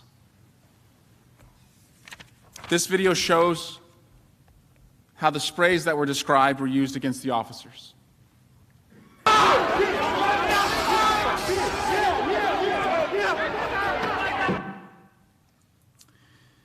In a separate Metropolitan Police Department radio traffic recording, you can hear an officer when he realizes that the insurrectionists had overtaken the police line. Cruiser 50, we lost the line. We lost the line. All MPD, pull back. All MPD, pull back up to the upper deck. All MPD, pull back to the upper deck. ASAP. All MPD, come back to the upper deck. Upper deck. Cruiser 50 was blanked. 1033. I repeat, 1033 was from the Capitol. We've been blanked and we've lost the line. The MPD officer calls out 1033. That's the code for emergency. Officer in need of assistance. His words, "We've lost the line." Hours after members of the House and Senate had left this area, on the west front of the building, the mob continued to grow, continued to beat the officers as they tried to get in. In this new security video, you can see the mob attacking officers with a crutch, a hockey stick, a bullhorn, and a Trump flag.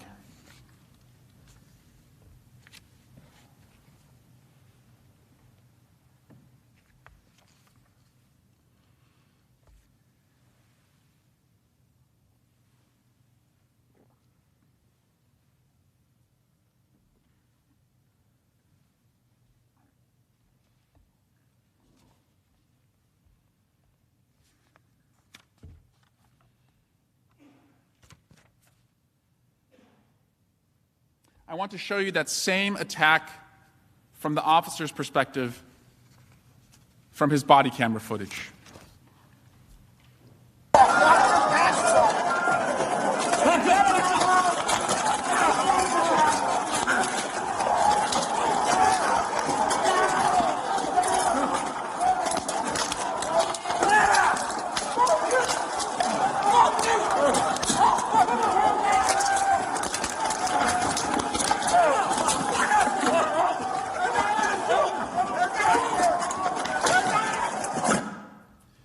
This body camera footage is from 4:27 p.m., over 2 hours from when the Capitol was first breached.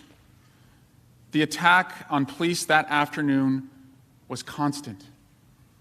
Metropolitan Police Officer Michael Fanone, a 20-year police veteran with 4 daughters, was part of a line of officers protecting the Capitol. He was one of 3 officers that the mob dragged down the stairs.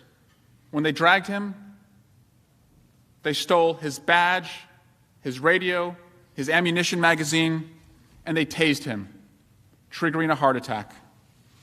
Here he describes his experience. Looked like a medieval battle scene. Some of the most brutal combat I've ever encountered. At one point I got tased. People were yelling out, we got one, we got one.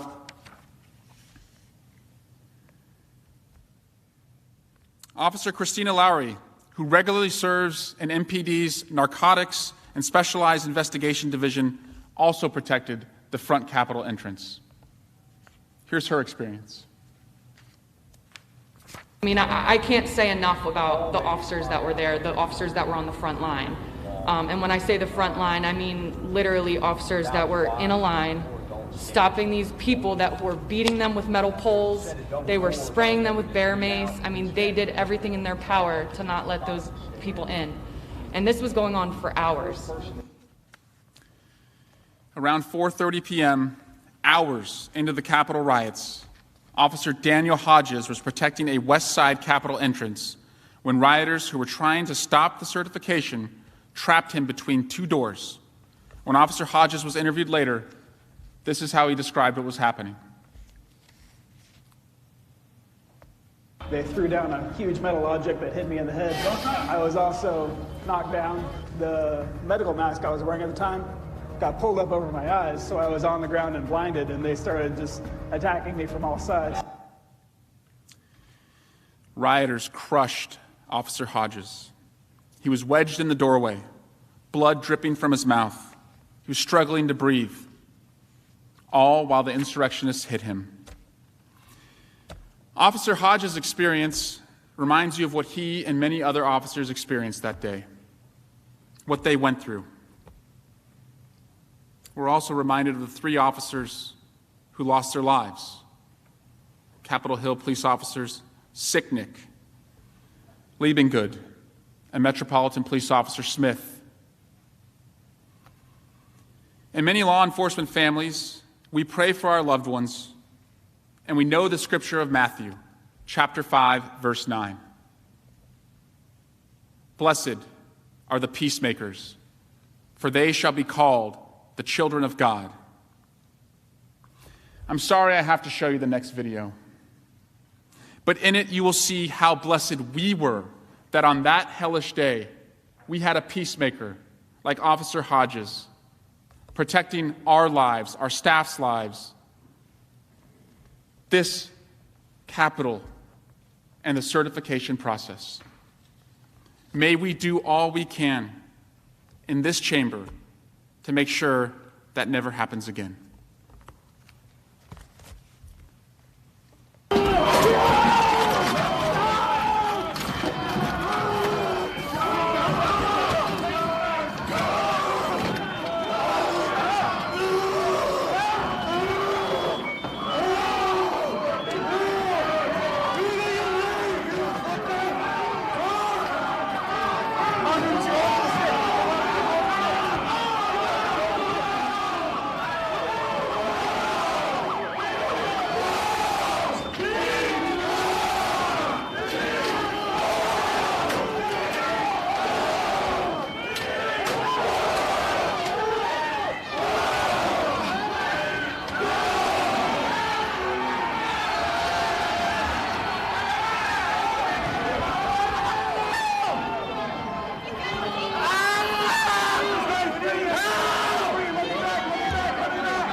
Mr. President, we'll now have a recess for dinner and we'll resume at 6:15. The Senate will stand in recess.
Senate will be in order. Mr. Raskin. Mr. President, distinguished members of the Senate, Managers Cicilline and Castro will now remind us of what President Trump was doing during the attack. They will show how he continued to stoke the insurrection and refused to speak out against the violence or do anything to stop it. Mr. Cicilline.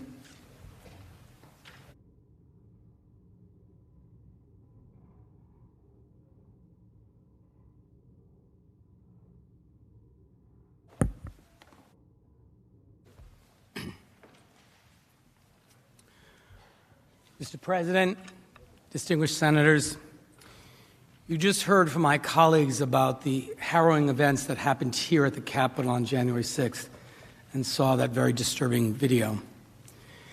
I'd now like to turn your attention to what was happening on the other end of Pennsylvania Avenue at the White House. And the truth is, the facts are that on January 6th, Donald Trump did not once condemn this attack. He did not once condemn the attackers. In fact, on January 6th, the only person he condemned was his own vice president, Mike Pence, who was hiding in this building with his family in fear for his life. In the first crucial hours of this violent attack, he did nothing to stop it, nothing to help us. By all accounts, from the people that were around him, he was delighted. And here's the last thing Donald Trump said that day. And you might remember this from my motions presentation earlier in the week. At 6 p.m. on January 6th, after all the destruction that you just saw, the Capitol Police and the National Guard fighting to secure this building, here's what Donald Trump tweeted. These are the things and events that happen when a sacred landslide election victory is so unceremoniously and viciously stripped away from great patriots who have been badly and unfairly treated for so long. Go home with love and in peace. Remember this day forever. He got what he incited, and according to Donald Trump, we got what we deserved. Donald Trump's incitement of this insurrection, including his dereliction of his duty as commander-in-chief to defend the Capitol and the people in it, his complete refusal to condemn the attack while it was going on, and his continued incitement of the violence during the attack require impeachment. Now let's turn to then President Trump's conduct that day. I want to start at the beginning when he addressed his thousands of great patriots, as he called them that morning. Around noon, Donald Trump began speaking at his rally just down Pennsylvania Avenue. Even before Donald Trump finished speaking, his supporters began to walk down toward the Capitol, and they were already starting to chant, "Stop the steal, storm the Capitol, invade the Capitol, fight for Trump." And by 12:53 p.m., they had violently forced their way through the barricades here at the Capitol. Now, about 1 o'clock that day, with this chaos just starting, Speaker Pelosi, as the Constitution requires, formally commenced the process by which this chamber certifies the election results. Within 10 minutes, at 1:11 p.m., as if almost on cue, Donald Trump concluded his speech with his final reminder to the thousands gathered there that it was time to go to the Capitol. Let's watch.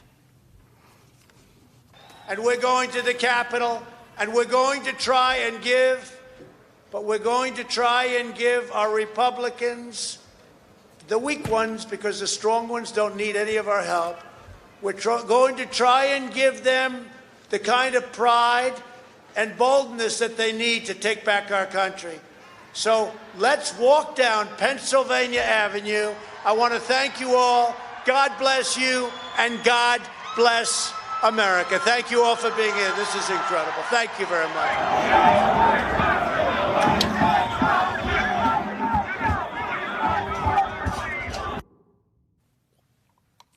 Now, you've seen what happened when these supporters, following his orders, arrived here at the Capitol.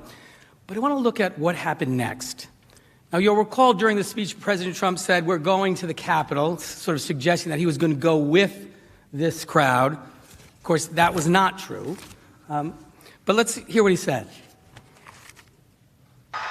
Now it is up to Congress to confront this egregious assault on our democracy. And after this, we're going to walk down, and I'll be there with you. We're going to walk down. We're going to walk down anyone you want, but I think right here we're going to walk down to the Capitol. This, of course, was not true. He did not go with him to the Capitol. He left and went back to the White House. And while he was en route to the White House, violence really began to grow here at the Capitol. And within minutes of Donald Trump's speech ending, there were significant reports of escalating violence that began to surface. Buildings around the Capitol were starting to be evacuated. And by 1:15, an explosive device had been found at the DNC. A pipe bomb had been found at the RNC about 15 minutes earlier. The House Sergeant at Arms had called for immediate assistance. At 1:34 p.m., the mayor of Washington, D.C., called for additional National Guard troops. I won't go through all of the details of the violence that unfolded here. You just saw that. But as we walk through what our commander-in-chief did that day, I want to be very clear about exactly what was happening here at the same time.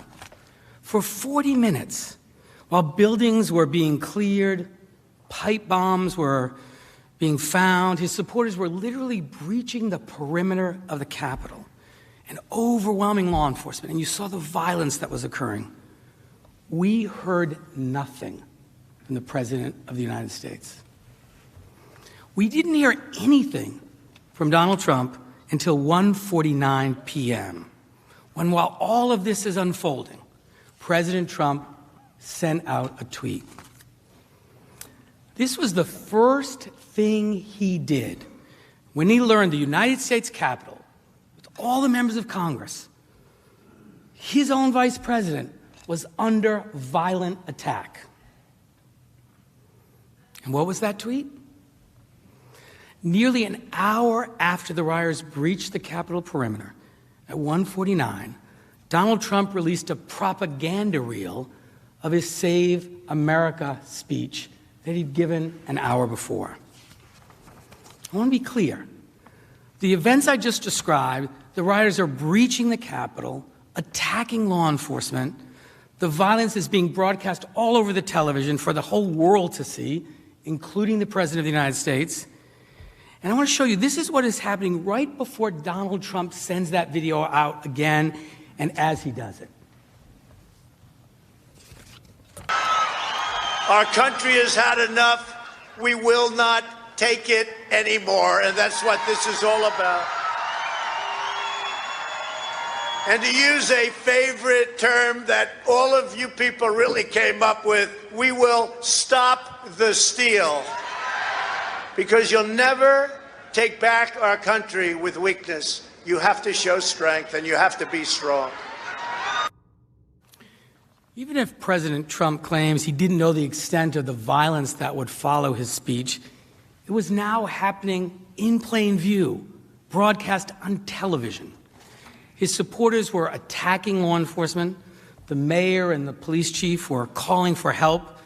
Members of Congress and the vice president were inside, scared for their lives. And he doesn't send help, doesn't try to stop it, doesn't even acknowledge the attack. Instead, our commander-in-chief tweeted the video of the speech that he'd given before that included language like, "Our country has had enough. We will not take it anymore." And that's what this is all about. You have to be strong. Those around Donald Trump, as was later reported, were disgusted. His close aides, his advisors, those working for him, former officials, even his family were begging him to do something. Kellyanne Conway, the president's close advisor, called to, quote, add her name to the chorus of aides urging Donald Trump to take action. Ivanka Trump, the president's own daughter, went to the Oval Office as soon as the rioting escalated and was, as confirmed by Senator Graham, quote, trying to get Trump to speak out, to tell everyone to leave, end quote. Minority Leader Kevin McCarthy called Jared Kushner, pleading with him to persuade Trump to issue a statement or to do something. And Kushner, too, went down to the White House after that call. And it wasn't just the people at the White House. Members of Congress from both parties who were trapped here were calling the White House to ask for help. Some members even appealed directly to Donald Trump. These members who had, quote, been loyal Trump supporters and were even willing to vote against the Electoral College results were now scared for their lives. Minority Leader Kevin McCarthy repeatedly even got into a screaming match as the attack was underway, demanding that Trump do something, issue a statement denouncing the mob.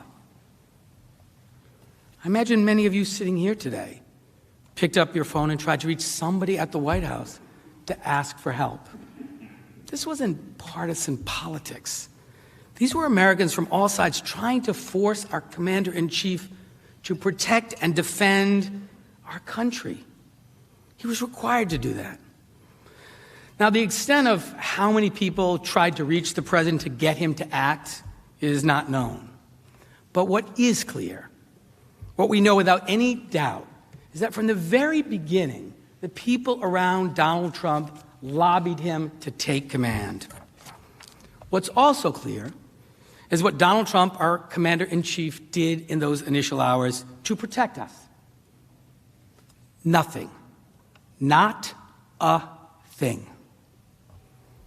He knew it was happening. The attack was on TV. We all know that President Trump had the power to stop these attacks. He was our commander-in-chief. He had the power to assess the security situation, send backup, send help. He also had incited this violent attack. They were listening to him. He could have commanded them to leave. But he didn't. The first critical hour and a half of this bloody attack, Donald Trump tweeted his rally speech and did nothing else. And we know why. We know his state of mind that prompted his utter, complete refusal to defend us. It was reported by those around him. The president, as reported by sources, at the time was delighted. As he watched the violence unfold on television, President Trump was reportedly, and I quote, borderline enthusiastic because it meant the certification was being derailed, end quote. Senator Ben Sasse relayed a conversation with senior White House officials that President Trump was, quote, walking around the White House, confused about why other people on his team weren't as excited as he was, end quote. Trump's reaction to this attack reportedly genuinely freaked people out. I understand why. We just suffered a very serious attack on our country. And we saw it, and the people around him knew it. But when Donald Trump saw it, he was delighted. Now, what President Trump did next confirms why he was so delighted, why he wanted this. Because it shows that his singular focus that day, the day we were attacked, was not protecting us, was not protecting you, was not protecting the Capitol. It was stopping the certification of the election results. The evidence is clear. Shortly after 2 p.m., as the siege was fully underway, then President Trump made a call. This is the first call that we are aware he made to anyone inside the Capitol during the attack. Didn't call the vice president to ask how he could help defend the Capitol. Didn't call the next two in line to the succession of the presidency to check on their safety or well-being. Instead, he attempted to call Senator Tuberville. He dialed Senator Lee by accident. Senator Lee describes it. He had just ended a prayer with his colleagues here in the Senate chamber, and the phone rang. It was Donald Trump. And how Senator Lee explains is that the phone call goes something like this. Hey, Tommy, Trump asks, and Senator Lee says, this isn't Tommy, and he hands the phone to Senator Tuberville. Senator Lee then confirmed that he stood by as Senator Tuberville and President Trump spoke on the phone. And on that call, Donald Trump reportedly asked Senator Tuberville to make additional objections to the certification process.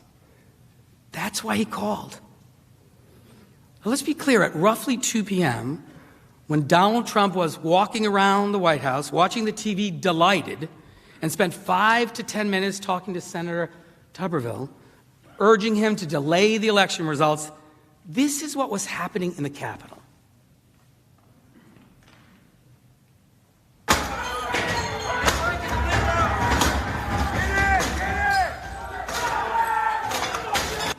We'll pause. Protesters are in the building. Thank you.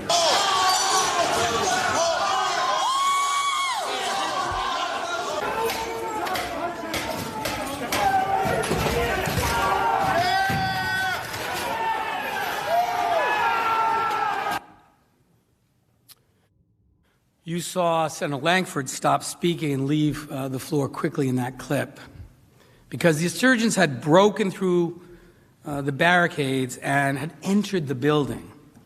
And as these armed insurrectionists banged on the doors, members of Congress were told to put on their gas masks, to put bags over their heads for safety and prepare to evacuate.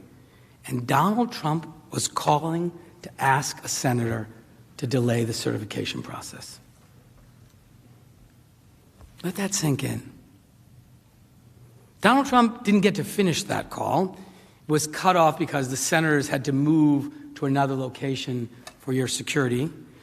And thank God they did. Because as the call was occurring, the rioters got closer to the Senate chambers. And as we all know now, but for the heroism of Capitol Police Officer Eugene Goodman and other law enforcement officers who took them in a different direction to the police line, they very likely would have gotten here. Think about that. Armed insurrectionists with guns, weapons, zip ties, brass knuckles, they were coming for us. They were inside the United States Capitol, trying to stop the certification process. The police were outnumbered, and but for the grace of God, they would have gotten us, all of us. And our commander-in-chief makes a call about an hour after the siege began, not to preserve, protect, and defend you and our country and the Capitol, but to join forces with the mob and pressure a senator to stop certification. We just can't get numb to this kind of behavior. There can be no doubt as to the purpose of Donald Trump's call, that he was not calling to assess the security threats or to check on the well-being of you or anyone else. Indeed, later on that evening, while all of the destruction and damage still continued, dozens of officers were being treated for serious injuries. Deaths were confirmed. About 7 p.m., the president's personal lawyer, Rudy Giuliani, made a call. And just in case you don't think there was some coordination, he also called Senator Lee's phone trying to reach Senator Tuberville. We don't have to guess as to what Rudy Giuliani said in that voicemail because we have it recorded. So let's listen to what the president's personal lawyer said on the night of this attack. Senator Tuberville, or I should say Coach Tuberville, this is Rudy Giuliani, president's lawyer. I'm calling you because I want to discuss with you how they're trying to rush this hearing and how we need you, our Republican friends, to try to just slow it down This was the singular focus of Donald Trump during this bloody, violent attack on the Capitol, stopping the certification. Look, as I mentioned, I was a trial lawyer for 16 years. Sometimes you have to ask a jury to use reasonable inferences to piece together a defendant's state of mind. We don't have to do this here. While our country was violently attacked by an armed mob, President Trump not only refused to stop the attack or even address the attack at all, he made clear his focus was the same goal of the attackers he had incited: to stop the certification process and prevent the peaceful transition of power. The only action we know that he took an hour into this attack was to call Senator Tuberville to ask him to delay the certification. This is as clear evidence as I have ever seen of what Donald Trump really cared about that day. Now look, the certification process, as we all know, includes debate and objections.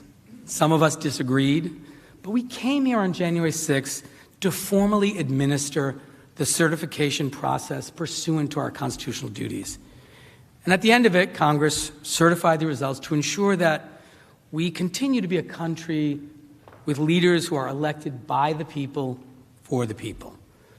Donald Trump's objection to the certification are not on trial.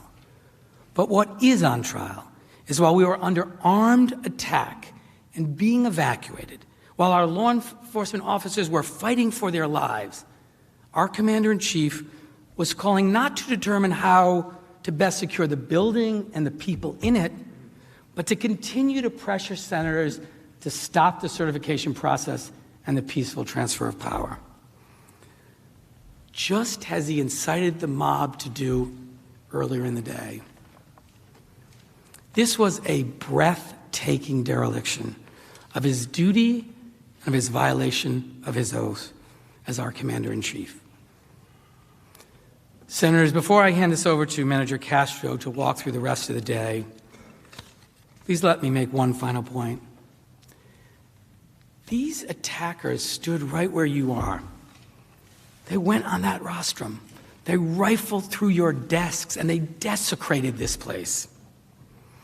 And literally, the president sat delighted, doing nothing to help us, calling one of you to pressure you to stop the certification. It can't be that the commander-in-chief can incite a lawless, bloody insurrection and then utterly fail in his duty as commander-in-chief to defend us from the attack, to defend our law enforcement officers from that attack, and just get away with it.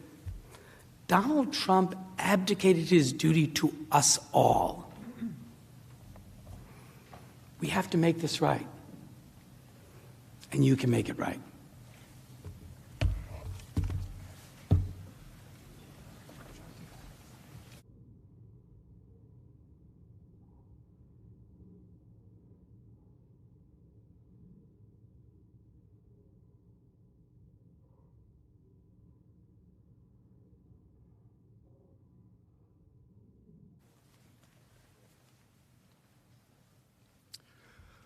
My fellow manager, David Cicilline, showed you what President Trump did and did not do in those first critical hours of the attack. He sent a tweet at 1:49 p.m. where he reposted a video of the speech that incited the attack. And he called a senator to ask him to delay the certification as the senator was being evacuated for his own safety.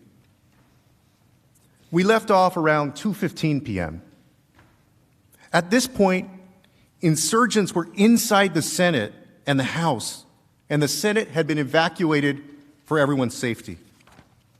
And as you saw, Vice President Mike Pence and his family even had to be evacuated for their safety. Now, you'll recall, Donald Trump had made Vice President Pence a target.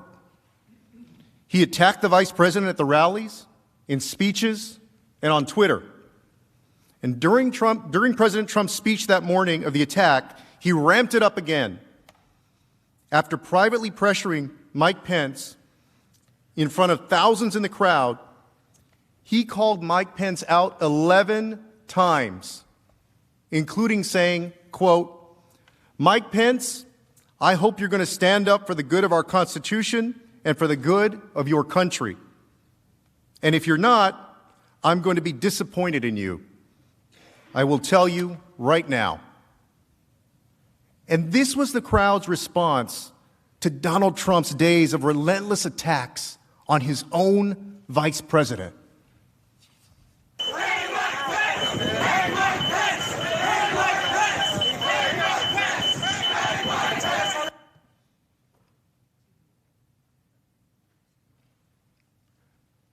By 2:15 p.m., the crowd was chanting in unison, "Hang Mike Pence," outside the very building he'd been evacuated from with his family. Now, even if President Trump didn't know that his inflammatory remarks about his vice president would result in chants of "Hang Mike Pence," by 2:15 p.m., he surely knew. The attack was all over television. They were doing this out in the open. This was a vice president whose life, whose family's life, was being threatened by people whom the president had summoned to the Capitol. And what did President Trump do in response? Did he stop? Did he tell his base, "No, don't attack my vice president"? Even when President Trump knew what his words were causing, he didn't do any of those things to stop the crowd. In fact, he did the opposite. He fueled the fire. At 2:24 p.m., he tweeted, quote, "Mike Pence didn't have the courage to do what should have been done to protect our country and our Constitution. USA demands the truth." Over an hour and a half into the attack, and this is what he tweeted. And he still, even at this point, did not acknowledge the attack on the Capitol, let alone condemn it. Instead, he further incites the mob against his own vice president, whose life was being threatened. Well, some of you may say, well, who was paying attention anyway? Well, that mob was paying attention. Mike Pence didn't have the courage to do what should have been done to protect our country and our Constitution, giving states a chance to certify a corrected set of facts, not the fraudulent or inaccurate ones which they were asked to previously certify. U.S. demands the truth. Mike Pence is a bitch! Mike Pence is a bitch! Can I speak to Pelosi? Yeah, we're coming, bitch! Oh, Mike Pence, we're coming for you too, fucking traitor!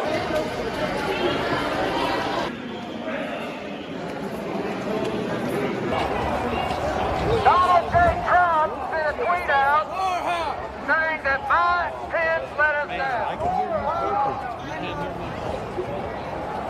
Mike Pence let us down, people. If you want to get something done, you're going to have to do it yourself.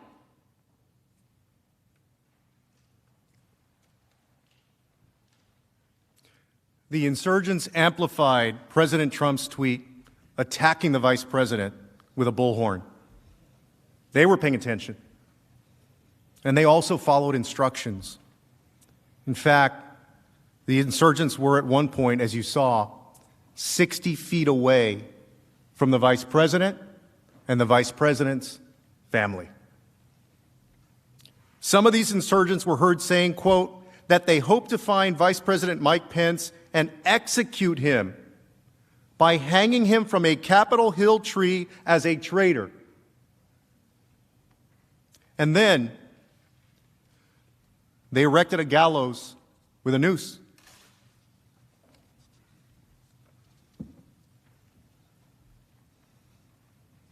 This is what Donald Trump incited.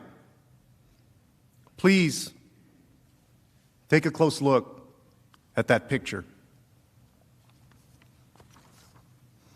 It harkens back to our nation's worst history of lynching. A president's words have the power to move people to action. These were the results. And why did the president incite such rage against the vice president? He was fulfilling his constitutional duty, as we all were that day. Vice presidents in this country have been carrying out this constitutional duty, overseeing the certification of the election results without incident, without contest, without a word, for the entirety of our nation. It's part of our peaceful transition of power in the United States. And the vice president said he reviewed the Constitution and he could not block certification as President Trump wanted him and was pressuring him to do. He told the president in a letter that morning, a few hours before President Trump's tweet, quote, "I will approach this moment with a sense of duty and an open mind, setting politics and personal interests aside, and do my part to faithfully discharge my duties, our duties, under the Constitution. I also pray that we will do so with humility and faith." And the president's response to that statement was to attack Mike Pence while he was with his family under the threat of a violent mob. The vice president was following his faith, his duty, and his oath to our nation. And the vice president and I don't agree on too much in politics, but he's a man who upholds his oath, his faith, his duty, and most of all, upholds the Constitution. And Mike Pence is not a traitor to this country. He's a patriot. And he and his family, who was with him that day, didn't deserve this. Didn't deserve a president unleashing a mob on them, especially because he was just doing his job. As this was unfolding and the crowd grew more violent, the president, of course, was not alone at the White House. And the people closest to him, his family and advisors who saw this unfolding in real time, begged him, implored him to stop the attack. An aide to Mark Meadows, the president's chief of staff, urged his boss to go see the president, saying, quote, "They are going to kill people. They're going to kill people." That's what those around President Trump feared. And still, nothing. It wasn't until 2:38 p.m., nearly 2 hours after the start of the siege, that Donald Trump even acknowledged the attack. And when he finally did acknowledge the attack, here's what he said. On the right, you'll see what had been happening prior to that tweet and as he sent the tweet. And on the left, you'll see exactly what he tweeted. I'm going to stop you there for just one moment because we do have some breaking news. We want to bring in congressional correspondent Chad Pergram as this is just all developing right now. Chad, I understand the Capitol is now on lockdown.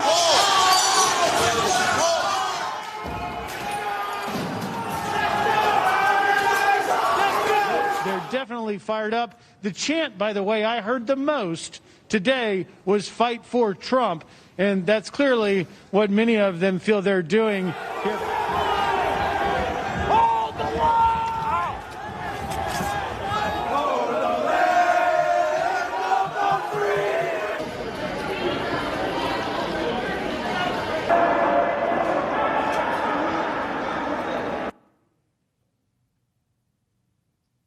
That's what our president saw unfolding in real time, broadcast all over television. And this is what he tweeted at 2:38 p.m. Quote, "Please support our Capitol Police and law enforcement. They're truly on the side of our country. Stay peaceful." And much has been made of the fact that in this tweet, he says, "Stay peaceful." Senators, stay peaceful? Think about that for a second. These folks were not peaceful. They were breaking windows, pushing through law enforcement officers, waving the flag as they invaded this Capitol building. This was a violent, armed attack. Stay peaceful? How about stop the attack? Stop the violence. Stay peaceful? How about you say immediately leave? Stop. And he said, please support our law enforcement. How about he actually support our law enforcement by telling these insurgents to leave the Capitol immediately, which he never did. He didn't. Because the truth is, he didn't want it to stop. He wanted them to stay and to stop the certification. And his failure had grave and deadly consequences. By 2:45 p.m., the warnings were tragically proven correct. Ashley Babbitt was shot by an officer as she tried to break through a glass door to reach the Speaker's lobby. At this point, the pleas to Donald Trump, publicly and privately, grew even more desperate. At 2:54 p.m., Alyssa Farah, a former strategic communications director, begged the president, quote, "Condemn this now. You're the only one they will listen to for our country." Mick Mulvaney, the president's former chief of staff, his right-hand man at one point, tweeted at 3:01, "The president's tweet is not enough. He can stop this now and needs to do exactly that. Tell these folks to go home." He can stop this now. Tell these folks to go home. At 3:06 p.m., Rep. McCarthy appeared on Fox News. Here's what he said. I could not be sadder or more disappointed with the way our country looks at this very moment. People are getting hurt. Anyone involved in this, if you're hearing me, hear me very loud and clear. This is not the American way. He's saying on Fox News, which the president watches, this is not the American way. Stop the attack. Representative Gallagher at 3:11 p.m., while secured in his own office, posted a video to Twitter. Mr. President, you have got to stop this. You are the only person who can call this off. Call it off. And then, when the president didn't answer his pleas on Twitter, Representative Gallagher went on live television. I mean, this is insane. I mean, I've not seen anything like this since I deployed to Iraq in 2007 and 2008. I mean, this is America, and this is what's happening right now. The president needs to call it off. Like, call it off. Call it off. Representative Gallagher, you see there, said he'd not seen anything like this since he was deployed in Iraq. The message around the president was clear from everyone. You need to call this off. Stop it.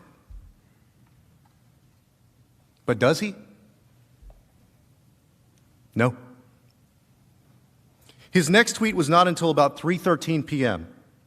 Once again, it's important to consider what was happening between Donald Trump's 2:38 p.m. tweet and his next tweet at 3:13 p.m. You'll see footage from the attack during that time on the right and Donald Trump's tweet on the left. We've been informed that protesters have penetrated the Capitol. This is my fucking building. Hey, we got a fucking attitude problem over here. I tell you, the sentiment in the streets is really getting to a different level. This is spinning out of control. This is turning violent. This is getting dangerous. Stand up for America. Got one idea. Don't touch me, don't. Get the fuck out of here!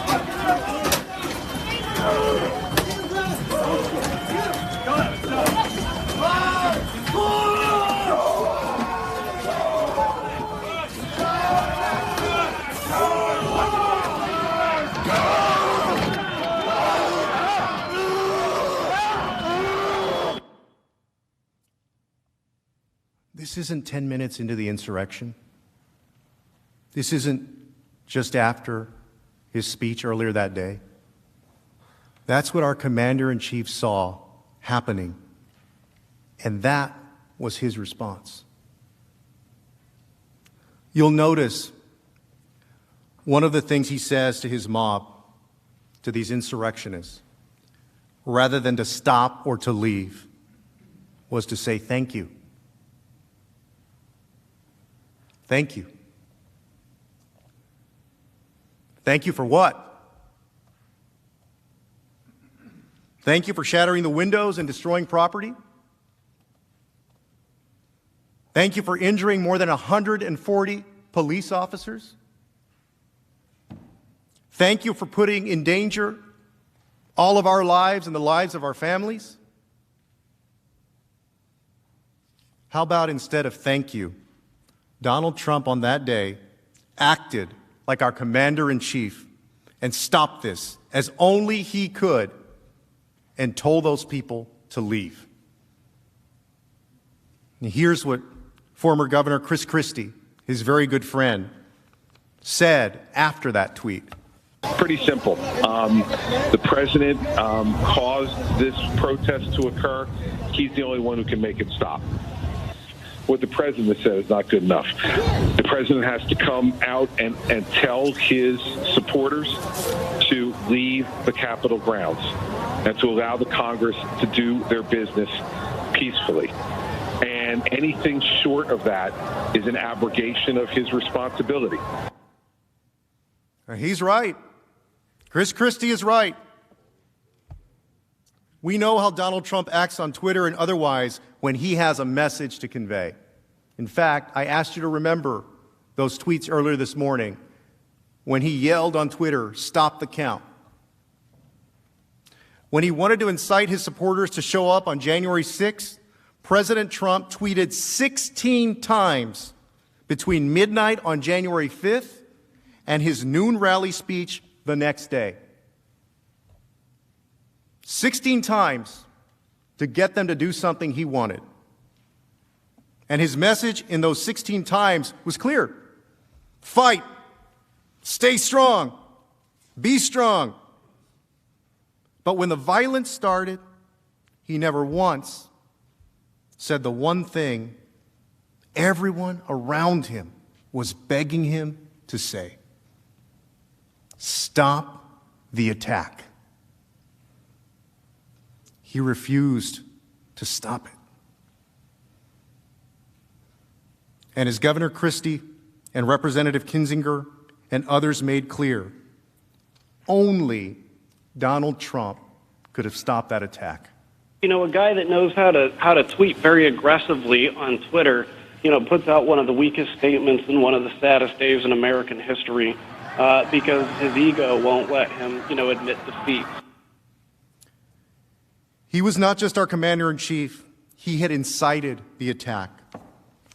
The insurgents were following his commands. And we saw when they read aloud this tweet, attacking the vice president.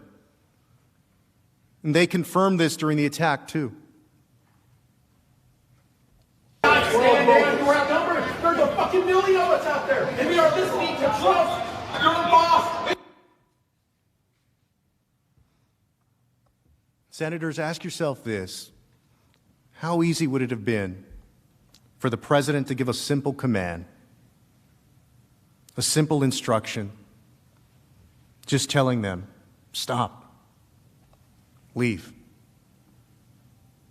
This was a dereliction of duty, plain and simple. And it would have been for any president who had done that. And that brings me to my next point. You heard from my colleagues that when planning this attack, the insurgents predicted that Donald Trump would command the National Guard to help them. And there's a lot that we don't know yet about what happened that day. But here's what we do know. Donald Trump did not send help to these officers who were badly outnumbered, overwhelmed, and being beaten down. 2 hours into the insurrection, by 3 p.m., President Trump had not deployed the National Guard or any other law enforcement to help, despite multiple pleas to do so. President Donald Trump was at the time our Commander-in-Chief of the United States of America. He took a solemn oath to preserve, protect, and defend this country, and he failed to uphold that oath. In fact, there's no indication that President Trump ever made a call to have the Guard deployed or had anything to do with the Guard being deployed when it ultimately was. And shortly after 3:04 p.m., the acting defense secretary announced that the Guard had been activated and listed the people he spoke with prior to this activation, including Vice President Mike Pence, Speaker Pelosi, Leader McConnell, Senator Schumer, and Representative Hoyer. But that list did not include the president. This omission of his name was reportedly not accidental. According to reports, quote, Trump initially rebuffed requests to mobilize the National Guard and required interference by other officials, including his own White House counsel. And later, quote, as a mob of Trump supporters breached police barricades and seized the Capitol, Trump reportedly was, quote, disengaged in discussions with Pentagon leaders about deploying the National Guard to aid the overwhelmed U.S. Capitol Police. President Trump was reportedly, and I quote, completely, totally out of it.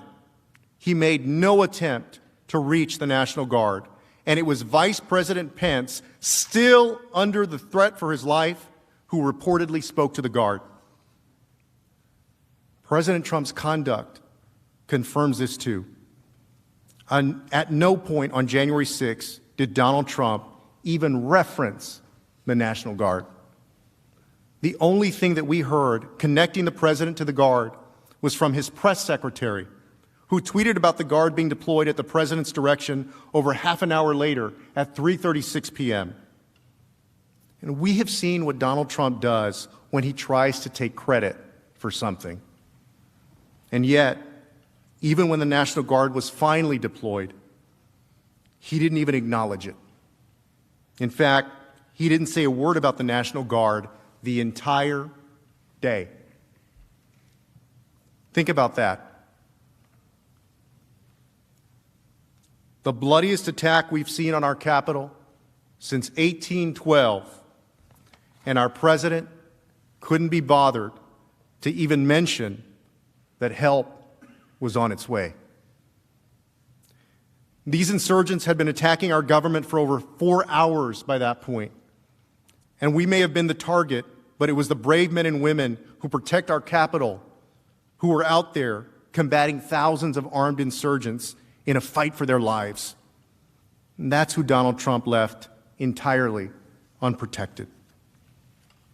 Hold on! Let's get there!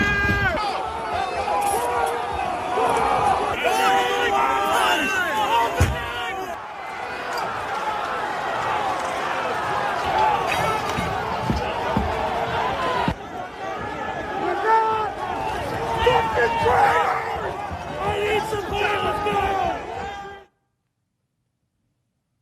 And this is hard to watch, but I think it's important we understand what the Capitol Police were facing, how severely they were outnumbered, while our commander-in-chief, whose job it was to protect and defend them, was just watching, doing nothing for hours, refusing to send help.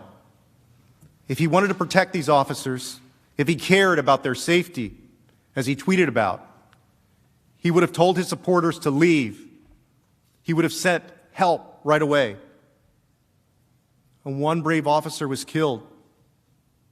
Others took their lives after the attack. More than 140 police officers were injured, including cracked ribs, smashed spinal discs. One officer will lose an eye. Another was stabbed with a metal fence stake. They were completely and violently overwhelmed by a mob and needed help.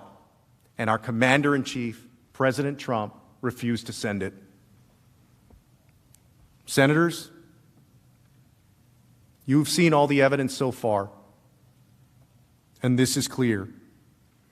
On January 6th, President Trump left everyone in this Capitol for dead. For the next hour, after President Trump's 3 p.m. tweet, he still did nothing. Not until 4:17 p.m., over 3.5 hours after the violence started, did our president send a message finally asking the insurgents to go home. On the right, you'll see what happened that day in the hours leading up to his pre-recorded video. On the left, you'll see his message. Let's watch. I know your pain. I know you're hurt. We had an election that was stolen from us. It was a landslide election, and everyone knows it, especially the other side. But you have to go home now. We have to have peace. We have to have law and order. We have to respect our great people in law and order. We don't want anybody hurt. It's a very tough period of time. There's never been a time like this where such a thing happened, where they could take it away from all of us, from me, from you, from our country. This was a fraudulent election, but we can't play into the hands of these people. We have to have peace. So go home. We love you. You're very special. You've seen what happens. You see the way others are treated that are so bad and so evil. I know how you feel. But go home and go home in peace.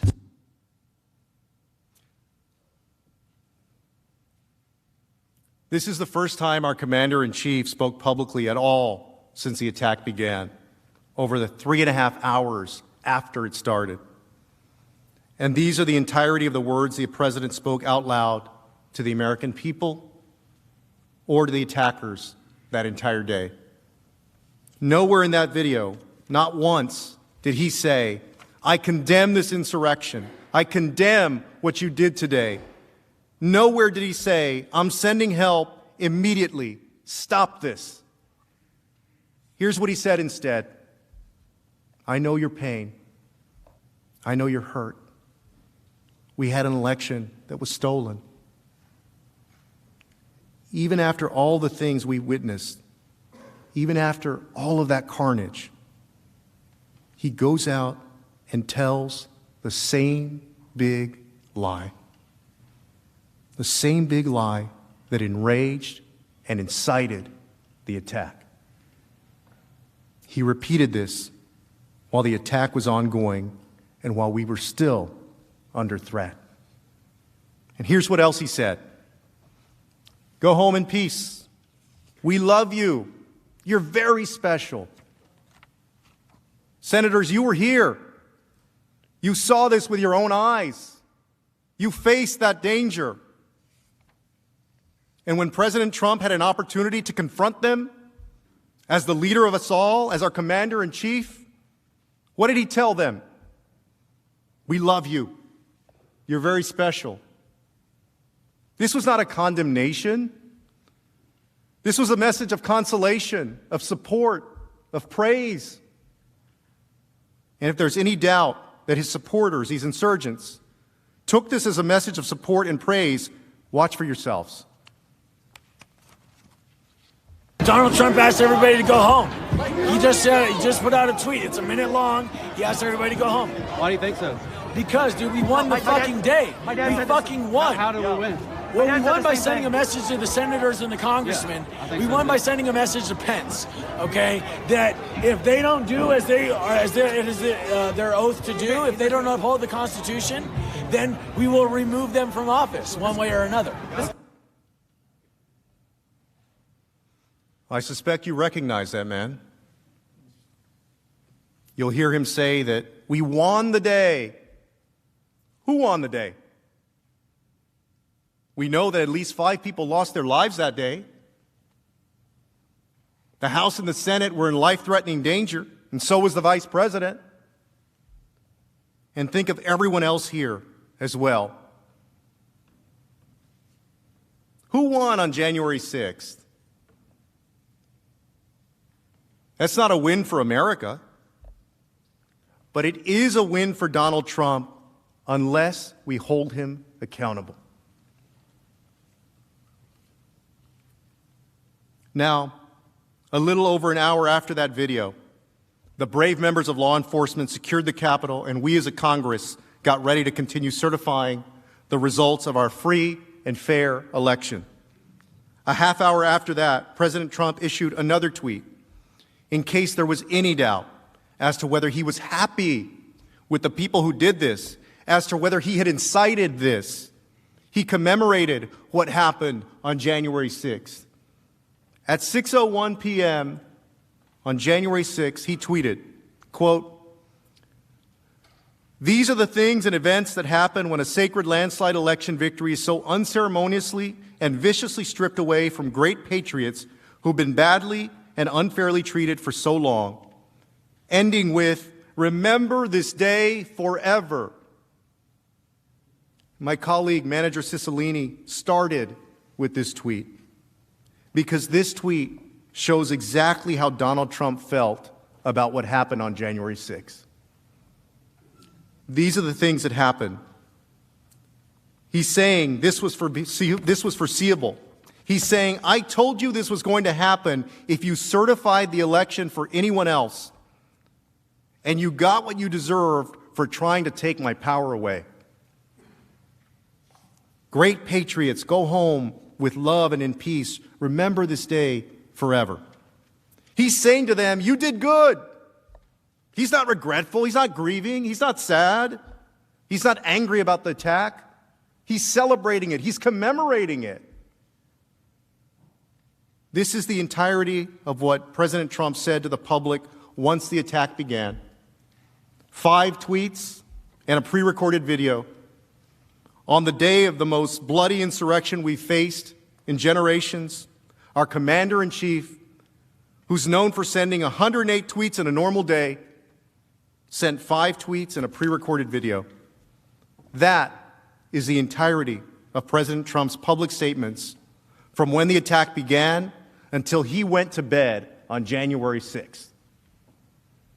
That's all he did, despite all the people we know who begged him to preserve, protect, and defend. That was our commander-in-chief's response. He began the day with, quote, "Our country has had enough. We will not take it anymore." And that's what this is all about. And he ended the attack letting us know that we got what he forewarned that morning.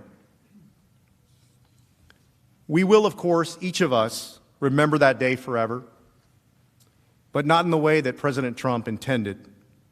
Not because of the actions of these violent, unpatriotic insurrectionists. I'll remember that day forever, because despite President Trump's vicious attempts throughout the day to encourage the siege and block the certification, he failed. At 8:06 p.m., the Senate gavelled into session, and the counting of the electoral votes continued. About an hour later, the House followed suit. And close to 4 a.m., after spending a significant part of the day evacuated or on the floor or hiding, this great body fulfilled the will of the people and certified the Electoral College vote. And I'm proud to be part of Congress. I'm proud that we ensured that the will of the American people finally prevailed on that day. And I'm proud that I and everyone in this room abided by our oath of office, even if the president didn't abide by his. And President Trump, too, took an oath as president. He swore on a Bible to preserve, protect, and defend. And who among us could honestly say they believe that he upheld that oath? And who among us will let his utter dereliction of duty stand?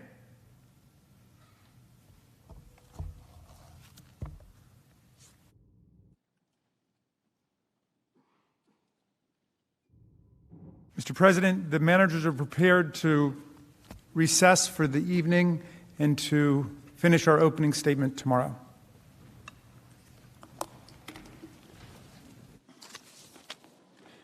Mr. President. Majority Leader. Pursuant to Impeachment Rule 16, I make a motion. Statements were attributed to me moments ago by the House impeachment managers. Statements relating to the content of conversations between a phone call involving President Trump and Senator Tuberville were not made by me. They're not accurate, and they're contrary to fact. I move, pursuant to Rule 16, that they be stricken from the record.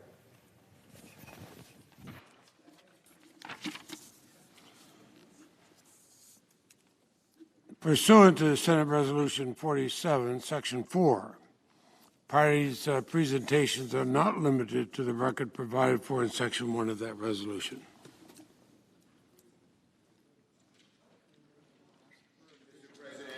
Senator, I appeal the ruling of the chair. I couldn't hear what he said. I appeal the ruling of the chair,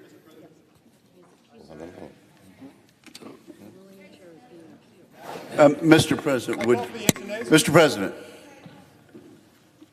Mr. President, right here, we might as well hear clearly what the ruling of the chair was. So if you would repeat that. Of course, I will. And pursuant to Senate Resolution 47, Section 4, the parties' presentations are not limited.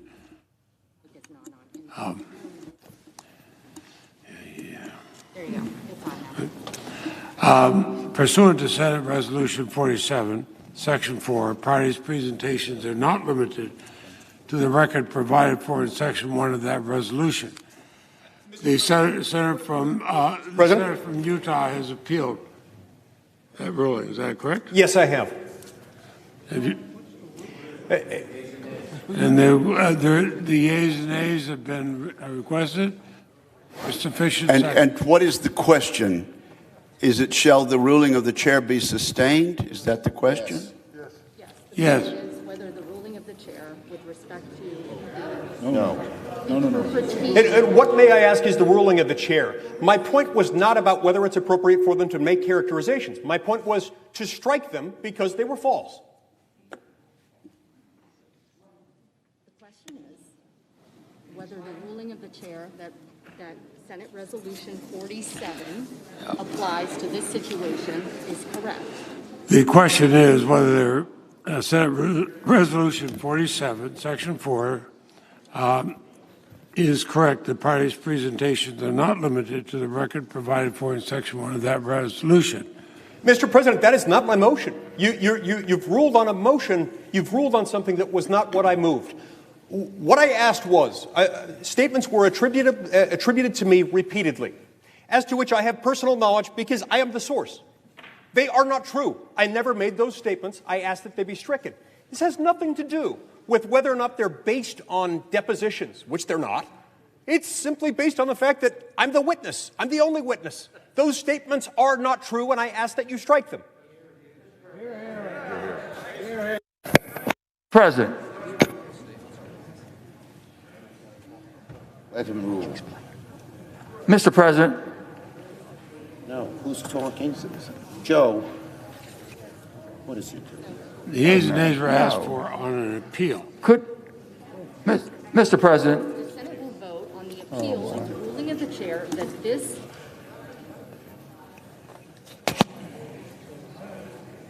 is. Can you hit the mic button? Come on. I'm in trouble with the mic. I'm sorry.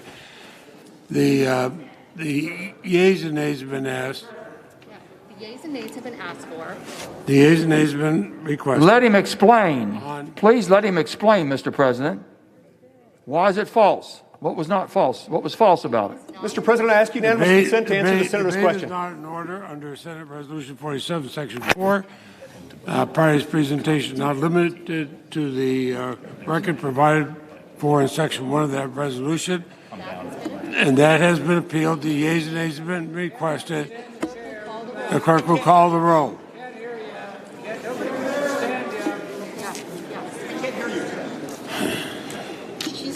Ms. Baldwin. Mr. Barrasso. Mr. Bennett. Well, point of clarification. What is the question?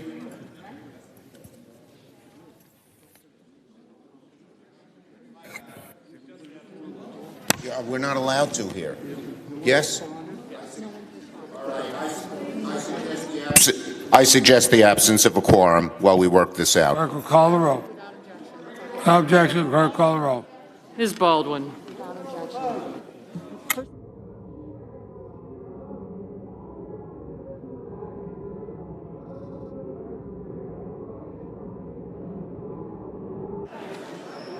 Mr. Barrasso.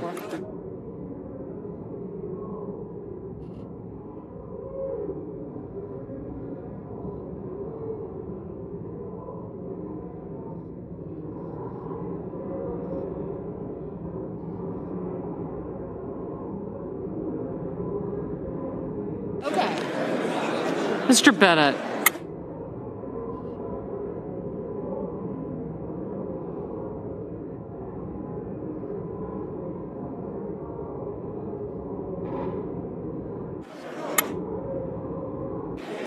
Mrs. Blackburn.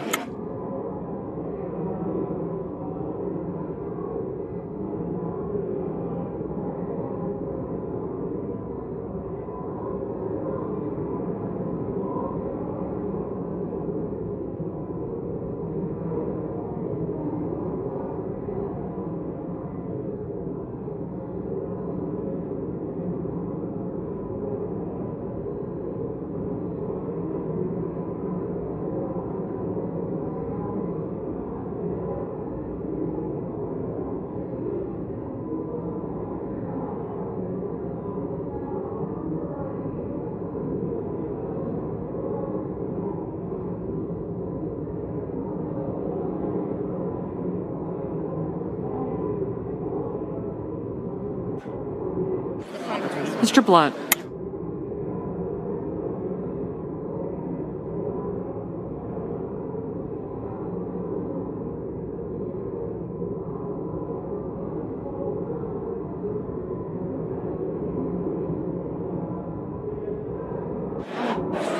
Mr. Booker.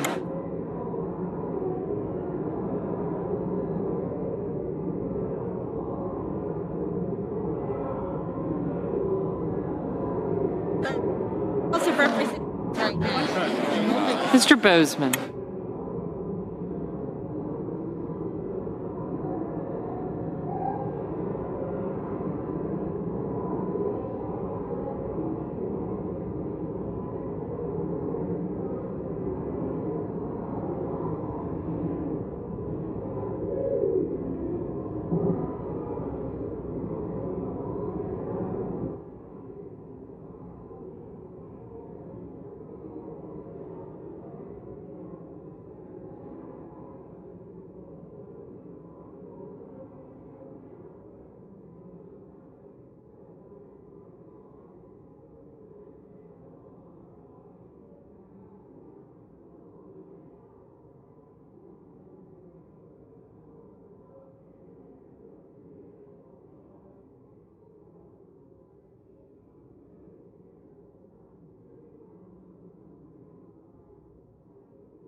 Mr. Braun.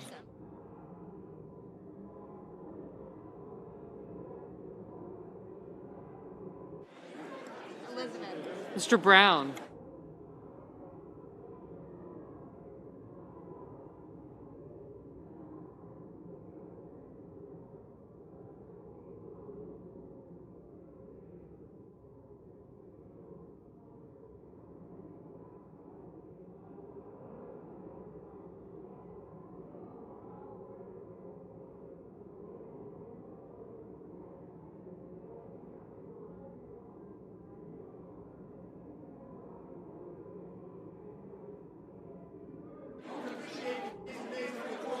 There's a quorum call. There's a quorum call underway. Without objection, the quorum call. There will be order. Mr. President, we need order. Senate will be in order. Okay. Consent to officiate the appeal request that I made. Without Withdraw the request. Wait, before he withdraws. Just call on. I withdraw the request for the yeas and nays. Without objection. Without objection. Okay, and I withdraw the quorum call and call on the manager, Mr. Raskin, for a brief statement. The impeachment manager, Mr. Cicilline, correctly and accurately quoted a newspaper account which the distinguished senator has taken objection to, so we're happy to withdraw it. On the grounds that it is not true, and we are going to repeated it too. Okay, we're going to withdraw it this evening, and without any prejudice to the ability to resubmit it, if possible, and then we can debate it if we need it. But it's not. This is much ado about nothing because it's not critical in any way to our case. You're not the one being cited as a witness, sir. All right.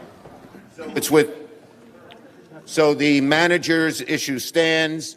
Mr. Lee has withdrawn his request, and we may relitigate it tomorrow if we have to. I now ask unanimous consent.